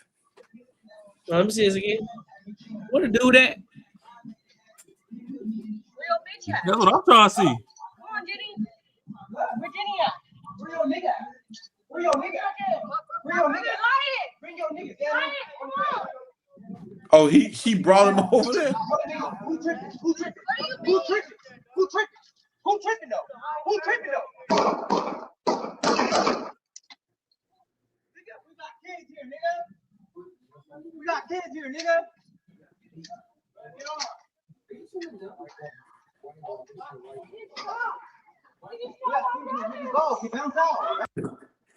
Yeah, bro. What's your thoughts on this? That nigga crossed the street, get Yeah, it looked like he did. Because as soon as them shots went off, Buddy hit the ground, and I see some spots over there. Yeah, then it looked like he started crawling, and Shorty running over there to him. Yeah. And she got him in trouble. Yeah, man, this is crazy, bro. Like, I don't know. These niggas stupid. I think this kind of goes into what we've always talked about when we talk about leadership, right? And also discernment, also being vigilant and being aware of your surroundings. I'm not allowing no woman to put me in a position that's gonna get me fucked up, especially if she's the one who's causing the bullshit. I don't give a fuck. You're not gonna put me in a position like, okay, so what am I going over here for? Well, you need to fight him because he was talking shit. I don't give a fuck. How did it start? Why you worried about? No. How did it fucking start? Because if I'm going over here to fight this dude, I don't know nothing about him. I don't know where he from. I don't know where he about. I don't know none of this. I don't know what this nigga got in his hand. As you can see, Buddy, who was on the sidewalk, he was walking over there like, oh shit, well, I'm about to get into it. But as soon as old Buddy upped the blicky, he took the fuck off. So apparently he wasn't prepared to shoot. He was prepared to fight. He set him up. And so this is something that when we talk about leadership, it's not always reactive. Sometimes it's proactive. I'm removing you. The reason why I'm telling you not to do certain things is because I'm trying to remove you out of a situation. I'm trying not to get us into something. I'm trying to not to get us into a situation. But you got a lot of rebellious women who they want to be hood. They want to run their mouth a lot of times. They just want to talk. And this is where I don't agree with putting your hands on a woman, but I can understand it. It's like, all right, bro, like, hey, her hand need to go between the washer and dryer because she doing too much. She talking too much. She getting a little bit too, her britches getting a little too big. She thinks she runs something. She thinks she got something going on. Like, no. But then, of course, when the Neanderthal rises, now you want to run. Now it's, oh, I'm scared now. Now I'm a victim. Nah, bitch, you was talking shit. Come get this one. She got some sucker to roll up there. While she over there coming, she mad. I mean, she said it. Where your bitch at? Like she's trying to call him out for having a chick in the house. Facts. And then like, yo, like, and this other whoever dude that was with her probably got the whole story of, yeah, he did me wrong or whatever. And he probably, yeah, man, fuck that dude. You know what I mean? Like, some dudes, man, are just suckers, bro. Like, at the end of the day, man, you just, like, if a girl ever came up to me and started talking some shit about some other dude, I'm going to question that shit. And I can't even lie and say that I've been this way the whole time because I have not. So I'm not even lie online and say I did. The thing is, bro, like, I would tell other people, which no one's going to fucking listen, when you're going through this shit, man, you got to open your goddamn eyes, bro. Like, don't be so stupid. Like I don't think I would have done no dumb shit like this in my 20s, but I mean, I'm not 100% I wouldn't have. Like just like based on whatever this girl's told me. So I mean, I don't know, bro. Like I think the more of the conversation needs to be like why the what is the goal here, bro? Like I don't know, man. This is crazy to me. It's crazy. Look at it. I mean, this is why, not to promote toxicity, but if you a YN, you should have a roster. So if you only got one hole to stick on some toxic shit, you already in a sticky situation because now both of y'all over here fighting over one bitch. Y'all should have had some other bitches. Oh, the cat that came to the house seemed like he was running shit, and then she went and got some simp who was ready to roll through and try to like show his colors and shit. Didn't know what was up. Yeah, but that's the thing. He ain't had no more bitches. You got some more bitches. Be like, man, go on with that shit. Ain't nobody finna be fighting over that little bot. Like, could you imagine, bro? Like she probably rolled to him and was telling all sorts of shit, said what he did to her, and as soon as she hit that threshold, she's like, "Where that bitch at?" And at that point, the other dude had to know, like, yo, she questioning him about some other chick, and now he about to get fucked up over some dumb shit that she wanted to get fucking handled. Plus, you don't never pull up to somebody's home. Like if you even if you gonna beef over the chick or whatever, you gonna be same girl and whatnot. Y'all gotta go meet each other at the park or something. Be on some neutral grounds. You running up in the house, you don't know who else in that house that love they son, they nephew, they brother, whatever. So you go over there think you finna squash something with one person. If a whole squad of people come out and flood your ass, you up out of here for the free. And that's like catch that man at the park, and hopefully. Hey, guess who's gonna be the victim at the end of this joint? She is. She gonna be the victim. Whole boy got fucking shot. She the victim. She just came over to get her shit. Yeah, but it's cool. They find all this excitement, and then they catch the clap, and then they sit their ass down after they start burning. So she gonna learn her lesson too. But you already know these whole situations are powered by single mothers. They're not powered. There are no. If there are fathers in the house or around, the motherfuckers ain't shit. Shit, I grew up with a single mom. I ain't crash out over no coochie. No, I mean, no, not everyone does. It's a new motherfucker born every 2 seconds. There's more coochie on this block. No, no, believe me, not everyone does. Well, no, I get what you're saying though. But yeah, I mean, but the variable would be that there's no like the dad's not in the house. But the other thing is, even in some situations, you got some that don't mean just because of a dude's in the house doesn't mean that he's worth shit either. Like, I mean, you gotta have a real dad. Like that don't, because someone said like some cat was hanging around. That don't mean shit. He's probably just trying to get some ass. But like that's why I don't see how women don't see this shit. Like how it's so clear that you cannot be in a situation and want someone to fucking like you. Like I couldn't even imagine being in a situation to someone I got that has like I have responsibility over to. I don't give a fuck if you like me. I'm telling you the right thing to do. I can give two shits. I'm not trying to get on your level. I'm not trying to get on your fucking level. I can give a fuck about your level. I'm trying to do the right fucking thing. That's it. And women don't see that shit. They want to be, I want to bond with them. I want this. I want to do the shit that they like. But then you got to remember when you're a kid. When I was a kid, I didn't, there was nothing responsible about me. I mean, like, that's what I don't get. Like, I don't understand how you think that you can compare yourself. You were there once. You were that person before. That's what I don't get. Like, I was that person before. I was that person who didn't think logically at all as a kid because I already knew whatever the fuck came up, my parents are gonna take care of it. It is what it is. It's gonna go like fucking between them. Like, so I don't get that shit, bro. You must have had some sweet and humble beginnings, boy. Cause shit. Oh, believe me, no. A Jamaican mama, I ain't want shit to get. I don't want her to take care of shit. Don't tell my mama nothing. I'm gonna die. Yeah, no. That's what I'm It, saying. no, Like, it wasn't. that's what I'm trying to. That's wasn't why I was that. trying to gauge. I'm like, hold on, what you mean? Because No. I couldn't get shit past them. It wasn't no speed. It wasn't no speed ride. But what I was talking about more of like I didn't do shit that was fucked up, man. I got one fucking whooping when I was a fucking kid, and then one time my dad, and that was it, bro. That's all I needed. Man, but like, I got more than one. Man, I'm saying about man, bro. Like my mom is trying to hit me all the time. Shit, that shit. Nah, shit. That's what I'm talking about. But yeah, that only took one time, player. And you know, honestly, be real with you, real shit. It was more that I was even disappointed that I disappointed him, versus more than anything else. In like, wasn't the physical shit. It was more like, yo, bro, like, man, I fucking disappointed my dad and shit. Like, yeah, I'm gonna turn that shit around. I don't know if I think most people born with that shit. I don't think it's just. I don't think people are different.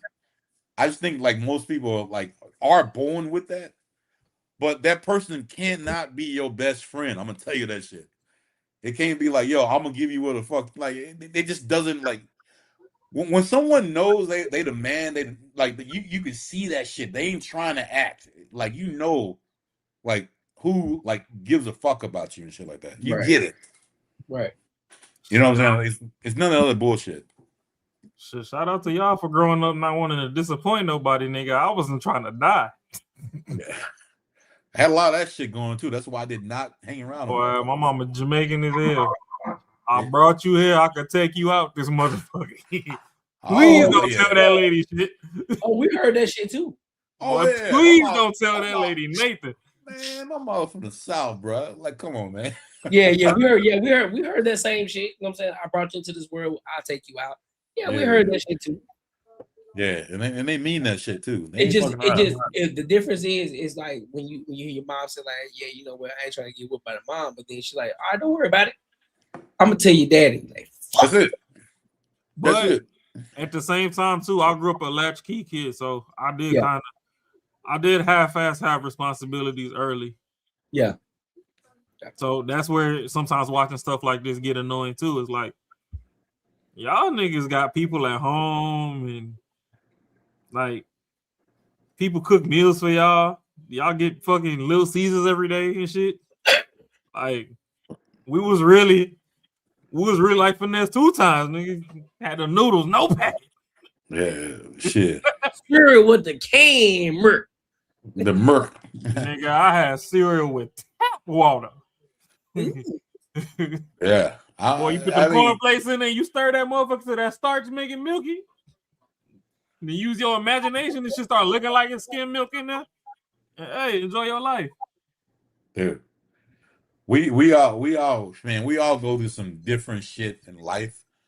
And it's wild how other people just turn out is wild. Cause with me, like, man, I mean, personally, yeah. I mean, maybe one day we'll get into some other shit, but like, yeah, I don't know. I'm just wild shit. Yeah. Hey, the worst part for me is my mom as a side gig, bro. Her side quest, she was a fucking substitute teacher and had the nerve to be trying to sub at some of the schools that I was at. Yeah. Why you going to school? Yeah. So sometimes if I get in trouble at school, it ain't no need to call home. She already there. Well, I'm talking about getting told to fuck up in front of class. Yeah, buddy. Yeah. Chill. It ain't even that serious. You ain't even heard my side. You heard my side. Like, there ain't no motherfucking side. Like, I ain't even do shit. Oh shit, we knew like if the teacher like the first negative report and it was up, boy. I'm talking about that was law, bro. That was no. I don't get the teacher said some shit. You did it. I don't want to hear nothing. She upped that belt blicky, bro. Nothing. Like I don't want to hear shit. You ain't got a side. Is what our thing was. That's why I feel bad for these kids nowadays because they got apps and shit. Straight to the parents. At least back then, you could just go delete the voicemail out the answer machine at the crib. You just have to get home before they did. Yeah. Man, I'm pretty sure in high school, man, my parents didn't see not one report card. That shit. I was like, beat the mailman there. See, and that's the problem too with that substitute teacher shit. if I did choose to slack off for a semester or something and get some bad grades and hide the report card, chances are it don't really matter. Cause she finna sub at the school anyway. Then she gonna make them pull my shit while she there. It was like, Trying to know oh, what's you up. trash ass grades. That's why I didn't see that report card. All right. It's me and you when you get home. Shit, I ain't even trying to come home no more, mama. Man, what you mean? What? Me and you? I just ran away. Shit, home is where the heart is. I'm finna stay in school. What you talking about home? I'm homeless. Yeah, you be sitting there with your uncle like, man, I don't want to go. Man. They're like, yo, man, you should go to the army or something. You're like, start looking at all the homies like, your dad said I could spend the night over there, right? I swear. Tonight looking like a real golden night. Come stay. Yeah. Hey, when you going home? I'm like, I'm good. I don't think I got one of those no more. Yeah, I like that. Hell yeah. But listen, man, make sure y'all like, comment, and subscribe for the algorithm. Make sure y'all hit the bell notification. Mac, you sleep over there, bro? Nah, that man swerving. He driving. I'm driving. I'm just listening to everything, dog. That's all I'm doing. Okay, I'm just making sure you still alive over there. You know what I mean? I ain't know if I was lagging a lot. I ain't know if I was lagging because hey, Courtney, I just went over the hump, boy. He's a hey, you hit the hump. Hey, you know what time I'm in my bill now. I'm finna cross that sooner, boy. Motherfuckers. Look, he know what I'm talking about. That's the reason why he did that. Sweet home Alabama. This man said, listen, bro. Listen, bro, we couldn't live on this. Like, I already know the hump you talking about. The Raw just had to play it. He had to play it. He had to do it. Hey, he back in the territory now. Man, listen here. We call him Sundown. Like, comment and subscribe for the algorithm. Hey, look, hey y'all, I'm back in the country. I'm a cornbread fool with a whole bunch of muscle man. Now it's time for bull. Hey, just say yes, sir. Yes, sir. Yes, sir. What? Bro, what are you talking about, man? Yeah, he over there with a face no longer matches the booty. That's cap. Shit. A face that don't what? The face don't what? Match the booty. Yeah. You sound like, hey, look, hey, man, I ain't gonna hold you. You sound like T.I. right there. Face don't match the booty. You sound like T.I. Nah, that's the first time I heard that. Hey. Boy. You sound like T.I. I was like, bro, what? Bro, but Shit might look like sugar grits, and she turned around and you realize it got salt. Bruh, you wild. Listen, bro, let's go to this next topic. All right. So, Quinton Aaron, for those of y'all who don't know that name, Quinton Aaron is the guy who played Michael Orr in the movie Blindside. The big dude? Yeah. Okay, say less. And so he has gone through some strokes. And come to find out, once he actually woke up out of that, come to find out that his current lady was already married, which is why she couldn't give any I guess she couldn't even make any decisions in regards to what to do with him in regards to, you know, him after him having a stroke and whatever the case may be. So we're gonna listen into this and then we'll give our thoughts and our opinions on it. Like this shit kind of wild. But I think it's speaks on something deeper too. So let's go ahead and get into it. This team is your family, Michael. You have to protect them from those guys. He's the actor who starred with Oscar winner Sandra Bullock in their 2009 movie, The Blind Side. A very physical role telling the real-life story of an NFL offensive lineman who beat the odds. Go!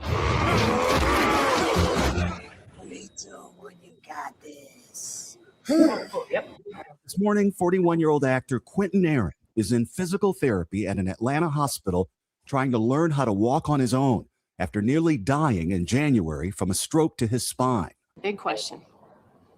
Big question. Big question. Okay, come back down. And adding to his pain, he says that while he was hospitalized fighting for his life, he learned that the woman who he thought was his wife, seen here in photos he posted online, was still married to someone else. That's what eventually led to the doctors removing her from around me. He was in a coma for 4 days, needed help breathing for a month. And when he woke up, he says that his family told him that his wife, Margarita, was actually still married to another man and as such could not legally make his medical decisions. The entire time we were together, she told me she had been divorced for 10 plus years. She even told the person where we were getting married, oh yes, I have all the documents I can email over to you, the divorce decree. But you never on your own. That's my biggest mistake, you know. He and Margarita De Leon got married 2 years ago at this wedding chapel in Los Angeles, seen in these photos from TMZ, with the ring, their wedding license, and her signature saying that under penalty of perjury, she was unmarried. When he was sick, his attorney found these records showing that she was still the wife of a man she married in 1992. You did 92? Yes, I did. A lot of it was blissful ignorance. A lot of stuff I didn't want to know. But the woman who he thought was his wife says she simply made a mistake, failing to realize that her divorce was never finalized, telling us that there was always tension between her and Quinton Aaron's family. When I told Quinton back in the hospital bed, and I want to be very honest about this, and I feel like this needs to be said and brought out. I said to him, I said, Bibi, this information that your family pulled up on me, you know, I wasn't aware of it. I said, this is what I found out. It is true. If I had a chance to do it over, I would have done my due diligence. I would have definitely done a lot more research. It's been a few, like over the years. Aaron says he's now focusing on his recovery, managing the diabetes that led to the stroke. He's in therapy every day, 3 hours a day. That is the benchmark of all inpatient rehabilitation facilities. And he's continuing to lose weight, down more than 100 pounds from what many of his fans remember. The doctors projected that it could take months, it could take a year, or up to a year. For you to walk again. Yeah, and I said, I don't claim that time frame. I'll be walking a lot sooner than you think. You know, and that's just how I believe. That's how, you know, between me, my faith, and my relationship with God, I feel like I'm going to be back up on my feet very soon. Looking back on it now, you know, what would you say to your younger self? Learn to pay attention to a lot of stuff. I started paying attention to my body because I found out over the years it was speaking very disrespectfully to me, and I was ignoring it. The woman who he thought was his wife, her husband filed for divorce in February in the middle of all this and confirms what she says, that they both thought their divorce had been finalized years ago. Quinton Aaron says that he needs to get back up on his feet very soon because he has a few projects in the works and wants us to share that his friends have set up charities to help him with his medical bills. Guys. So much. Am I tripping? Oh, what you think you're tripping on? Well, what's the big deal? Well, it literally seems like it's like what's gonna. I mean, it looks like it's something just no filed paperwork. Like, who gives a fuck? Like to me, it's not because there's nothing like what is she gonna take? If anything, she got fucked because she's still legally married, so she can't really take his shit. So it's not like it kind of seems like it was something that happened a long time ago that just never was like paperwork wise like taken care of. Like that doesn't mean she's a bad person or anything. I don't. That's just kind of wild to me. I have no clue how it's a big deal. That's fair. Yeah, I'm with you on that one because I'm like, okay, well,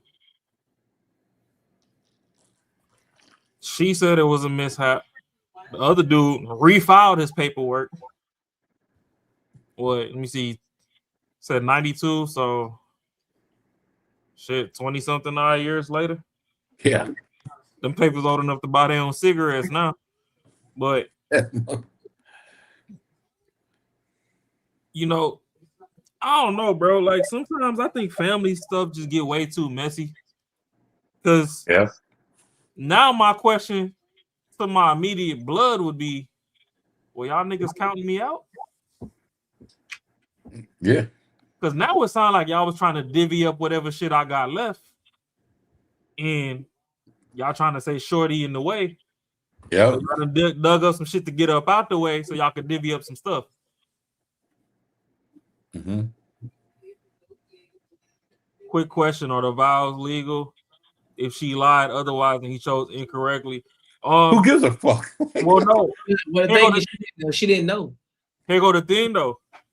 He filed for the divorce, which means they went through all the proceedings. She thought she was a free agent, as much as the dude that filed also thought he was a free agent, because from that news clip, it's like shit. He probably got a phone call like, "Oh, you know, we still on paperwork together." And he like, "Shit, you lied to me." Right. And like, I want no ties to your ass. Let's go. He like, "Bitch, I got rid of your ass in '92. Don't you ever call this number again." And she like, "No, like I'm trying to move forward with my man now, and this is blocking. This is a hindrance. This is a roadblock." So they both didn't know. So on such an anomaly of a situation, I'd say that, you know, that's just a failure in the court system.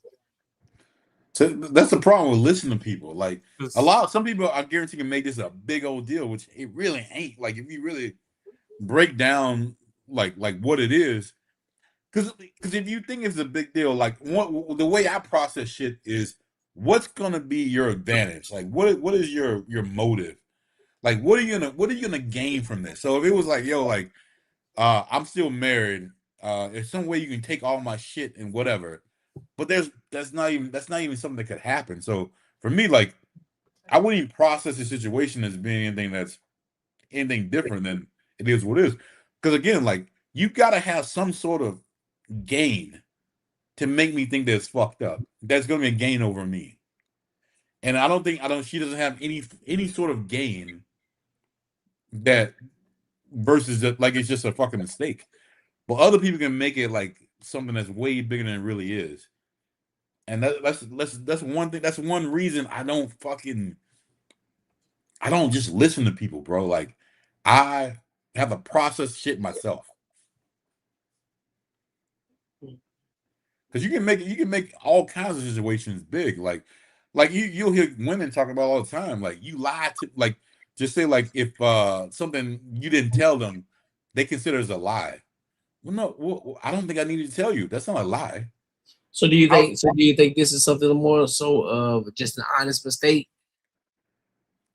Because there's no benefit. So I think it's an honest mistake. Yeah, I think it was an honest mistake because there's no benefit for her.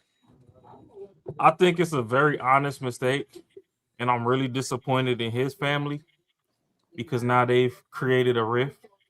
Because now he might feel abandoned when he was at his lowest, because the hospital won't let her come in no more because they're like, you ain't got no ties to him. Yeah. You know what I'm saying? So now he talking about he on the path to recovery or whatever. Well, where does she stand in your recovery? And, you know, does she even want to rock with you anymore? With your family acting weird towards her?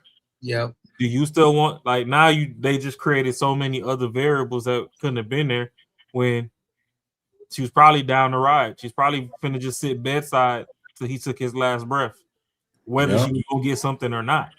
Because believe it or not, there are people in this world that just genuinely love other people, you know, with no strings attached. Right. And let's believe she's not black, so, like, I'm pretty sure some of the family may have had something against her. It didn't matter what the fuck it was. Like, something came out, oh yeah, this bitch lying. Even though it's like what it was, like, you really break it down, it wasn't shit. Yeah, and then it's like, you know, clearly from the way that she was speaking, and then they obviously said that they got his side of the story too. If you file for a divorce, there's a couple court proceedings. It sounded like everything was attended, and you just thought that, you know, everything was filed. Like, I don't know, maybe there was like another fee or something that he had to pay on his end that he failed to pay, and that's why the shit didn't get processed or whatever. But as far as the proceedings go, it looks like to both of them, they showed up to all their court dates and thought that, you know, that's a no, and they can move forward in life. Yeah. to go dig that shit up when this man is at his lowest. Y'all ain't going to go see the motherfucker every day, but y'all trying to get Shorty up out the way. Now he wake up, he don't know how the fuck to feel. Cause shit, motherfucker woke up, I can't feel my legs. That's already mental turmoil to begin with. Yeah, that's rough. Then you like, oh, where's my Shorty? And somebody trying to break the news. Oh, well, 3 weeks into your coma, we told her she couldn't come anymore because your family brought paperwork saying that she was married and we can only have, relatives come check on you. So being that she's not into you or nothing, she That been sounds like black. some movie shit, bro. It really do. Yeah, that's wild. And it sucks because it's something that is pretty much accidental. We already, I mean, just the way you see the stuff portrayed on the internet, relationship wise, motherfuckers already fighting for their life, trying to find a life partner. And it seems as if he pretty much had found one. And then on some Scooby-Doo shit, that damn alien ass family. And the thing is, a lot of shit is fueled by emotions.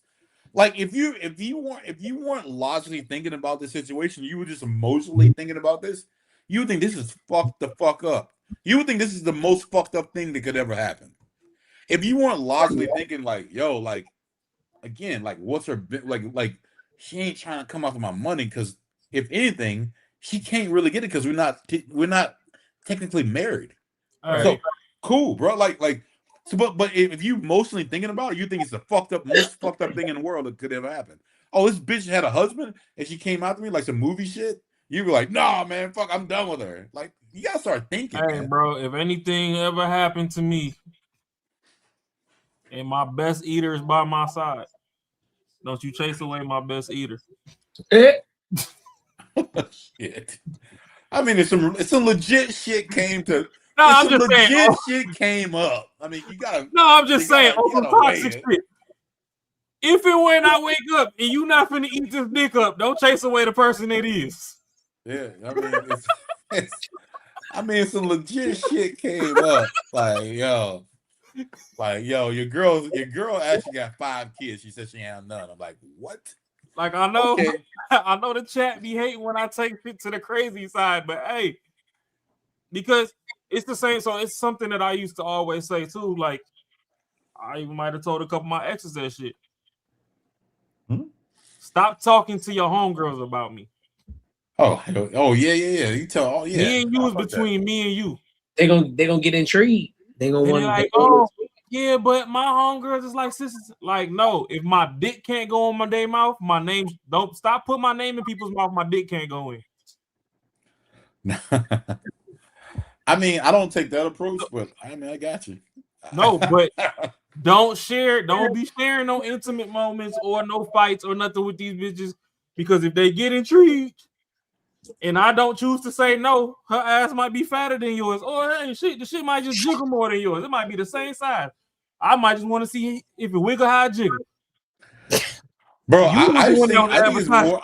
I think it's more than that. I think other, especially when you talk about women, I think they just like talk about gossip and talk about like they not fucked up your shit. Personal business out of shit. But like that's what I'm saying. Like I don't think if it was me and my girl, like some of the shit that her friends gonna try to fuck with me, I think it's more like, oh, I think they love that fucking drama shit. They don't like the shit that's going good, but they love that drama shit. If I black your eye, you better tell your bitches you was running in the driveway, slipped and fell off the bumper of the car. Yeah, it's always that. Lie to her. Tell them what's up. The fuck? They ain't got your best interest. That's what I'm saying. I care about you. Them hoes don't. I goddamn love you. That's why I do it. Well, wow, boy. So on some Will Smith shit, keep my name out they motherfucking mouth. Yeah, his family fucked him over on that one, though. But yeah, because guess who's not gonna be wiping his ass? His family. You know what I mean? That's who not. Who gonna say let's pull that cord if it went down, he went on a comatose and he was out, and they're like, yo, I don't see no brain activity. Family like, yeah, just pull it. His girl probably like, no, we gotta wait. Personally, I hope that she didn't move on, and I hope he could find grace in his soul to forgive a situation that she couldn't control, and that they could get back together if it was a healthy relationship as is. And then at the same time, when he find his strength to walk again, I hope somebody in his family get bitch slapped behind some dumb shit that they pulled. Yeah. When, you know, this is somebody that has no reason to care for me, and they're coming to care for me, and you stop them from doing that. And it's not like y'all was finna step up and do it. That's how I feel. You know what I'm saying? I'll be honest with you. He ain't going nowhere. He not going nowhere. We can watch it. It sounds good on camera. You know what I'm saying? Like, of course, yeah, I get it. He's gonna be more vigilant, pay more attention, be more, attention oriented. But that's his, like you were saying, that's his eater. Hey, you know what I'm saying? He ain't letting that go, bro. He's like, listen, listen, Shorty, I understand what happened. I get it. But I need you to be a little bit more careful, you know what I'm saying? But I'm gonna make sure that I'm on top of it too. Because I got a little bit stuff a little bit. You wanna know something? What's that? The way that he talking about he finna be walking way sooner than they schedule. I believe he let her back in and she blessed him legs with that tiger bomb and start rubbing his ass down. He be back in 60 days. 60 days. Hey, can we talk real shit? She was married in 92. I'm way older than y'all. So Tupac was alive. She was born. I think this cat was like, you know what? I may have found her out.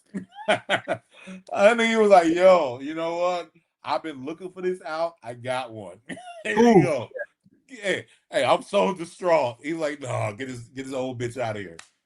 I'm fucking ready to go get something else. Absolutely, bro. I'm like, that's the only thing that makes sense to me right now.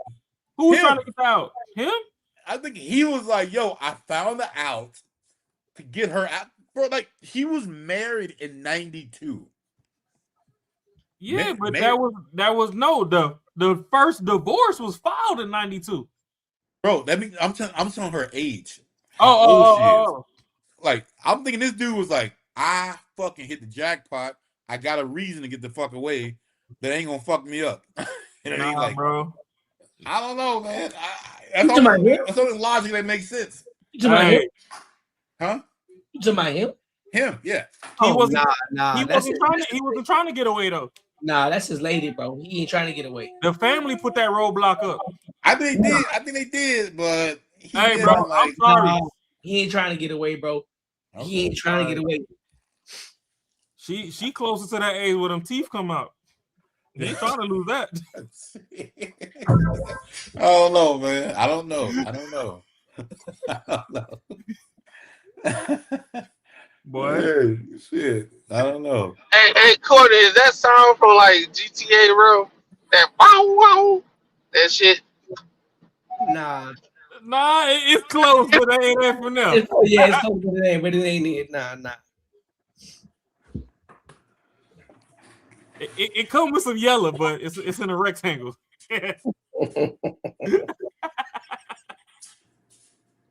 Oh shit! But nah, man, I think his family, in my humble opinion, they dropped the ball on a large scale. I hate to default to fighting over money and assets and all that, but there's no other reason to try and ostracize somebody that is voluntarily taking care of obligations that they don't necessarily have to take care of, because clearly they never said that they were married. It was a boyfriend and girlfriend. So if she cooking cakes and pies and all that and just bringing it to the bed just so he could sniff the shit, knowing that he can't eat because he in a coma, but just so he got some familiar smells and shit, and she rubbing his wrist and praying over him and all that, and then y'all can pull some shit like, oh, she married, get this bitch up out of here. Nah, the next time she show up, it's fucking police officers blocking the door and all sorts of shit. They should have minded their business, especially when it's a lady that's, loving and caring for him, because it don't sound like he got any disdain in his heart towards her. He just seems disappointed to wake up and learn that news. but at the same time, it's news that she wasn't privy to, and we could all say that okay, she wasn't proactive on her part to making sure that everything, was handled as it should have been. But hey, the court system's a court system. I done got pulled over before, and motherfuckers talking about I got a warrant and shit off some shit that I know that I handled. I just didn't have the paperwork with me, so I had to go down and see the damn judge on intake. He'd be like, "Hey, if you let me out, I can go home and get these papers and show." And once I got that, they was able to prove my innocence, and they deleted all that shit off my record, and it was just over some traffic ticket shit. It wasn't even no real nigga shit for real.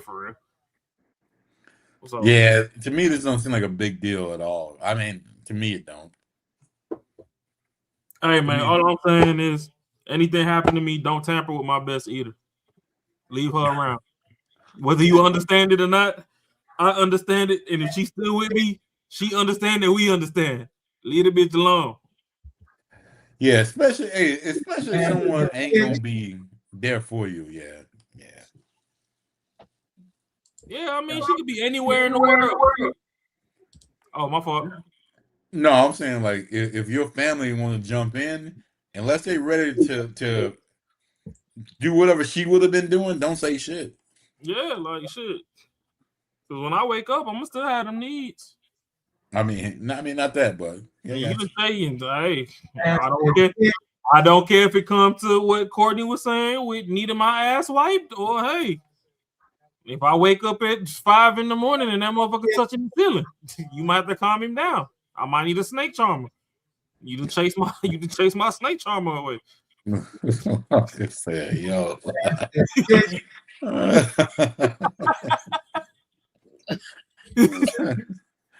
This motherfucker said, get it. My nigga is wild, bro. I just swear. Just because my legs don't work don't mean the kickstand broke. Nasty bitch.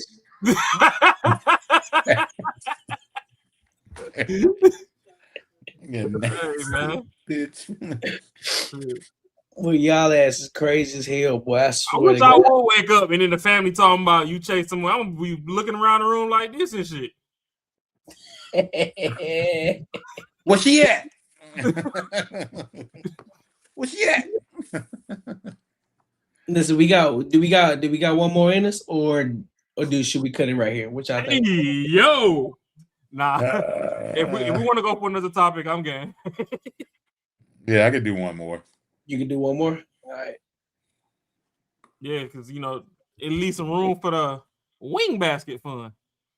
That's true. That is true. Hey, my wings right now are thawing out, so yeah, I got one more. Okay. Yeah. We good. Say less. All right, so let's go ahead and get into it. This one is one that Ross sent. I'm not sure what's going on here, but we gonna get the gist of everything that's popping off. Yeah. You know what I'm saying? Because I guess Jay Prince, he's acting the fool. So we're going to go ahead and lock in and get into it. So make sure you like, comment, and subscribe for the algorithm. Make sure you hit the bell notification, as well as make sure you support the channel with the super chats, dog. Supers. Mm-hmm. What the hell? Hold up. I missed something. Oh, there we go. All right, so let's go ahead and get into it. We live, by one of my favorite content creators out there. Oh, we're gonna let you go first because you're gonna be the one that's gonna set the stage. Okay. So, ladies and gentlemen, this next topic is brought to you by one of my favorite content creators. I recently discovered this young lady's content, and I have saved her to my favorites on all platforms. On IG, you know how you click that little star? I lied. I said she was one of my closest friends. Yeah. So at the end of the day, that's my girl. Yeah. So at the end of the day, I understand that a lot of people don't like to hear from her. They call her a pick me, and she puts it like a TIS. So Pi, get your face right. Everybody, buckle up. JP, get your thought coming because it's coming to you first. Let's go ahead and get into the first topic of the evening. I'm gonna say something that needs to be said. The Black community is more than Black women and Black children. it is also the man as well. It seemed like the moment you mention a Black man to give him either his credit, his flowers, his recognition, or acknowledge him for the hard work and the struggles that he go through, all of a sudden, it's just the most nastiest things y'all can think of, the most foul, trifling, can't wait to stomp and break them down. Like that's not a part of your community. The Black community is the women, the men, and the children. But if you can find a way to hate the Black man, then in my personal opinion, I feel like that's your way of screaming out loud how much you also hate yourself. It took a Black man with a Black woman to even create your beautiful Black self. So like, what's the problem? Y'all only like to stand up and cheer when it's about Black women. But when it's time to stand up and cheer for the Black man, it's a struggle. I don't get it. And it's kind of deep. It seemed like the whole world hate Black men, you know? And it's just like, to add our women in there with that that's deep. Yeah, that's deep. It's like if you get it, you get it. You would understand like why even saying that out loud is bizarre within itself. Like where is all this anger and hatred towards the Black man even coming from when it seems, in my opinion, it seems like all they ever tried to do was help. I mean, if I'm missing something, tell me, but that's how I see it. I always see the Black man as trying to make things easier, trying to help make things make sense, try to take the load off, trying to unravel the confusion and bring clarity. And then when things stop making sense, it's like the Black man got blamed for it, when I don't think he was the one that created it. It seems like there was another spectrum up in there, another piece in there that put it in there and said, hey, blame him. He's the problem. It's his fault. He created it. But the Black man didn't create slavery. The Black man didn't create segregation. The Black man didn't create... Let me be quiet. I ain't got time for y'all to be in my inbox.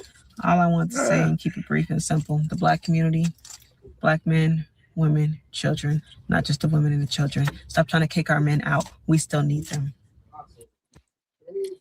All right, where y'all go? That ain't who I thought you were talking about either. I ain't never seen her. Hey, you can pause it real quick, Courtney. All right, so boom. So we done heard her soliloquy on the men and women dynamics in the Black community.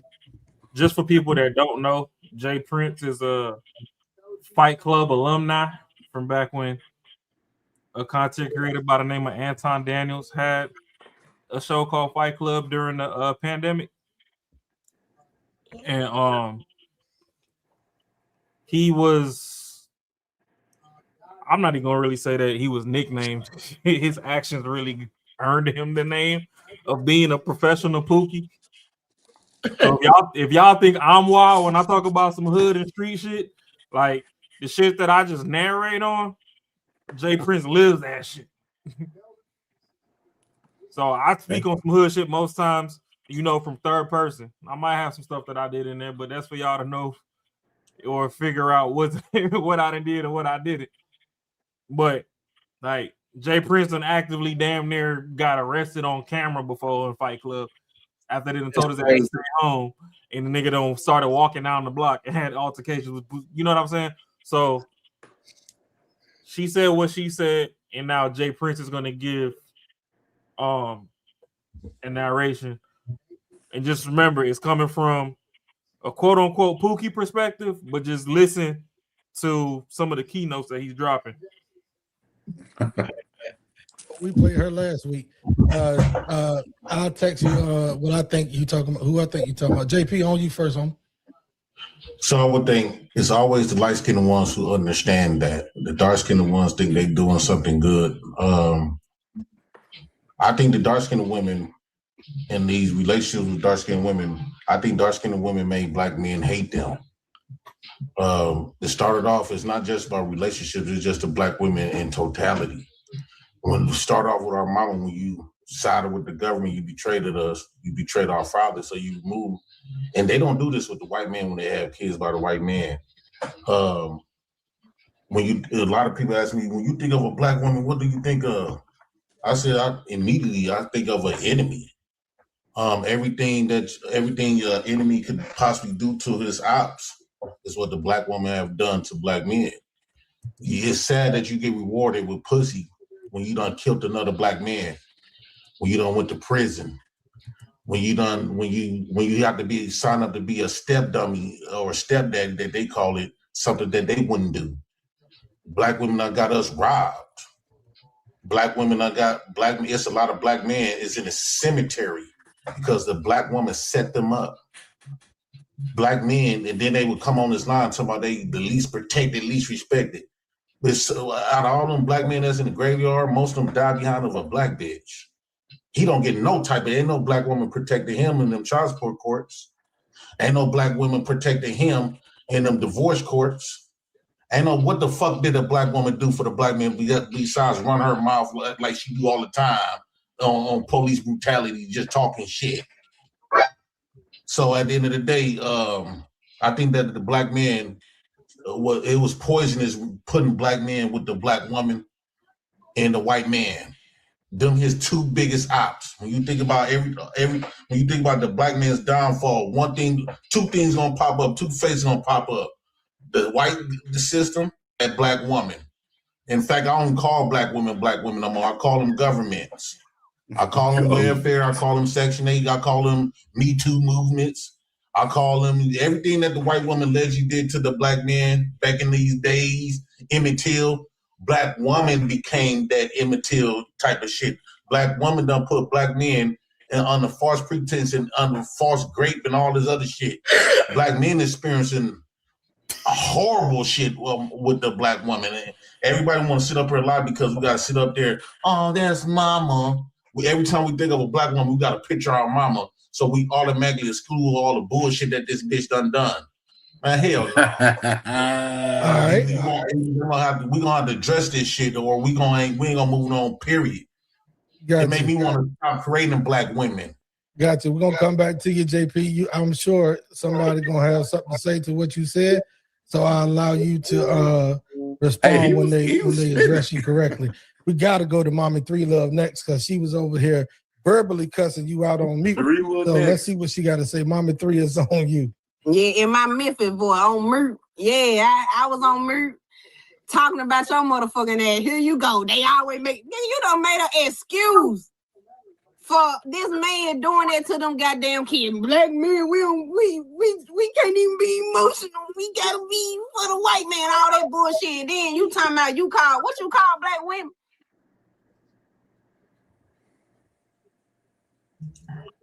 Government. Oh, movement. / J Prince ain't it? Cause you the government. What you said you do to the white man? You use the government for what? Yeah, I was trained by a black bitch to Oh, okay. So you must get Mexican bitches. You know what? You get Mexican bitches pregnant, don't you? So who your baby mamas are? What race your baby mamas are? They black because I only use black women. Oh Lord, mute your shit, cause I'm finna get down with your ass. You not now. So why you giving the government pregnant? Why you reproducing like that? Why you won't get other races of women pregnant then to do your Section 8? Hold on, Gordon. Because I was hopefully to.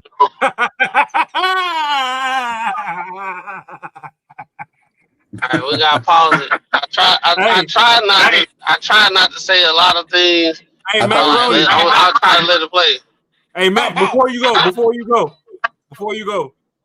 I'm gonna say I'll take back some of what I said earlier because I don't know if she got a booty on her, but it looked like the face might match the booty. Nah, I doubt it. Yeah. The thing about it is what Jay Prince is saying is true to a certain demographic of women, but the way he's saying it do sound crazy. But if you actually listen to him, and this is one of the things I've been trying to practice, is because shout out to DJ Hemp. He's able to listen to people and meet them where they at and like actually extrapolate what they saying, and he can better like say what they trying to say and give it to the masses.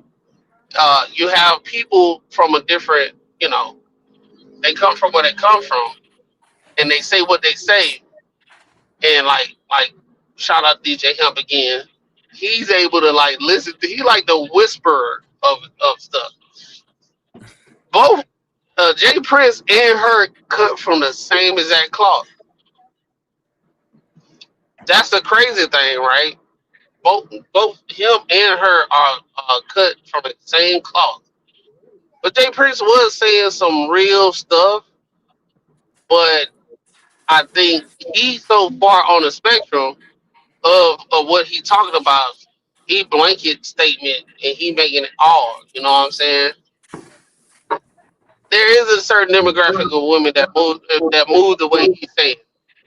It is. It's no doubt. And yeah, so what he was saying with the whole situation with you got people that's dead right now that's in a cemetery due to women. I sent Courtney a video not too long ago, and I was like, like a prime example. You know what I'm saying? They'll get their brother, they'll get their cousin, they'll get their uncle, they'll get whoever. Say, hey, this man disrespected me. It could be a situation where a dude did go out of line and call her a B word or whatever, and she feels some type of way. She was like, "Oh, don't worry about it. I get my brothers. I get my cousins."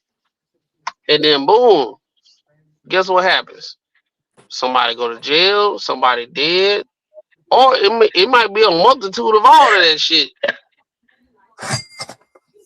Just because you feel so. Guess who's never gonna feel bad about that? Because other people gonna tell them they did the right thing. Yeah. I get it. But what Jay from what? So this is one of those things where I be like, okay, what JB be talking about, like Ron, he be talking about. Y'all ain't never been in this situation, so y'all don't understand. So okay, I'm listening.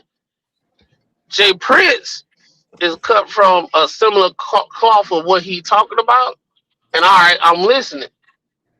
And then I'm trying to like translate what he's saying so I can understand where he's coming from. And basically what he's saying is it's a lot of women out here. Y'all be saying all this stuff and this, that, and the third. And you heard how she was trying to attack him and saying what you learned is from. He was literally saying he learned it from his mama. He grew up in it. You know what I'm saying? He grew up in it. Yeah. So she asking him where you learn this, and he saying basically I learned it from my mama, right? But she ain't trying to listen. So anytime it doesn't even matter, he can say God is good. She gonna be like, oh, she not really trying to listen, trying to understand. She wasn't listening to understand what he's saying, right? She just feels some type of way based off the egregious. Now, the way he positioned everything that he said, it was egregious. I ain't gonna lie. I'm not gonna lie.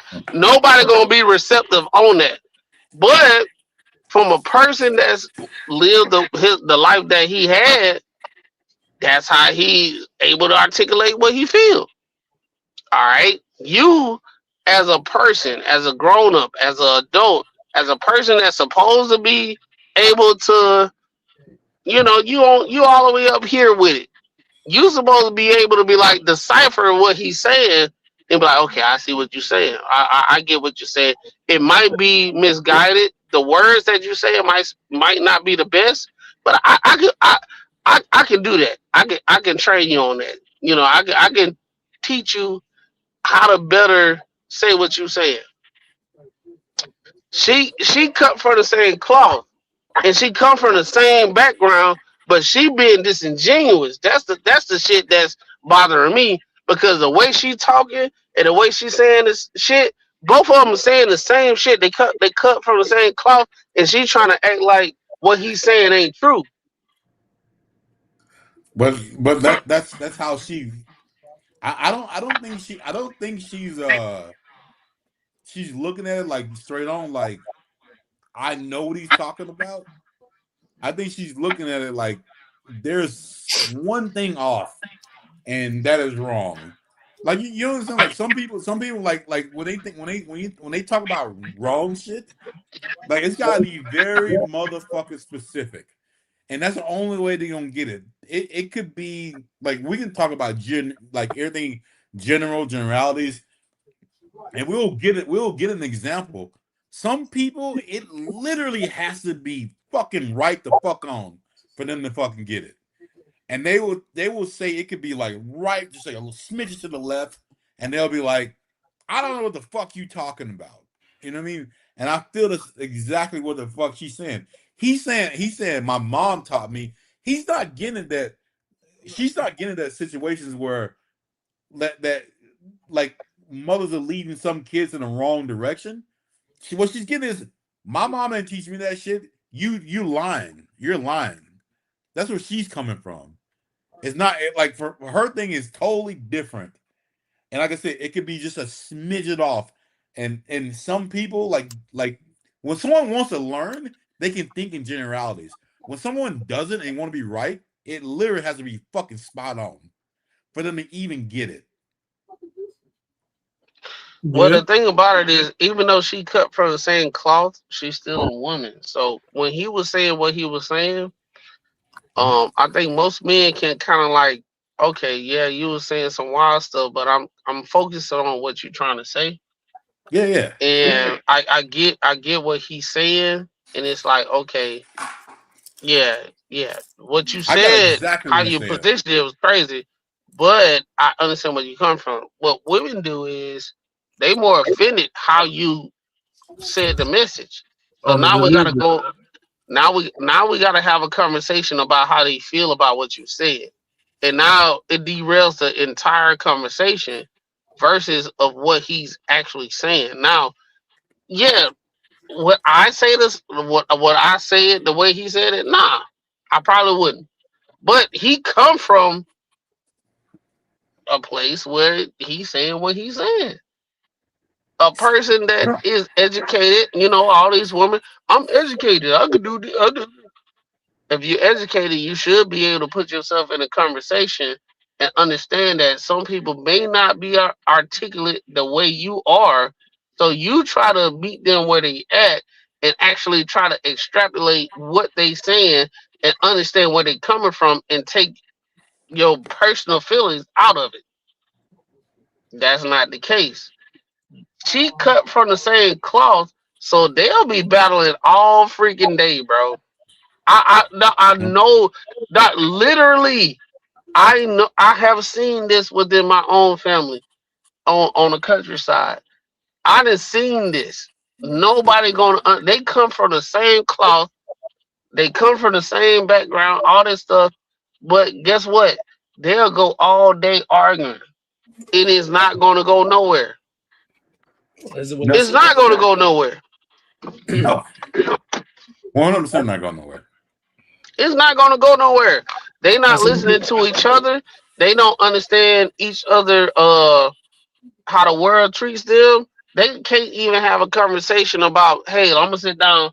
How the world treats you? Oh, how the world treats you? Oh, I ain't know that. Oh, I'm learning. They not finna have that. It's the victimization on both sides.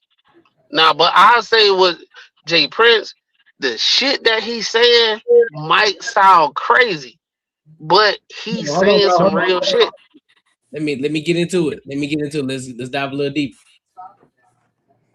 Get black boys. I didn't want the black girls. What the fuck is wrong with you? I didn't want to have no black. You know that shit you saying don't make fucking sense. You know that shit don't make sense. What the fuck you saying? You so goddamn. You okay? Ain't it ironic though? Hey, Mommy 3, he just told me something new. I thought I knew him very well. Look, he just said that he wanted. See, this is how you get karma and curse, JP. Because you just said that you wanted all boys, and you got 3 girls. 3 Yeah, girls. yeah, because I didn't want to create no more black women. So what are they? I try to pay for the abortion. No. What are your black girls? The government, right? Yeah, I call them little welfare. They some black bees, right? No, I'm the same. They the same. Oh, hell no. We ain't stop living. They light skinned. Oh, they must be light skinned. No, they the same names that black mamas call black boys. Okay, if you don't that, don't you fucking come at me with that weak ass shit. No, man, no, you come at me with that weak ass shit, man. Okay, let me finish. No, okay, you can mute up. You answer my question. You answer my question. Okay, let's get to it. So that little light skinned girl, she makes a dick wet saying that bullshit. Cause I already displayed her motherfucking lying ass. That motherfucking content creator you just posted, I already caught her in a fucking lie. That pandering ass shit. See, the shit is y'all niggas always want to talk about these niggas pandering to these fucking hoes. Derek Jackson. What? Name some more black men content creators that love to just lie to. Let me tell you something. That girl ain't doing shit but lying. She done put her head down. Tell me some black men.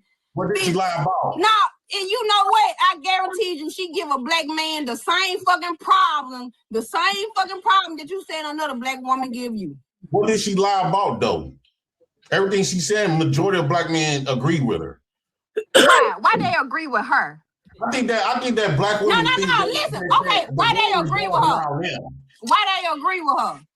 Why you think black? What you saying is our lived experience. I think y'all black women think the fucking world revolves around. I can make a video. I can make a video and say the same shit. No, that shit is real. What she's saying, she ain't no motherfucking. But I can make the same video and say the same thing. It's so easy. Just like these niggas. No. Just like these niggas can get online and say something that a motherfucking bitch want to hear. And make money from it. She making money from your dumb ass. And you stupid. And you sit up there thinking that she ain't gonna get a same. Hold on. You think you sit up there thinking she ain't gonna black women is bullshit. That's why they whacking smoking black women. Okay. Yeah. I caught her in the fucking lie. I wish I could play the clip with the lie that I caught her in. I wish I could play. Yeah. She gonna get the same black nigga, the same fucking problem. So you in the white man. Ain't she? What white man? Black man, you need to leave him the fuck alone. You mad, ain't you? Bitch. Yeah, express yourself. I thought you said black men couldn't express themselves. You expressing yourself now? Yeah, it took 40 years to do it. Express yourself. Nobody stopping you from expressing yourself. You can do that shit. Yeah, they told me to put my feelings in my girl body. You know how they do it. See, there you go. Back saying dumb shit. Man, go ahead. I'm done. Right. My case has rest. Gotcha. All right, Pie. I hope you're ready. It's on you. Oh, so I'm only gonna have to agree with Jay Prince for a little bit of it, because I think that she has a point. You know, black men are left out of the black community on a positive note, not a negative note. Because if it's anything negative about the black community, it's always the black man. It's never the black woman. But if it's something positive, then black men don't get the credit they deserve. That's why they're always trying to say, the men aren't in the house. And so black men always like to defend themselves by saying, I was there for my kids. I was there to raise them. But to categorize it based off me being light-skinned to agree with her and versus a darker complexion person wouldn't have that same theory, I think it's bullshit. And to categorize all women as bitches, but yet you don't want to call your own daughters bitches, shows that you're just mentally unstable as a whole. I don't agree with that. That's ignorant as fuck. If you believe half of ignorant. Hold on, let me say something real quick. That's how we know how we as like men and women think different. You can, like, a woman can say, I don't know. Even she said all fucking black men are losers. I don't think that I would get offended by that because I know the bitch ain't talking about me. Like I just don't. Even she said all. I don't think I would. And most people don't say that type of stuff. It's just literally like just the semantics and the like a lot of people are so like strong on certain words instead of understanding like what someone's trying to say. Like Mac was trying to talk about your boy Jay Prince. Like, hey, he can't articulate what he's trying to say.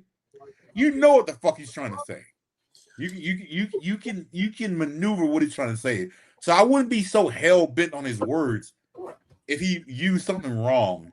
I know what he's trying to say. It is what it is.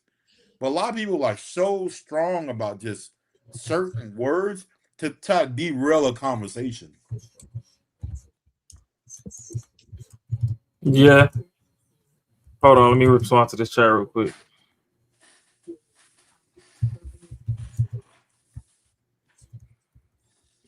Yeah, Claudia, you definitely wrong. Hey, Matt, what you got? Some Jack in the Box? Ain't no Jack in the Box. Ain't no Jack in the Box where he at, bro.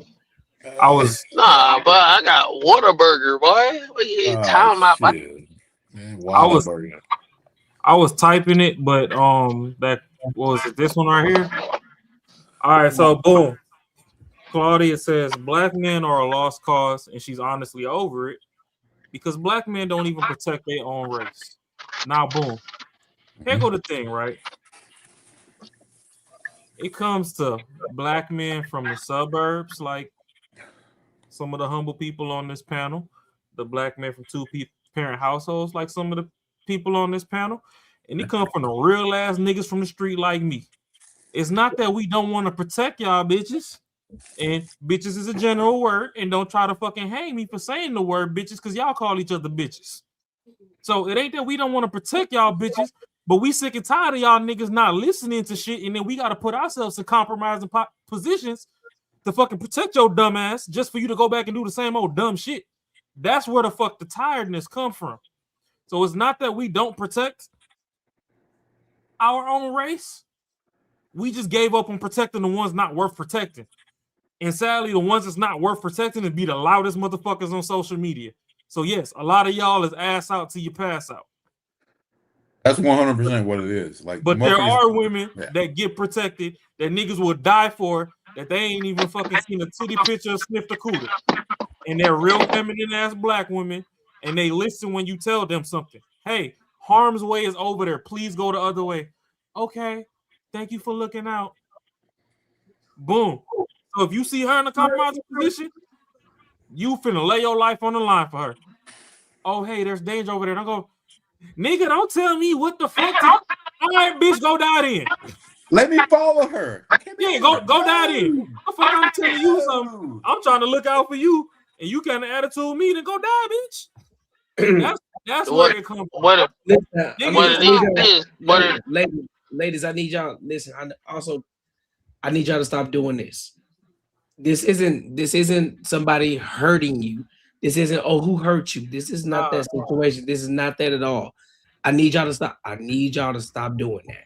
This is it's a shaming tactic. The beauty of this though, Courtney. The beauty of this is they gonna ask who hurt you. Y'all single ass fucking mamas hurt us when y'all fucking kept our daddies away. That's the reason that's the real reason I said we should go watch that Shannon Sharp and Michael Beasley joint. Cause it's a lot in there that got unpacked. And Macaroni said he done already seen it end to end. I didn't even see the whole thing. I just seen a snippet. I seen the whole thing, and he brought it up multiple times. A lot of this shit started at home. So you want to know who the fuck hurt us? It's that single ass, struggling ass mama that couldn't do it on her own, but was demonizing our daddies just for us to realize that our daddies really was something and really wanted to be there. And that ugly ass bitch was the one keeping him away. That's where the fuck the hurt come from. Let your kids choose their own destiny. And I'm gonna put something on top of that. You know, no homo. Pause. You know? Oh shit! On top. But on some real shit, right? On some real shit. When men, I think women really feel as though we are just vessels walking around, and some of the vessels that's walking around as men are just they just pre-equipped with certain software. This man is just equipped. He just a man that do X, Y, and Z. And then you got these men that ain't shit. You just pre-equipped that you ain't shit. So I'm looking for the men that's equipped with all the shit. Now, when we start acting like humans, and we were like, "Yo, my experience in my life and all that type of stuff," my mom was a certain way. I talked to my dad at 25 years old. He gave me his side. Now I'm looking at my mom kind of crazy. All right, we kind of like let's zoom out a little bit, right? You got women that say, "How can you have this kind of mindset? Your mom black, your auntie black, your X, Y, and Z black. You this, that, and the third." But at the same time, right? The woman that just came up and said what she said, she's a mirror image of some of our black men that had to endure some of the black women that just was the worst. This is not me on some black women like I'm trying to shit on black women. I know there's a bunch of good ass black women. It's just a certain demographic of black women that's just the worst. Just like it's a certain demographic of men that is just the worst.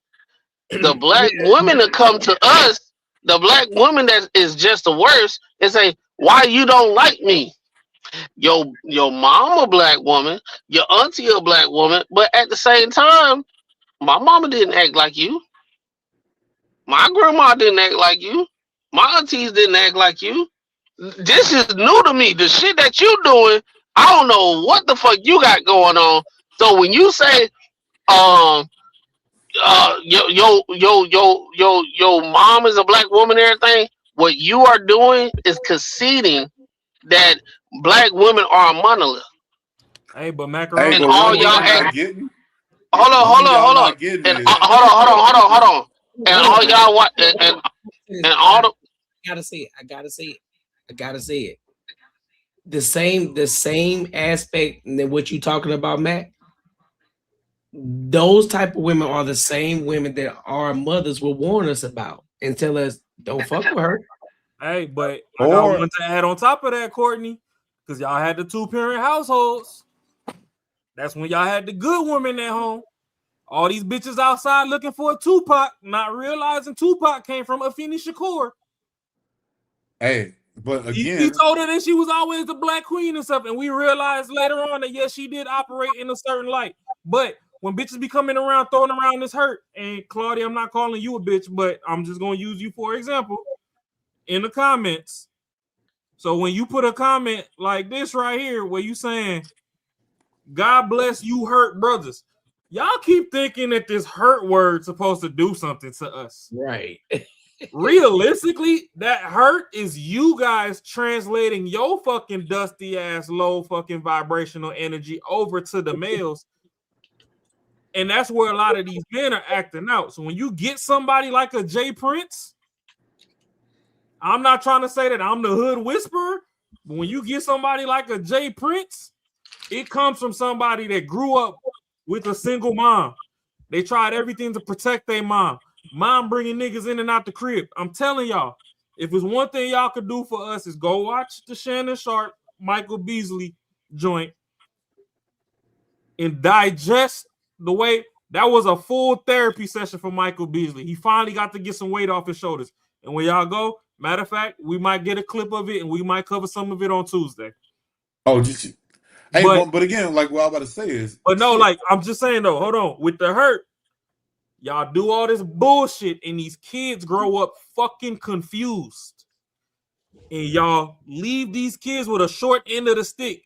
Then y'all grow up and start asking these kids who hurt you. You guys putting yourself in compromising situations because y'all thought y'all had an ego and y'all wanted to fucking prove a point is what damaged the people that y'all was supposed to be protecting. But y'all didn't see it because y'all tried your hardest in the situations that y'all put yourself in. Because a lot of y'all don't have to be in the situations y'all in. And if we let that clip play a little bit longer, Jay Prince even gets into it. Because a lot of y'all, when y'all go on this Section 8 and these food stamps and all this other stuff, taking these government programs that took the black men out of the home, not only did you hurt the fully grown man that wanted to be there for the kids, you stunted that child's growth by not having that kid have access to his father to learn some things from an actual man, whilst y'all continuously bring other men in and out the house. So y'all don't see that that's hurt because that dick feel good to you when it's running off of your spinal cord. It don't look good when a motherfucker coming over and keep trying to fucking give melatonin gummies to that little ass kid so he can go to bed so that they can get their dick sucked. So when y'all use that word hurt, watch what the fuck y'all doing, because y'all keep trying to use it as a fucking weapon, not realizing that you the sharpest knife in the cabinet. You done already cut these motherfuckers deep, and you trying to ask who hurt. Then y'all don't even allow nobody to the fucking stage to answer y'all. Y'all start trying to argue. If y'all would fucking take time to get an answer and digest it, then you would see where the fuck the hurt come from, but y'all don't do that. Y'all just want to argue all day. Then when the motherfucker take you and put that head between that motherfucking washer dryer, you wonder why the fuck the motherfucker violent. He's had a lot of pent up shit in him, had no way to channel it out, and then here you come again trying to victimize and weaponize this person, and when they lash out, it is what it is. But I digress. Go ahead, Marcus. I know you had something to say. My fault. No. It's real short, but like a lot of times they will say like, you got a black mother, you should, whatever it is. A lot of times, why motherfuckers see it because they did have a black mom. They understand like the shit that you fucking doing. I saw that shit growing up, and that's not what I wanted in life. You know what I mean? So like, just because like the one thing I hate when and it's usually like women that do this shit is just because we're the same race, I gotta support your badass behaviors, and that will never fucking fly with me. Like, look at this dumb shit. Yeah. Yeah, 100%. Yeah, exactly. Yeah, we can play a little bit more. Shit that comes out your mouth, you need some deep down therapy, because there's no way you could put black men on a pedestal, but yet you're not even man enough to be able to afford your own groceries. So when my black daughters get out of line, unlike y'all, they get their ass beat. I think that's what a lot of y'all been needed from a black man, y'all daddy. And since y'all didn't have y'all daddy, y'all got away with motherfucking murder. That's what the problem is. America spoiled y'all, and they did this on purpose. So you can sit up here and berate and disrespect black men and expect for black men to tolerate your shit. I don't give a fuck about your family. I need y'all motherfucking ass whooped, to be honest with you. I'm gonna keep it real. We ain't finna sit up here and pamper you and baby you like woo out the bam. Y'all have done the most, and we have got a lot of men that's in the grave digging for y'all to say, oh, we want a white man because they treat us better. Yeah, I bet they do treat us better because you haven't put the white man through the same shit that you put black men through. You created graveyards amongst black men. You put black men behind prison. You ain't finna make me respect no black bitch just because you's a black bitch. But you know that black bitch that made that video, but she ain't donated to no black organization for no black boy. Just like the white folk rolled that black boy in that fucking mat in that school. What that black bitch is? What she ain't? What that black girl that made that video? She ain't nowhere to be fucking found. She ain't doing no more pandering to y'all dumbasses. And y'all rearing her fucking video. She pandering to y'all dumbass. Y'all believe every fucking thing, dumbass. Yeah, all right. Black women have done a lot for me to use this. Dominique Chantel, unmute your mic. It's on you. What was the question centered around her video? So the question centered around this video right here was,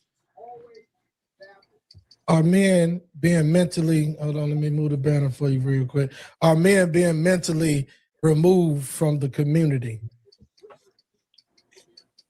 I don't have nothing to say to this. Hey, hold on real quick. I don't agree with her. One thing I gotta say, I'll just say real quick, like you'll see this shit happen a lot of times where women will do something diabolical and end up being the victim or like the person looked up to. Like you'll see this shit happen a lot of times where women will have another dude's kid, and another man will raise his kid. He might know about it, and for some fucking reason, he still holds his duty up to raise his other kid. And I'm gonna tell you one thing I don't think that's cool about this kid, this sort of situation.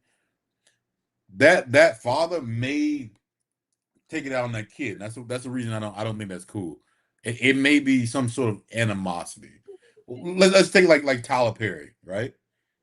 Tyler Perry, successful motherfucker. And the only reason I'm pretty sure the shit happened is because the turmoil he went through.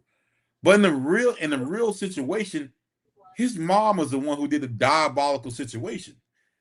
His mom was married and fucking cheated and had him with some with another dude. So now in these situations where like some men are getting put in these situations where they need to say fuck the duty and leave. Get the fuck out and fucking leave. Because at the end of the day, you're not gonna be looked at as someone like as important at all. Okay, so you saying Tyler Perry was a broken man? No, okay, so he. Oh no, so, I'm just saying like his upbringing, because then that started triggering my thoughts, because it's like, okay, didn't we cover a topic with was it Kirk Franklin? That he went to the corner store and he had somebody else. Yep. He just was always wondering why the nigga at the corner store was fucking more friendly than his daddy. No. What I'm trying to say is his Tyler Perry's mom is praised, right? Mm-hmm. He cheated on her husband and had Tyler. So the man that stayed raised Tyler. The man stayed, and his ass should have fucking left, but he stayed. And then I don't know how that whole dynamic worked, but I'm pretty sure for some reason Tyler, his dad don't like him. Obviously, we know what it is. I know you're not my son. I got my duty, and I'm gonna stick with my duty, and I'm doing this. I might not treat you this way, but this is the reason he got that way. Like it's still fucked up, and men should say fuck these women and fuck them and leave. Because don't stay.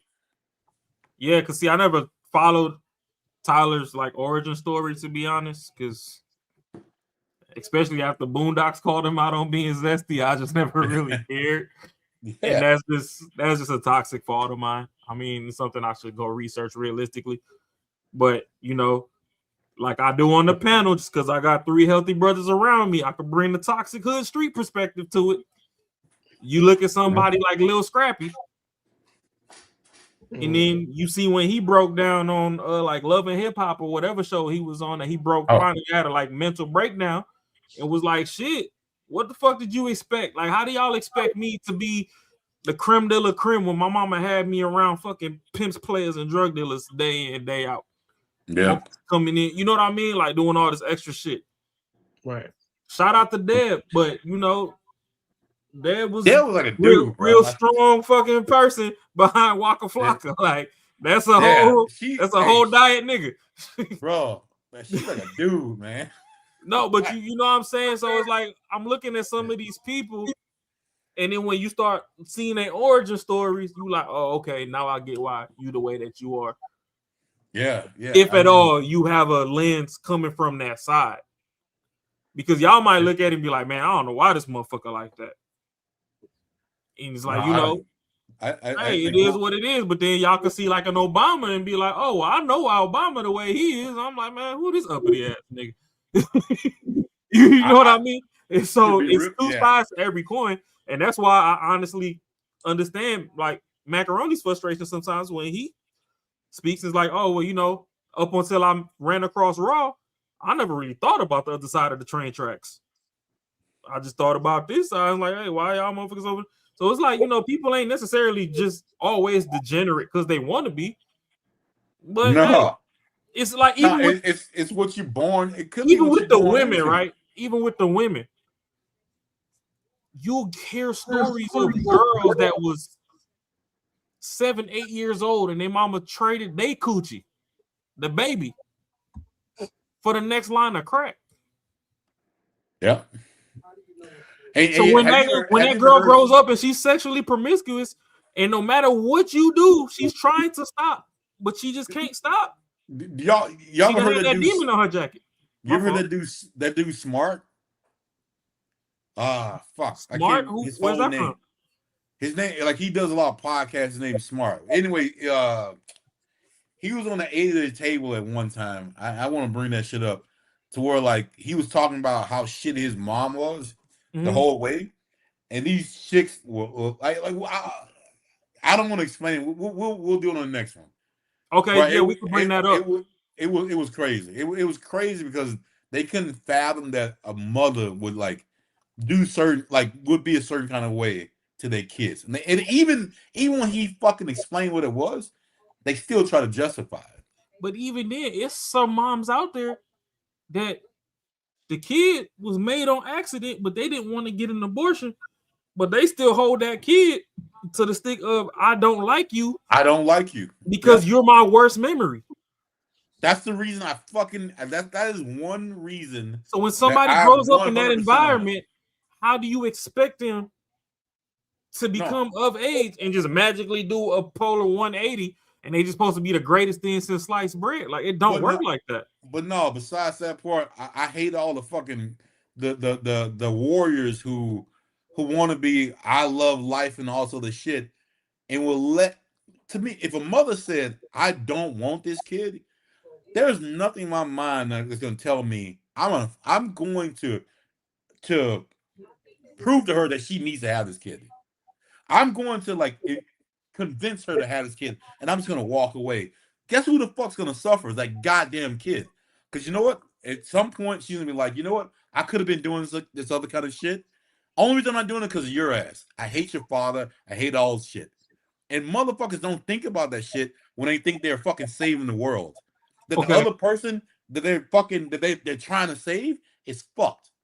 And you know what? No, because I don't believe the whole bullshit that, hey, if God has not come up and said, yo, I'm giving you life, you're just a meat sack, bro. Like, no, also the bullshit, you know, it is what it is. You ain't got it. You ain't there. None of us have any fucking memories. Crazy word. You ain't. No, I mean, I hate get what you're saying, though. I get what you're saying. Yeah, I hate the part where people think you're actually doing something. You saving a life. I can't imagine. Like, I saw some other shit to where this mother did some fucked up shit to her kid, and he had to actually live through this shit. And you think you think you would rather this kid live to go through something? She told you signs that she didn't want this kid, and you fucking say, you know what? Because I want to do the best thing to make me feel better. You have this kid, man. Fuck all that bullshit, bro. That's crazy to me. If a motherfucker say I don't want to have it, I believe you, and I'm gonna fucking help you not have that kid.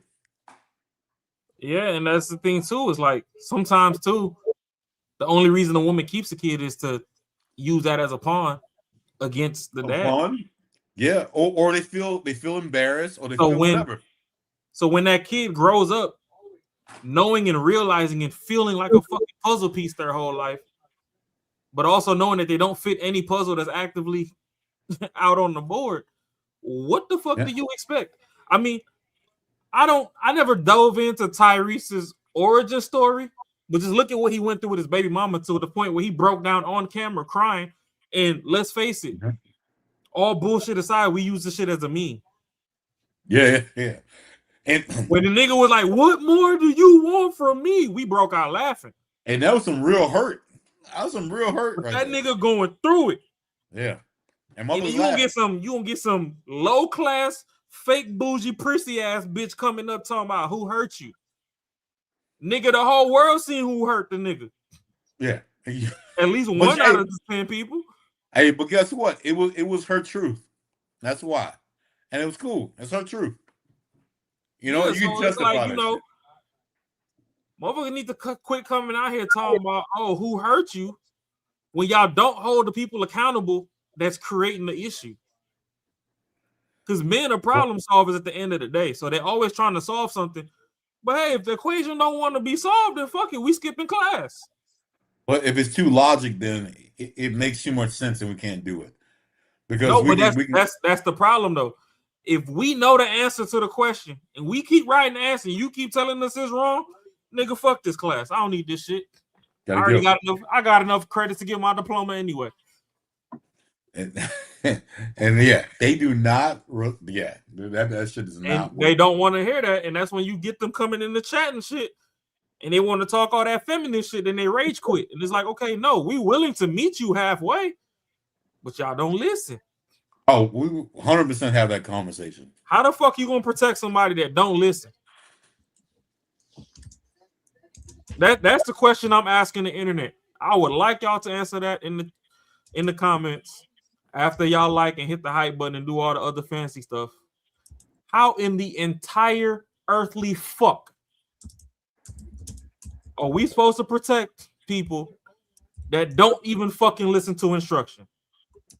Please riddle me that. But then, so check this out. They don't think the person's trying to protect them. Just say if a girl and she dresses all slutty and shit, he'd be like, yo, you do you. I'm cool with it. I'm with you. And that's empowering her. This is a cat that's trying to protect her. But when you say, yo, I'm not. Hey, you know what? You setting yourself up for some fucked up shit to happen. Guess who is now is the person who is not trying to protect another person who is like whatever the fuck the shit they say. You know, like you're not the one trying to protect her. You're just overbearing and all this other shit. You want controlling, all this other shit. I know what the fuck's gonna happen to you. I know what's gonna happen. Yeah. And it's like, yo, like you don't want to listen to that shit, but you cool with some dude saying, yeah, be you. That's cool. That shit shouldn't happen. If someone, I mean, like that, like how the fuck do you live through a world like that? But still, too, women want to do my body, my choice, all this extra shit, right? Boom. You have kids at the tender age of 6 or 7 telling their mama, hey, you got too much booty meat hanging out your shorts. Can you go change? We're going to my PTA meeting. Yeah, you embarrassing. They be like, oh, you shut up. I'm the mama. Yeah, you embarrassing me. And they're like, nah. Like, well, so now, who told you that? Who told you that? Is your so dad now telling after you that PTA meeting and everybody done seen the mama with the ass meat hanging out. Yeah. And that mother got to go to school on Monday. And they start bullying him. You failed that motherfucker. That's where the hurt started at, but y'all don't see that. Yeah, they that's some then that's y'all some then he grow up and he has a disdain for bitches that don't listen. Then y'all come in his face, snapping fingers and twirling necks and shit. Oh my God, who hurt you? Who hurt you? Yeah, my motherfucking mama did. We say ain't the saying charity begins at home? Quit asking that nigga in the street who hurt him when y'all don't hold a bitch accountable at home that's hurting him. It's real shit. When y'all get all these men that's sexually promiscuous and stuff, don't get me wrong. I'm a toxic ass motherfucker. When we go to the crime section and we covering all these teachers fucking students, it's a couple fucking teachers I had that I wanted to put through the motherfucking mattress on some toxic ass shit. Because not all my teachers look like the principal from Matilda. It was a couple young ones. You know, it's the generation before ours that had just straight grannies in class. Goddamn. we had a couple young things with the little thunder rump on them, and I'd have put them through that motherfucker. Them old bees. But at the same time, that's coming from a toxic place. You know, I'm glad I did it because I ain't trying to go to jail or send nobody to jail. Now shit.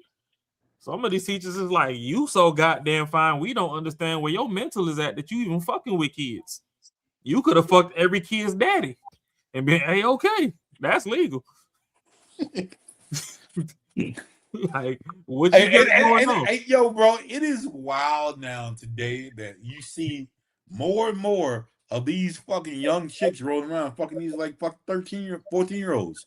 To me, honestly, bro, I don't really think it's that wild because it's getting called out now. No, I know a couple old ladies when I was growing up that if I really wanted to go with my move, it was up. I just believe the problem is due to the fact that people actually have real life fucking bills to pay, and not everybody can afford to pay their bills by being a teacher. The bar has kept getting lower and lower, so you have younger people going into teaching. And that's where it's becoming more rampant because now the age gap is also closer. Don't get me wrong, they're still preying on minors, but when your teacher 24 and the nigga is fucking 18. 16. Yeah. Pause, but that nigga damn near got a grown dick already. So that motherfucker, he not hit puberty and that shit hit his kneecap. And she over there in gym class staring at his gray sweatpants. She might just want to see what it's about. And next thing you know, I mean, you making money on personally- YouTube because we reviewing the highlight reel on Banter and Barter. Yeah, I don't think it mentally it fucks dudes up, but at the end of the day, it's like, hey, well, shit, we gotta keep this shit equal because you know, I mean, like, hey, Man, bro, after like the age of 14, once motherfuckers and hit puberty and that testosterone is flowing. Yeah, he all right. Anything that got a hole with some grease in it can get hit. To be honest, until they learn self-control. So yeah, you gotta watch out for that food laundry basket shit. yeah, so really, even then, the protection of a young adolescent man still falls on the woman. Like, don't prey on his carnal nature. You're supposed to be, you know. But mentally, it's not gonna fuck him up. Mentally, he'll be fine. Like he's not gonna. I don't know. I don't think unless you make it a big deal. Mentally, if you were 16 and you fucked your teacher that was 20 something, I don't think if anything, it's gonna like boost you up in some other shit. But like mentally, it's not the same thing as a woman because a girl, like, yeah, you're fucked. Like a dude's gonna be like, I'm going through life. Actually, I'm fucking more confident. That shit was Like, a I'm good. highlight reel. It was an achievement unlocked on Yeah. Xbox. It was a high five with the bros until mommy That's it. and daddy found out, and then now you gotta Then they- face the fucking consequences of your actions because they gonna hold you accountable. Because mom's gonna make you feel like you got violated. Mom's gonna make you feel like you are a victim, and I think that part should be left out. But I think the obviously the grown up should be held accountable 100%. But I do not think you should make the child feel weird about what he did, especially if it's a boy. I don't think you should make him feel weird. Like, yeah. I That's see wild. what you're saying. And it's almost like the same shit, bro. Like the same shit. Not to get on some wild, crazy, dumb shit. But the chicks that run around, they fucking are feeding their kids with their like out in public with the titties hanging out. How the fuck are you gonna do that in front of a boy who's a teenage? Like he's trying to look at ass. Like why the fuck would you? Like why would you put your shit? Like I saw like a mother doing this in front of her like 16-year-old kid. I'm like, do you know how much how you could fuck this kid up?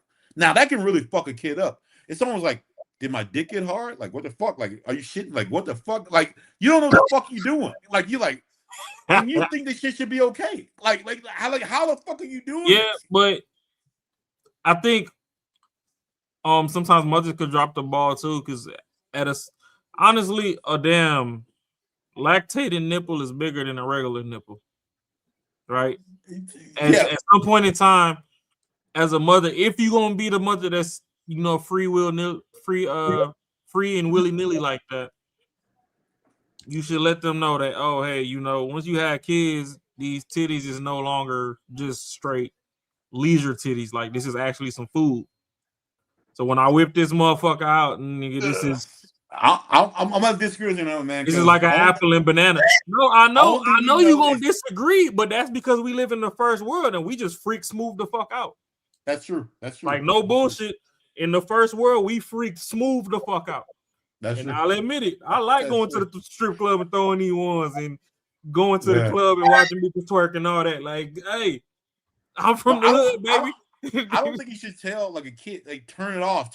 Like this like you shouldn't be. One thing you should be respectful and say, I'm not gonna do this in front of my kid. But see, women are only fragile when they have their first kid because they don't know what they don't know yet. Once they start packing on 2, 3, 4, 5, they're in the routine. If this motherfucker's crying and is hungry, you finna get this titty. I don't give a fuck who around. Mind your goddamn business. I'm feeding my child. If you have a man in the house, listen.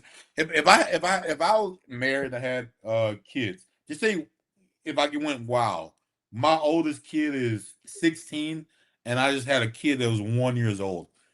if my fucking wife pulled her titties out in front of my 16-year-old kid, You our wouldn't say kid shit. together, I would fucking lose my shit. You wouldn't. I would be so pissed. I guarantee you wouldn't. Only reason I'll be pissed because now you're telling him he needs to decipher. He needs to not understand. He's a fucking kid. Like, he shouldn't even see his mama's titties. Like, at that age, he should never see that shit. Yeah, One but thing, at the same he should time, never see that, and he should never be like, I need to like you know. But What I'm saying? here goes a larger that's just weird conversation, though, shit, Marcus. bro. That's weird shit. Here goes the larger conversation. If you're already in the arena that you sexualizing your mama, you already freaked the fuck out. Do you think you can do that? No, I disagree. Turn it off. I disagree with you on that one, Raw. Yeah, you I don't. You saw titties. You just saw Here's titties. why. Here's why. Hey, You saw titties, bro. this is why I'm gonna separate two-parent household from one-parent household, because it's a lot of these mamas that'll walk around their house in they damn And they booty should shorts not and they do can't. that shit. They should not do that. I'm not saying that they should do it. Yeah. But some of those mamas are also stern enough to let them kids know, hey, motherfucker, I'm your mama. Don't be on no fucking wear. But hold up, though. Right, That's go cool. ahead. Y'all got it. I'll talk when y'all done. That's cool. That's cool. Well, I mean, I was quiet for about the last hour. No, that's what I'm saying. That's why Yeah. I'm not. I ain't being disrespectful with it, but I'm just honoring the fact that I've been talking for a minute. But the thing is, that's cool that they're stern about it. However, even as a mom, you should already know that you shouldn't be operating like that in front of a kid anyway. So this is where the direct correlation between a single mother household with no father in the household versus a two-parent household with the stern father in the household. The mother already knows she ain't finna walk around the house like that when she got kids in the house. In the first fucking place. You're always gonna cover yourself up. You're always gonna make sure that, hell, even when you go to the front, even when you open in the front door, you gonna put a bra on.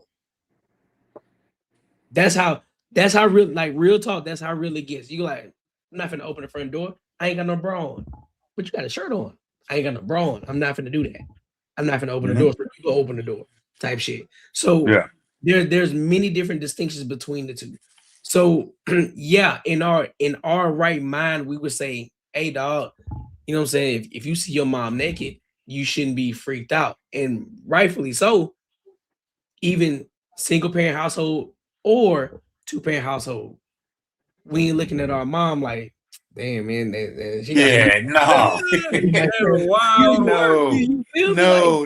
we ain't looking at our parents like that. Like, ew, man, like, I want to see that shit. Bro, you just saw some titties though. You don't want to do that. Yeah, it's your mom. Like, It's you your ain't mom. because you don't look do at that. You don't even want to. It's just like, yo, like, no. like, you like, ew, bro, what the fuck is this shit? Yeah. You know what I'm saying? And so you automatically, and that's just nobody teaching you this. You're not thinking like that. It's, hey man, it's my mom, bro. Like, I'm not looking at my mom like that. What's wrong? What the fuck is wrong with you?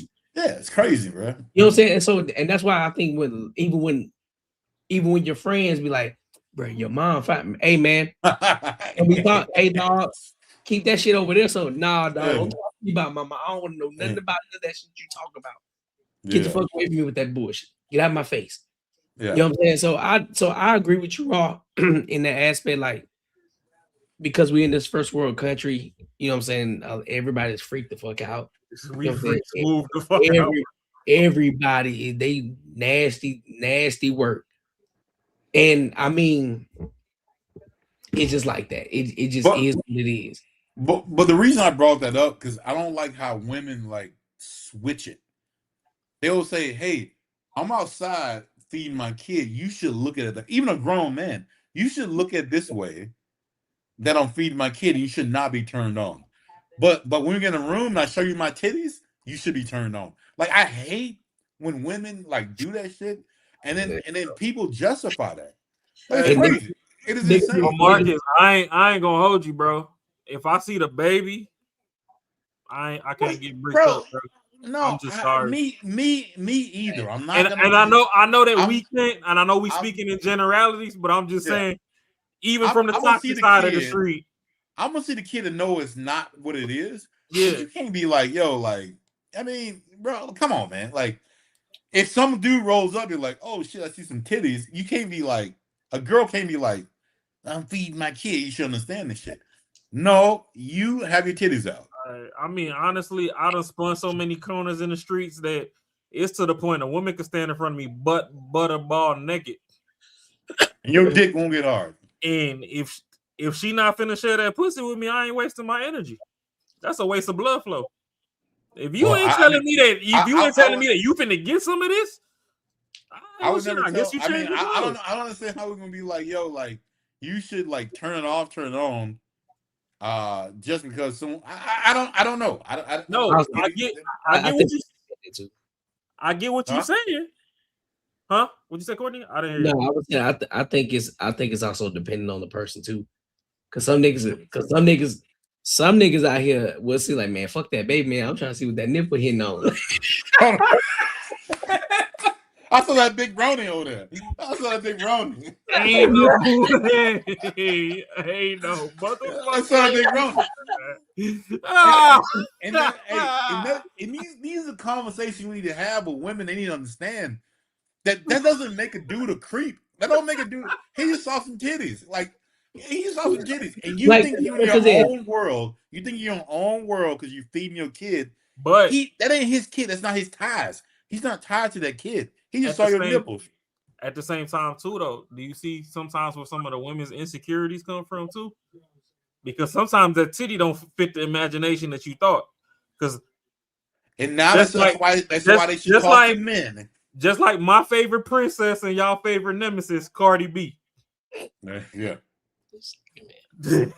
That's why they should talk to men. And honestly, I know you're shaking your head, Courtney, and that's fine. But I'm just saying, people seen them titties when she was a dancer, right? Yeah.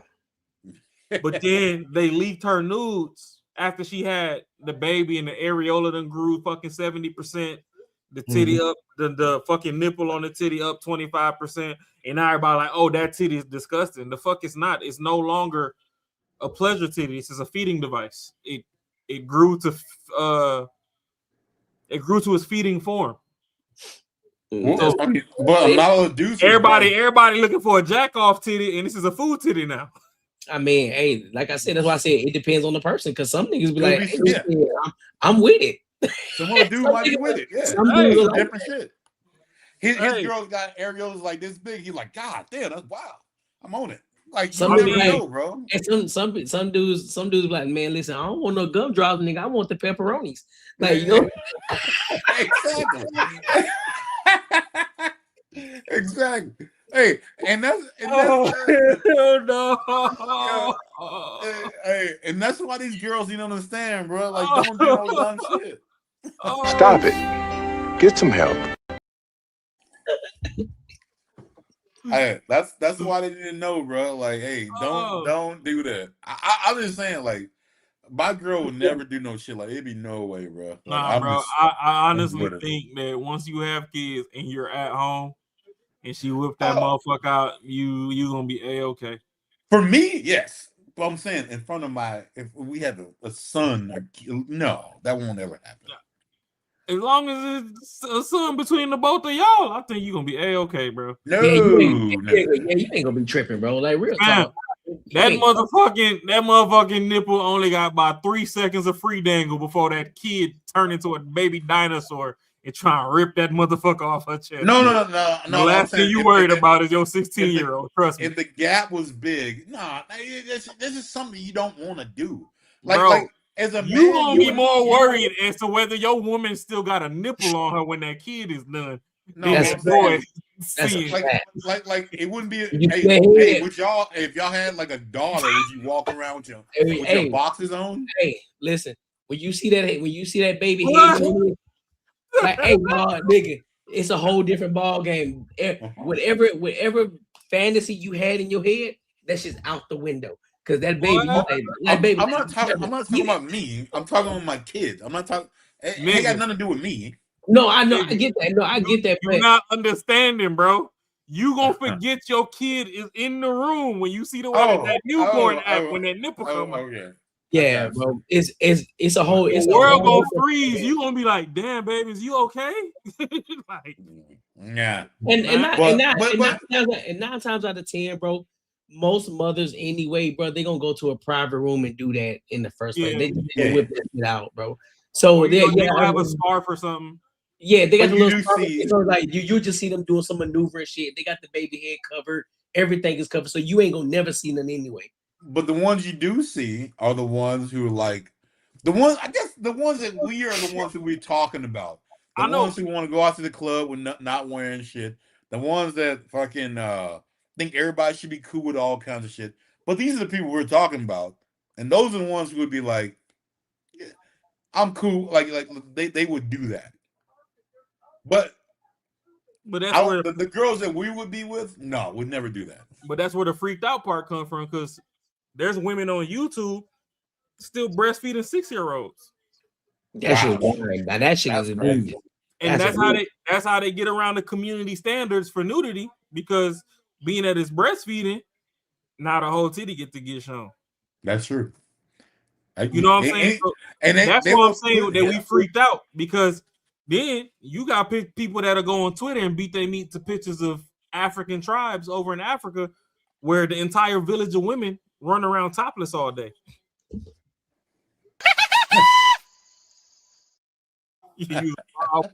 Some sweaty titties. No, but I mean some freeform titties. And they more perky than the shit that you got over here, and they ain't never touched a bra. You know what I'm saying? Yeah. But it's people that'll do that. But over there, those dudes are like, hey, okay, so what? It's chest. Like, yeah, over there they're like, okay, what you over here on?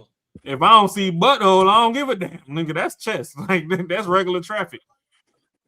But you come over here and a lady might have to feed her kid in the middle of the mall, and she just, trying to up shirt while putting the scarf over, and you have 3-4 people from the blind side just trying to stare just to get that little 1.8 second glimpse of fucking titty. Like, why are you doing this? So, I mean, I see both sides, but trust me, bro. I just think in general, it ain't happening like that. You know what I'm saying? I think there's some one-offs where some women who just don't care, like, oh, I'm just gonna whip my shit out and I'm gonna let this baby suck my titty. But I think the overwhelming majority of women who do breastfeed, who are able to breastfeed, because I know a lot of women, their kids just don't latch on like that, right? And so the ones who are able to do that, they typically are very conservative about it, so they're real cautious about it. They get the baby, they already got it, they already got the way structured up. Boom, they already know how to strap the baby in, lock that shit in, so you won't even see nothing. And some freaked out, some goofy ass, freaky ass nigga trying to shit. I'm trying to see what you know what I'm saying? Like, but at the end of the day, you ain't gonna see no shit, bro. You know exactly what you did? Segue in exactly what I was talking about earlier. The dude who thought all dudes talk like that way about their boys cheating and shit. Same shit. Same shit. Like that shit don't normally happen, but in my mind, it happens all the time. You know what I mean? Like bitches are out with their titties out all the time. Yeah. You know what I mean? Like, yeah. And to me, like in real life, it doesn't really happen a lot. But me, I'm not married. I don't have any kids. But in my life, that happens all the time. Yeah. Yeah. You know what I'm saying? So exactly what the fuck I was talking about. Yeah, I mean, and a lot of women, they're in a mental bondage that they're always going to be victimized, and knowing that they are, quote unquote, the weaker vessel between men and women. Especially once they have a baby, they're not trying to put themselves in compromising situations. So realistically, she ain't even trying to flash a titty. Oh, no. And then this is the thing, though. I know they're not trying to do it on purpose. Oh, yeah. No, not. That's the scariest part. They're not trying to. They're not trying to be any sort of way, but they just don't think about the consequences of the shit. Like, that's the problem. That's the problem I have. They just don't think about, like, how it could affect someone else. You know what I'm saying? Shit, honestly, bro, if I got a baseball bat next to me and Shorty pull a titty out to go breastfeed, and I see somebody getting bricked up, we gonna need them super chats. We gonna need them super chats to come in, because I'm gonna need that bail money. Because I'm gonna go beat that nigga ass. Just watch your surroundings is the biggest thing. Like, I'm sorry, like, I don't care how much people talk shit about women. If you see me and any woman is around me, don't try her because I'm gonna beat your ass. I'll just put it that way. And that's real. And that's the thing too, bro. And I think this would be a great closeout too. And when we're having these conversations about women, right? I think a lot of women get it misconstrued of us holding women accountable versus the fact that we won't protect them. Like, listen, dog. If you in my circle and I know that you just minding your business and you got this goofy ass nigga over here doing goofy shit, it's like, hey, bro, leave her alone, dog. Like, why you fucking with her, my dude? You know what I'm saying? We gonna step in the path. Hey, I'm gonna need you to go the other way, homeboy. I'm gonna need you to walk the other fucking way. She said leave her the fuck alone. She said it 3 to 4 times already, and you still keep trying to approach her. Go the other way, big dog. Like, why you being extra? Like most men are doing this shit. So just because we having these conversations and saying, shorty, like, get your shit together, we also, in order for us to be leaders, we also got to be able to hold you accountable too. So we can't just protect you. In order for us to protect you, we also got to hold you accountable, just like us raising kids, right? And no, we're not comparing you to children, but we also giving you, we're drawing the parallel. So we can't, in order for us to lead our children, we also got to protect our children, right? That means being proactive as well as reactive. So teaching our kids, giving them the foundation. This is what you don't do. Hence what we was already talking about earlier. Listen, setting the foundation of learning not to talk to fucking strangers. You know, if it ain't your mama, if it ain't your daddy, if it ain't somebody that you already know that we already confirmed that you can talk to this person, or this is the person that should pick you up from school, don't talk to nobody. Don't talk to nobody else. That's it. Simple as that. I don't care who they are. I don't care if they say they're your friend, they're a friend of me or your mom. If we didn't confirm off on that shit, don't talk to them. Keep that shit fucking moving. Go to the nearest and closest adult and tell them, listen, I don't know that person. My parents didn't confirm on them. And you stand next to them and you call me or you call your mom. That's how the shit's supposed to fucking work. But we get so caught up in this YouTube, Instagram shit. Oh, we should be able to do this. No, fuck that. Parents need to be parents. Hey, no, you ain't going outside. Your ass, we need to get your ass back in the house before the streets light come on. Get off these iPads and bullshit. Stop listening to what people are saying on YouTube and on Instagram and on TikTok. We get back to the natural way of raising our children and building the fucking community together, so that way we can keep our children fucking safe. Because that's what it's all about. Because our children are the ones that's up next.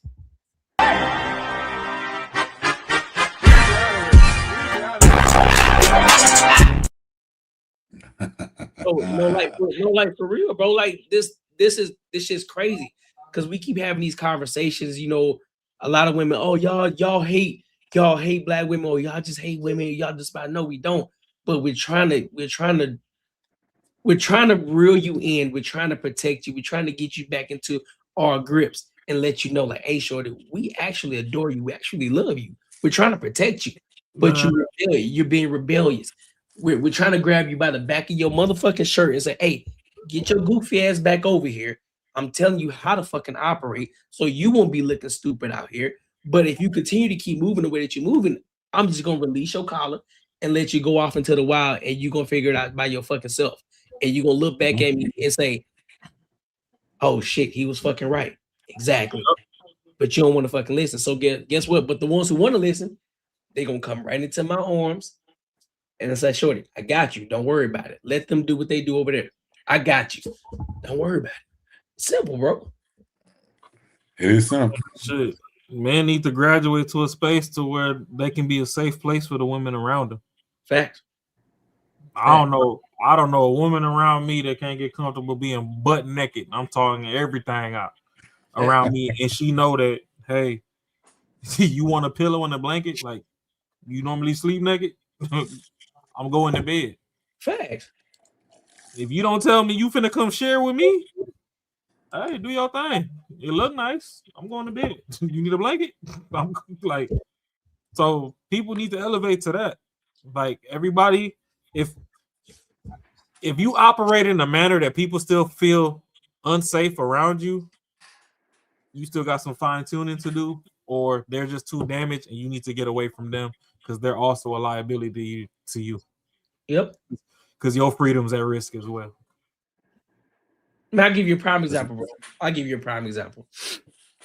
And this is a true story. I'm not gonna say any names, but this happened. This was around my freshman year of college. No, sophomore year of college. Sophomore year of college, right? So this was a while back. So me and this shorty, that like, and I can be honest, No, she was a white girl, white shorty. Ooh, milk and Maggies.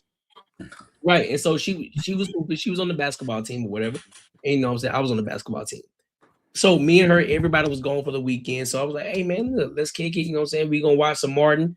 We gonna kick it, drink, have some drinks. We just gonna have a good time, right? Boom. So night, and this is the time where Four Locos was. Oh shit! You need one of them that you out. This boy, if the original formula spin the block on my mama, I'm finna buy like 20 cases. Damn, this is when the Four Locos was shit. You feel me? This is when everybody was trying like, hey, you trying to get turned? Four Locos is the way to go, right? So we was on Four Locos, right? 2 apiece. I'm like, bet, listen, I'm gonna get you two, because she was already known for drinking. I'm like, all right, bet, we kicking it. I'm like, listen, we just chilling, no expectations, we just vibing out. You know what I'm saying? Because she was cool. And I think on top of that, she was you know what I'm saying, she was lesbian too. So we kicking it. Just me and her in the dorm room. So she turning them hoes up. So I'm like, shit. And she drinking the fuck out them hoes. Ain't like me. You know what I'm saying? You know, when you young, you're like, man, they don't know. Nigga, I'm trying to, what's good? Trying to rub up on the thigh. What's going on? So everything cool. We chilling. And so now I started to notice, you know what I'm saying? This is where the spidey senses start to come in, start to notice, start to be vigilant. You start to recognize shit. And again, this is where the foundation comes in, where you learn shit from your parents, right? They told you to be aware of your surroundings and what's going on. So I'm looking at her like, damn, man, she looking kind of loose right now. Like, you good? like, shorty, you good? And mind you, it's 2 beds. So mind you, I'm not even sitting. I'm not to make her as comfortable as she possibly could. She's sitting on one bed. I'm sitting on the other. So I'm not even sitting next to her. I'm sitting on another bed, right? But like we close enough. Like the beds are still close together, but I'm not sitting close enough to where it's like, oh shit. And so drinking or whatever, still watching shows. Now now she's starting to get a little bit more loose. And so now she started to get a little frisky on your boy. So I'm like, all right, shit, like, all right, here we go. Now we talking. Now here we go. Now we talking. But I'm like, you getting a little too loose right now. I'm like, I don't know if I want to do this. But now I'm starting to get cautious. I'm like, man, all right, so now you kind of belligerent. I don't think I want to do that. You know what I'm saying? You doing a little bit too much. Now, mind you, as she being belligerent and shit, she constantly keep trying to go. She keep trying to go. I'm like, nah, man, I'm good, man. You straight, we good. We just chilling. We just watching. We chilling. Man, about 5 minutes later, this girl threw up all over the fucking bed, all over the fucking floor. So now I'm in protective mode. So now I'm just like, all right, let me take care of you. You know what I'm saying? Let me make sure you good. Then let's take you to the bathroom. Let's make sure you throw up and everything. Let's wash you off. You know what I'm saying? Let's get you in the shower. Like, hey, are you good enough to stand up in the shower? I got, you know what I'm saying? I got shirts for you and shit like that. So like, I'm making sure that I'm not watching, I'm not seeing her butt naked, no shit like that. So I'm closing the curtains like, hey, you good? Can you stand up? You straight? You need my help? No, I'm good. I bet. Wash yourself off, do what you need to do. I got towels and shit right here for you. Cool. I got a bed for you. Make sure you comfortable, you straight. Nigga, because the way our dorms was set up, we had the dorm, but then we had the loft too. So I made sure she was good, she was straight. Man, I set her down, laid her ass down in the bed. Like, all right, you good? Close the door, lock that hole. And I went into the loft and I fell asleep on the fucking couch. You know what I'm saying? So like that's where we got to get back to in that aspect, making women feel safe at the end of the day. Because I mean, let's be real. If they want you, they gonna listen. If they want you, they want you. You ain't gotta. They ain't gotta get drunk in order for them to do it. A lot of them use that as an excuse anyway. Oh, I was just You lying? Dead ass, bro. If Shorty fucking get drunk, my shit don't even get hard, bro. Facts. If I can't fuck a bitch sober, I don't want it. Dead ass. Facts. If you not in your right mind and you fully 100% consent, I'm straight. But when we got two fucked up motherfuckers, I don't. This is three different. I could be fucked scenarios. up to the point that I'm throwing up. Yeah. That nigga downstairs ain't standing up for the bitch if she drunk. No, I can't do it. I'm sorry. If you're hammered and she's hammered, it still ain't. It's just I'm predispositioned. I'm pre-programmed that way. I can't do it, bro. I ain't never been so fucked up that I'm out of my mind. And no, not out of your mind. My thing is, I started getting coochie early. So by the time everybody else was finally starting to get their first little tip dip, I was already proficient in. But no, I'm not saying throwing up. I'm saying so drunk. No, tipsy. Tipsy is where here go the thing though. I will never be out of my mind so far to the extent that it even gets to the point that me and another woman are in the same vicinity, fucked up, and I slide in. The nigga not standing up. I don't trust. See, I think it's a combination of watching too many celebrities and stuff and just like trust issues from the hood. Mm-hmm.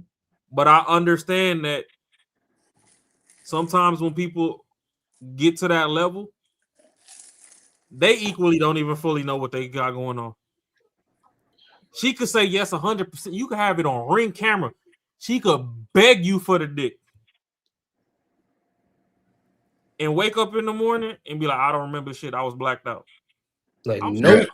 I'm straight. That motherfucker literally don't stand up. Like, honestly, because I ain't even sent a dick picture in my life, bro. Like, shorties, they always wanted pictures and stuff. That's stupid.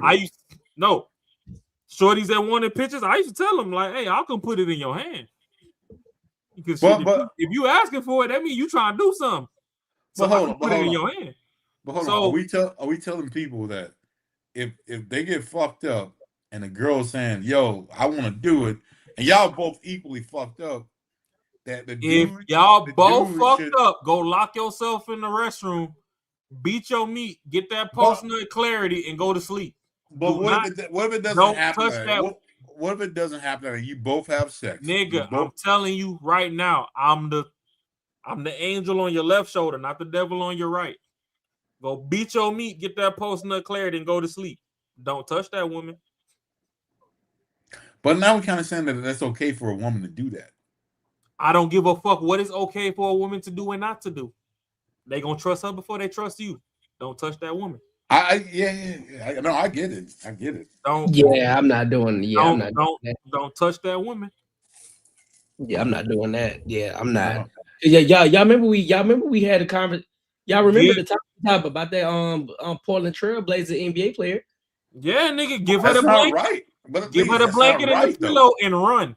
It's not. Yeah, that's what I'm saying. It's not right. That's what I'm saying. So like, both of y'all drunk, like, nah, bro, I'm good. I ain't even sleeping on the couch with you. But when you drunk, bro, you're not like you're in your right mind. Nah, fam. You ain't in that like If you drunk and you trying to hit a bitch, make sure it's a bitch you done already hit. Because then you know you didn't have consent somewhere down the road. Because y'all locked in like you're not doing it like you're not being like I'm taking advantage. Like it's no y'all both are consenting. Like it is no. If it's the first time you finna hit this bitch, I'm telling you, go beat nigga, beat your meat and fall asleep in front of the toilet in the bathroom. Don't even come out that bitch. Thanks. Don't touch that woman, bro. I'm telling you. So the end of the day is, yo, if you haven't fucked the chick first, don't even drink. Do it first, like do that, and then after that, then I don't care what you do. Don't touch that woman. Yeah, if y'all been drinking, nah, it's a no, bro. Like, nah, don't even. Y'all been seeing me drink all night. If a shorty come to me drunk right now, I'm leaving. Oh, now like if you know what you're doing, like Yeah, if you got the sense behind yourself, but if you both are wasted, that's a little different, man. What you mean is different? What's different? Nigga, there is. If you both are drunk and you both consent to fucking doing whatever you're doing, then you're just having sex. You're doing. I'm supposed to be the hood nigga up here, and I don't even understand what you talking about. Again, the Portland Trailblazer nigga, he got in trouble because both of them were drunk. That's not right, though. No. Regardless if it's right or not, you still gonna get locked up. Nope. That don't matter. No, I mean, no. I get saying, hey, just don't do it because the world's fucked up, nigga. That So doesn't mean. So you gonna put yourself in a position just because it's not right or it's not fair? No. I'm not. Marcus, I don't give a fuck. I'm not. If you picked the bitch up and took her on a date and bought her drinks, and you drop her back off at home, and you know that she's drunk and she invites you inside, make sure she go inside the house and lock that fucking door and take your ass home. But don't touch that woman. Nah, I'm sorry, bro. I might compromise on a lot of shit. Don't touch that woman. Yeah, I ain't. No. Hey, yo, bro. If you have any sort of fucking nigga, drunk is not an excuse, bro. Don't do shit. Get the drunk fuck out. is not an excuse. Being high is not an excuse. Popping whippets, Percocets, Zant. I don't give a fuck. Protect that woman. Let her be. If she hits you up in the morning sober and still want that dick, drop that shit off in the morning. If she's drunk, take your ass home. I don't like this conversation. I'm gonna stop. Hey, I'm supposed to be the toxic nigga on the panel. Don't touch that bitch. I don't think it's a conversation. If you both are fucking in the same level, and you both are consenting, there's fucking nothing wrong with that, man. But I think if she changed her mind in the morning, then that's some weird shit. But that's what I'm saying, Marcus. You're speaking from a place of should versus what is. So if both of y'all are drunk that night, cool. In your mind's like, oh shit, man, she consented with me, right? But if she wake up that next morning and she say, listen, I didn't consent to that. You in a lot of trouble, big dog. Yeah. Exactly. So therefore, that's why we're saying prevention, being proactive. And I was like, no, I'm not. I get it. I'm not finna do it. I'll meet y'all in the middle on a lot of topics. I know I'm supposed to be the toxic hood nigga on the panel, and this one I'm not budging, bro. Don't touch that woman, bro. Facts. No, honestly, bro, she might end up your best eater. The fact that you didn't fuck her when she was drunk, the things that she gonna do to you sober, you gonna learn you something. But don't touch that woman. I don't care how drunk. Yeah, go ahead, Mark. Go ahead. I agree with y'all saying, but in my mind, for some reason, it sounds some slavery shit to me. Slavery? Touch that white girl. Man, what you doing? It's not what y'all saying. It's not. No. Follow along with me. Just follow along with me. Follow. I'm not. Just don't take what I just said like what it is. What I'm saying is, it's just like, yo, I'm not gonna hold you accountable for shit. And that's what I hate about how we treat women, bro. They're not held accountable for shit, for nothing. Like something could ruin someone's life, and they're cool with it. And now this motherfucker could be in prison for some shit that you both agreed to. Now you change your mind, and now I will never get along. I will never get on board with that. I understand the world is not fair. Believe me, I'm one motherfucker that understands that shit. But you will never hear me preach to say that, yo, you both are equally whatever you're doing, and you're both consenting. She changed her mind because you would have did the same thing. Like you would have been like, man, I would never fuck that bitch when I was sober. But guess what? You just move on with life. And guess what? She doesn't want to. Like, what the fuck is that? That's crazy to me. But that's the part. That's the part that you're missing. You going based off of the shoulds. We going based off the reality. What reality? Yeah. I'm in agreement with you.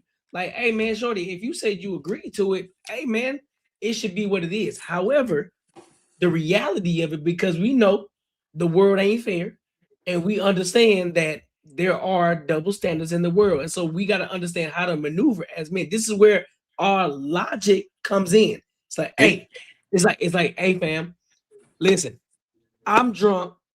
you drunk. I know you saying right now what you saying right now. It sounds you saying that you want me, boom, boom, boom, whatever. I think it's a problem I hold got. I think it's a problem I got. I think Hold up. I'll let you we cook. both don't know. Hold up. I'll let you cook. Hold on. No. So you saying you drunk, I'm drunk. We feeling good. We in the moment right now. Boom. You want me to bust it down for a real one. However, when she wake up in the morning, she got that migraine. And she like, what the fuck happens last night? That's the first when you hear that question, what the fuck happens last night? Nigga, it's what you mean? You don't remember what happened? Nah, I don't remember shit. Fuck. Why are you here? So now she starts to question herself. What the fuck is going on? Who the fuck know? Like, how the fuck did I get? You start doing that, it's like, nah, bro. But now the logical thing is, I got a good one for you, Marcus. Don't ever drink, because you're both the same way. You're both doing shit that you probably typically wouldn't do. I think this is the part that bothers me. You're both doing shit you typically wouldn't do if you're sober. So he doesn't have any sort of discernment because he wouldn't typically do this shit sober either. So he's in the same fucking line as you are. But you can let me, okay. If he was at a point where he was just drinking and he can decipher shit, I agree with you 100%. 100%. He's like, that bitch is fucking drunk. I'm good with that. I 110% agree with you. But if you both are just at that point to where you are just both drunk, the same way she is, you're the same fucking way. Like you both can't decipher shit, but you come to do what you do. She just happens to regret it. You just know life. And you're like, I would have never done this shit sober. I would have never fucked this bitch sober. But I did. I'm just gonna live with it. Fuck it. But she don't want to. So guess Hold on. why? Hold on. Put a pin in that though, Marcus. If you would never fuck her sober, why the fuck is you tipping in drunk? Are y'all shitting me? Okay, there are some niggas who fuck chicks that they. Oh, dude, are you kidding me? That's probably my biggest roster. They ones that I've been fucking hammered. Some niggas, hey, Raw, you got that. That's what we got to be honest. Some niggas they get the drunk goggles on and they fuck some shit that they normally wouldn't fuck when they was. Dude, the next one, like, some what niggas the fuck do that. was I doing? Yeah, some niggas do that. They get that post-nut clarity. It's like, hey, I'm not gonna say it happens or it don't happen. Oh, I'm just saying on this block, it's happened to me more than anything. On this block right here, what the fuck are y'all talking about? You see on this block right here on Raw Ave, it ain't happening. And I'll be the one to tell you to fuck the bitch wrong. That's just happening more than I can even fucking count. But that's understood though, Rod. You know what I'm saying? But I'm saying there are dudes out here that are like that. It's like they got the drunk goggles on and they do that. And once they, you know what I'm saying, once they get back sober, it's like, what the fuck was I doing? What the fuck was I doing? So and Marcus is showing, and Marcus telling you like he was one of them. So I mean, hey, don't get me wrong, I understand it. But I'm saying, so if I'm at that level, a woman, I ain't even gonna use the bitch word because I know they be in their feelings when you use it, even though they use it. Ain't a woman walking this motherfucking planet that I even want to fuck drunk.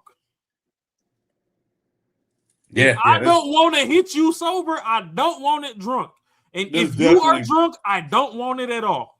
And there's you can definitely different people. Put it in the mail, postage first class. And that's good though. Hey, we're all different people.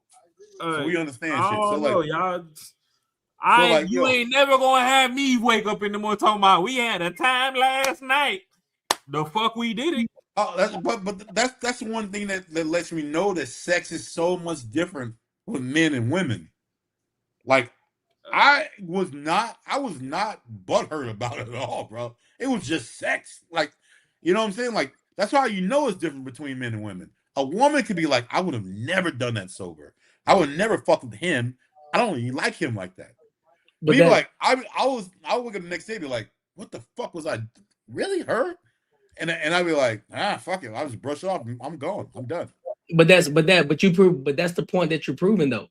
We both look at sex different. So therefore, exactly. us looking at it different. It's like, oh, I just fucked. All right, it is what it is. You know what I'm saying? It's water under the bridge. Them, however, they know that you aren't the person, or whoever the guy is the person that they would normally fuck with, and it's like, nah, that nigga must have raped me. So therefore, now you in the bind. Now you in the situation. So that's why that's why me and Raw is saying like, hey, dog. Oh no, I agree with you. If she's drunk, leave that bitch alone. No, I agree with you. But that's when you got to start telling women that sex ain't the same between us. That is a hardcore truth right there. No, we do tell. That's the thing. We all men are preaching this. But this is why we just say, listen, we can preach it all day. At the end of the day, we just gonna have to say, listen, all right, these hoes ain't listening. So we gonna have to take the torch and be like, listen, we just gonna move this way. I'm not gonna fuck you when I'm drunk. I don't give a fuck how much you beg and plead. I'm not gonna do it because you're drunk, because guess what? Your mind ain't the right way. Your mind is not the same when you drunk versus when you sober. So I'm leaving you alone. I agree. Marcus, if both of y'all drunk and y'all start making out, if the kissing is sloppy and uncoordinated, throw that bitch off you, bro. But you gotta understand that I'm not in my mindset. Oh, my mama, stiff arm. Get the Heisman Trophy for the year. You gotta understand, a lot of people aren't in the mindset of like, I'm trying. Hey, you're drunk. And I get that. You're not thinking. I get where you coming from. But as somebody that's lived in multiple hoods globally, between North America, Jamaica, and Nigeria, I'm gonna tell you, just don't go with that move, bro. If y'all can't do it, I'm not pushing to. I don't think anyone should do it. No, I'm not saying that you pushing for it. I'm just saying, before anybody that's listening in now or in the future gets it misconstrued. Yeah, do not go with that move.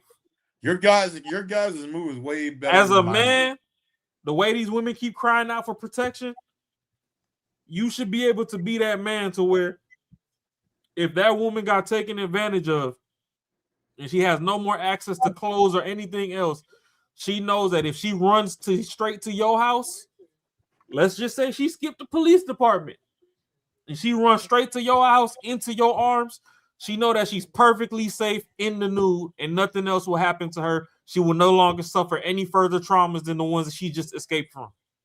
Also, we just If no, I'm just saying, if you can't operate like that, don't even fucking be around women, bro. Like you got more healing and building to do.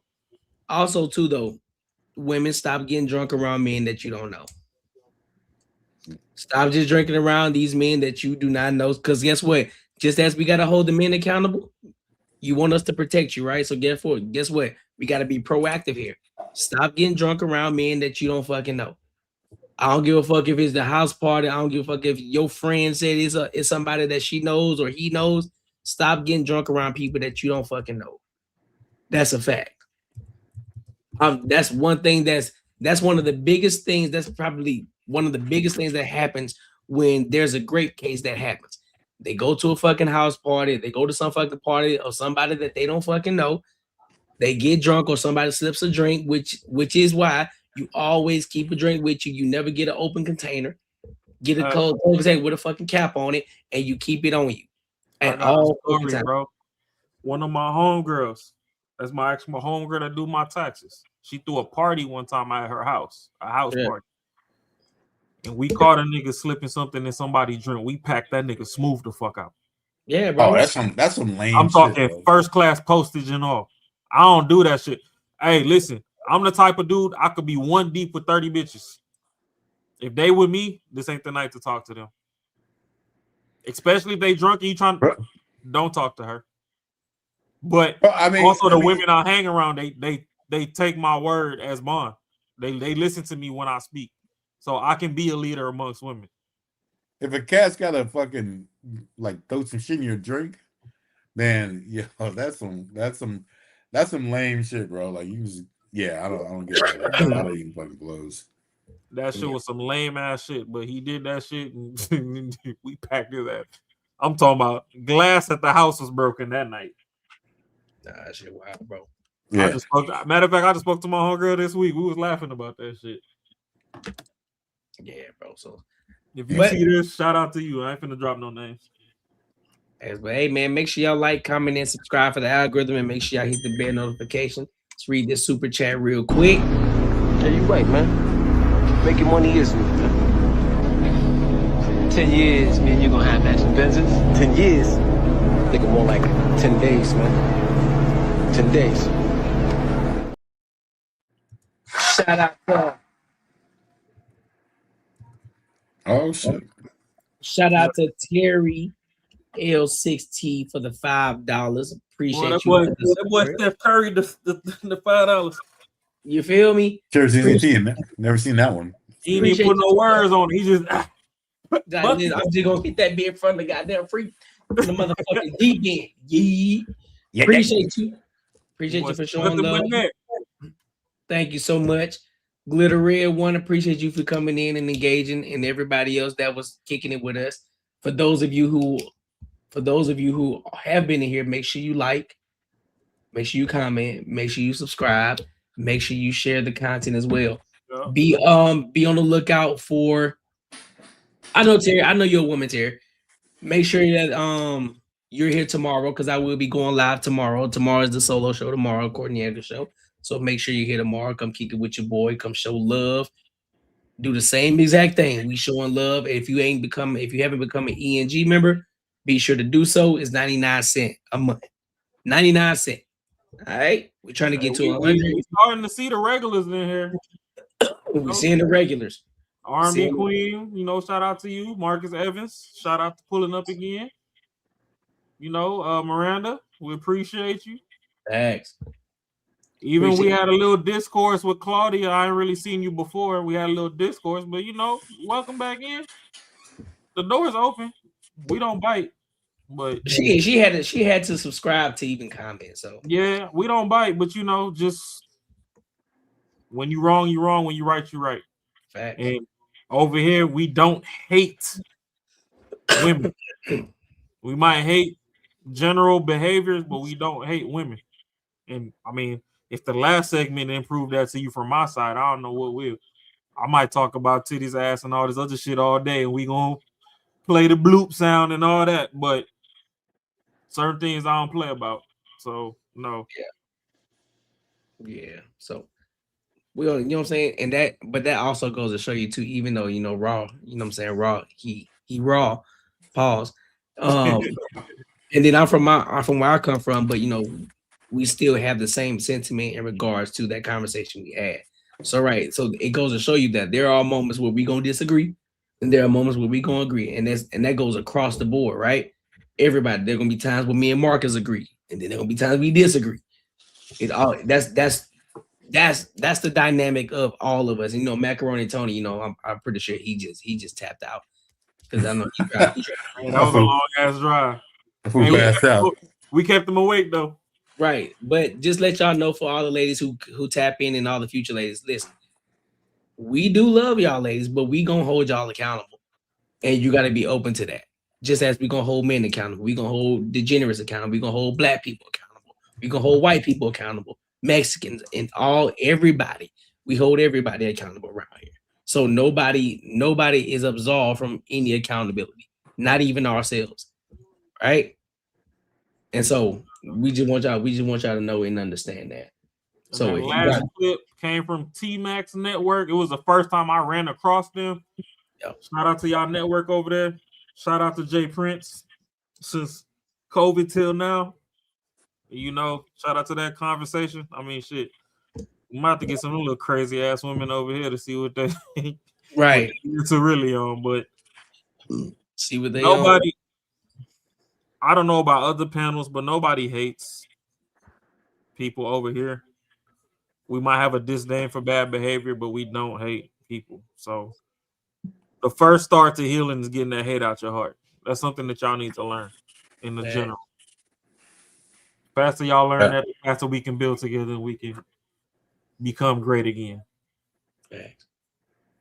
Yeah, definitely no hate. It's more like strive for what you want to be. Like I mean, people are unique, and like we want to understand what people are talking about, so we can decipher these conversations. Because obviously we all think different. So yep. As long as we can have a good conversation, it's good. I mean, it's therapeutic. Like your girl, it's therapy. But then you understand, like, hey, you know what? Maybe if we can like come to a common ground and understand, hey, why someone thinks this way. Cool. It may answer a lot of questions that you may have. Yep. Well, my good people, I appreciate y'all for coming and kicking with us. And until next time, we'll have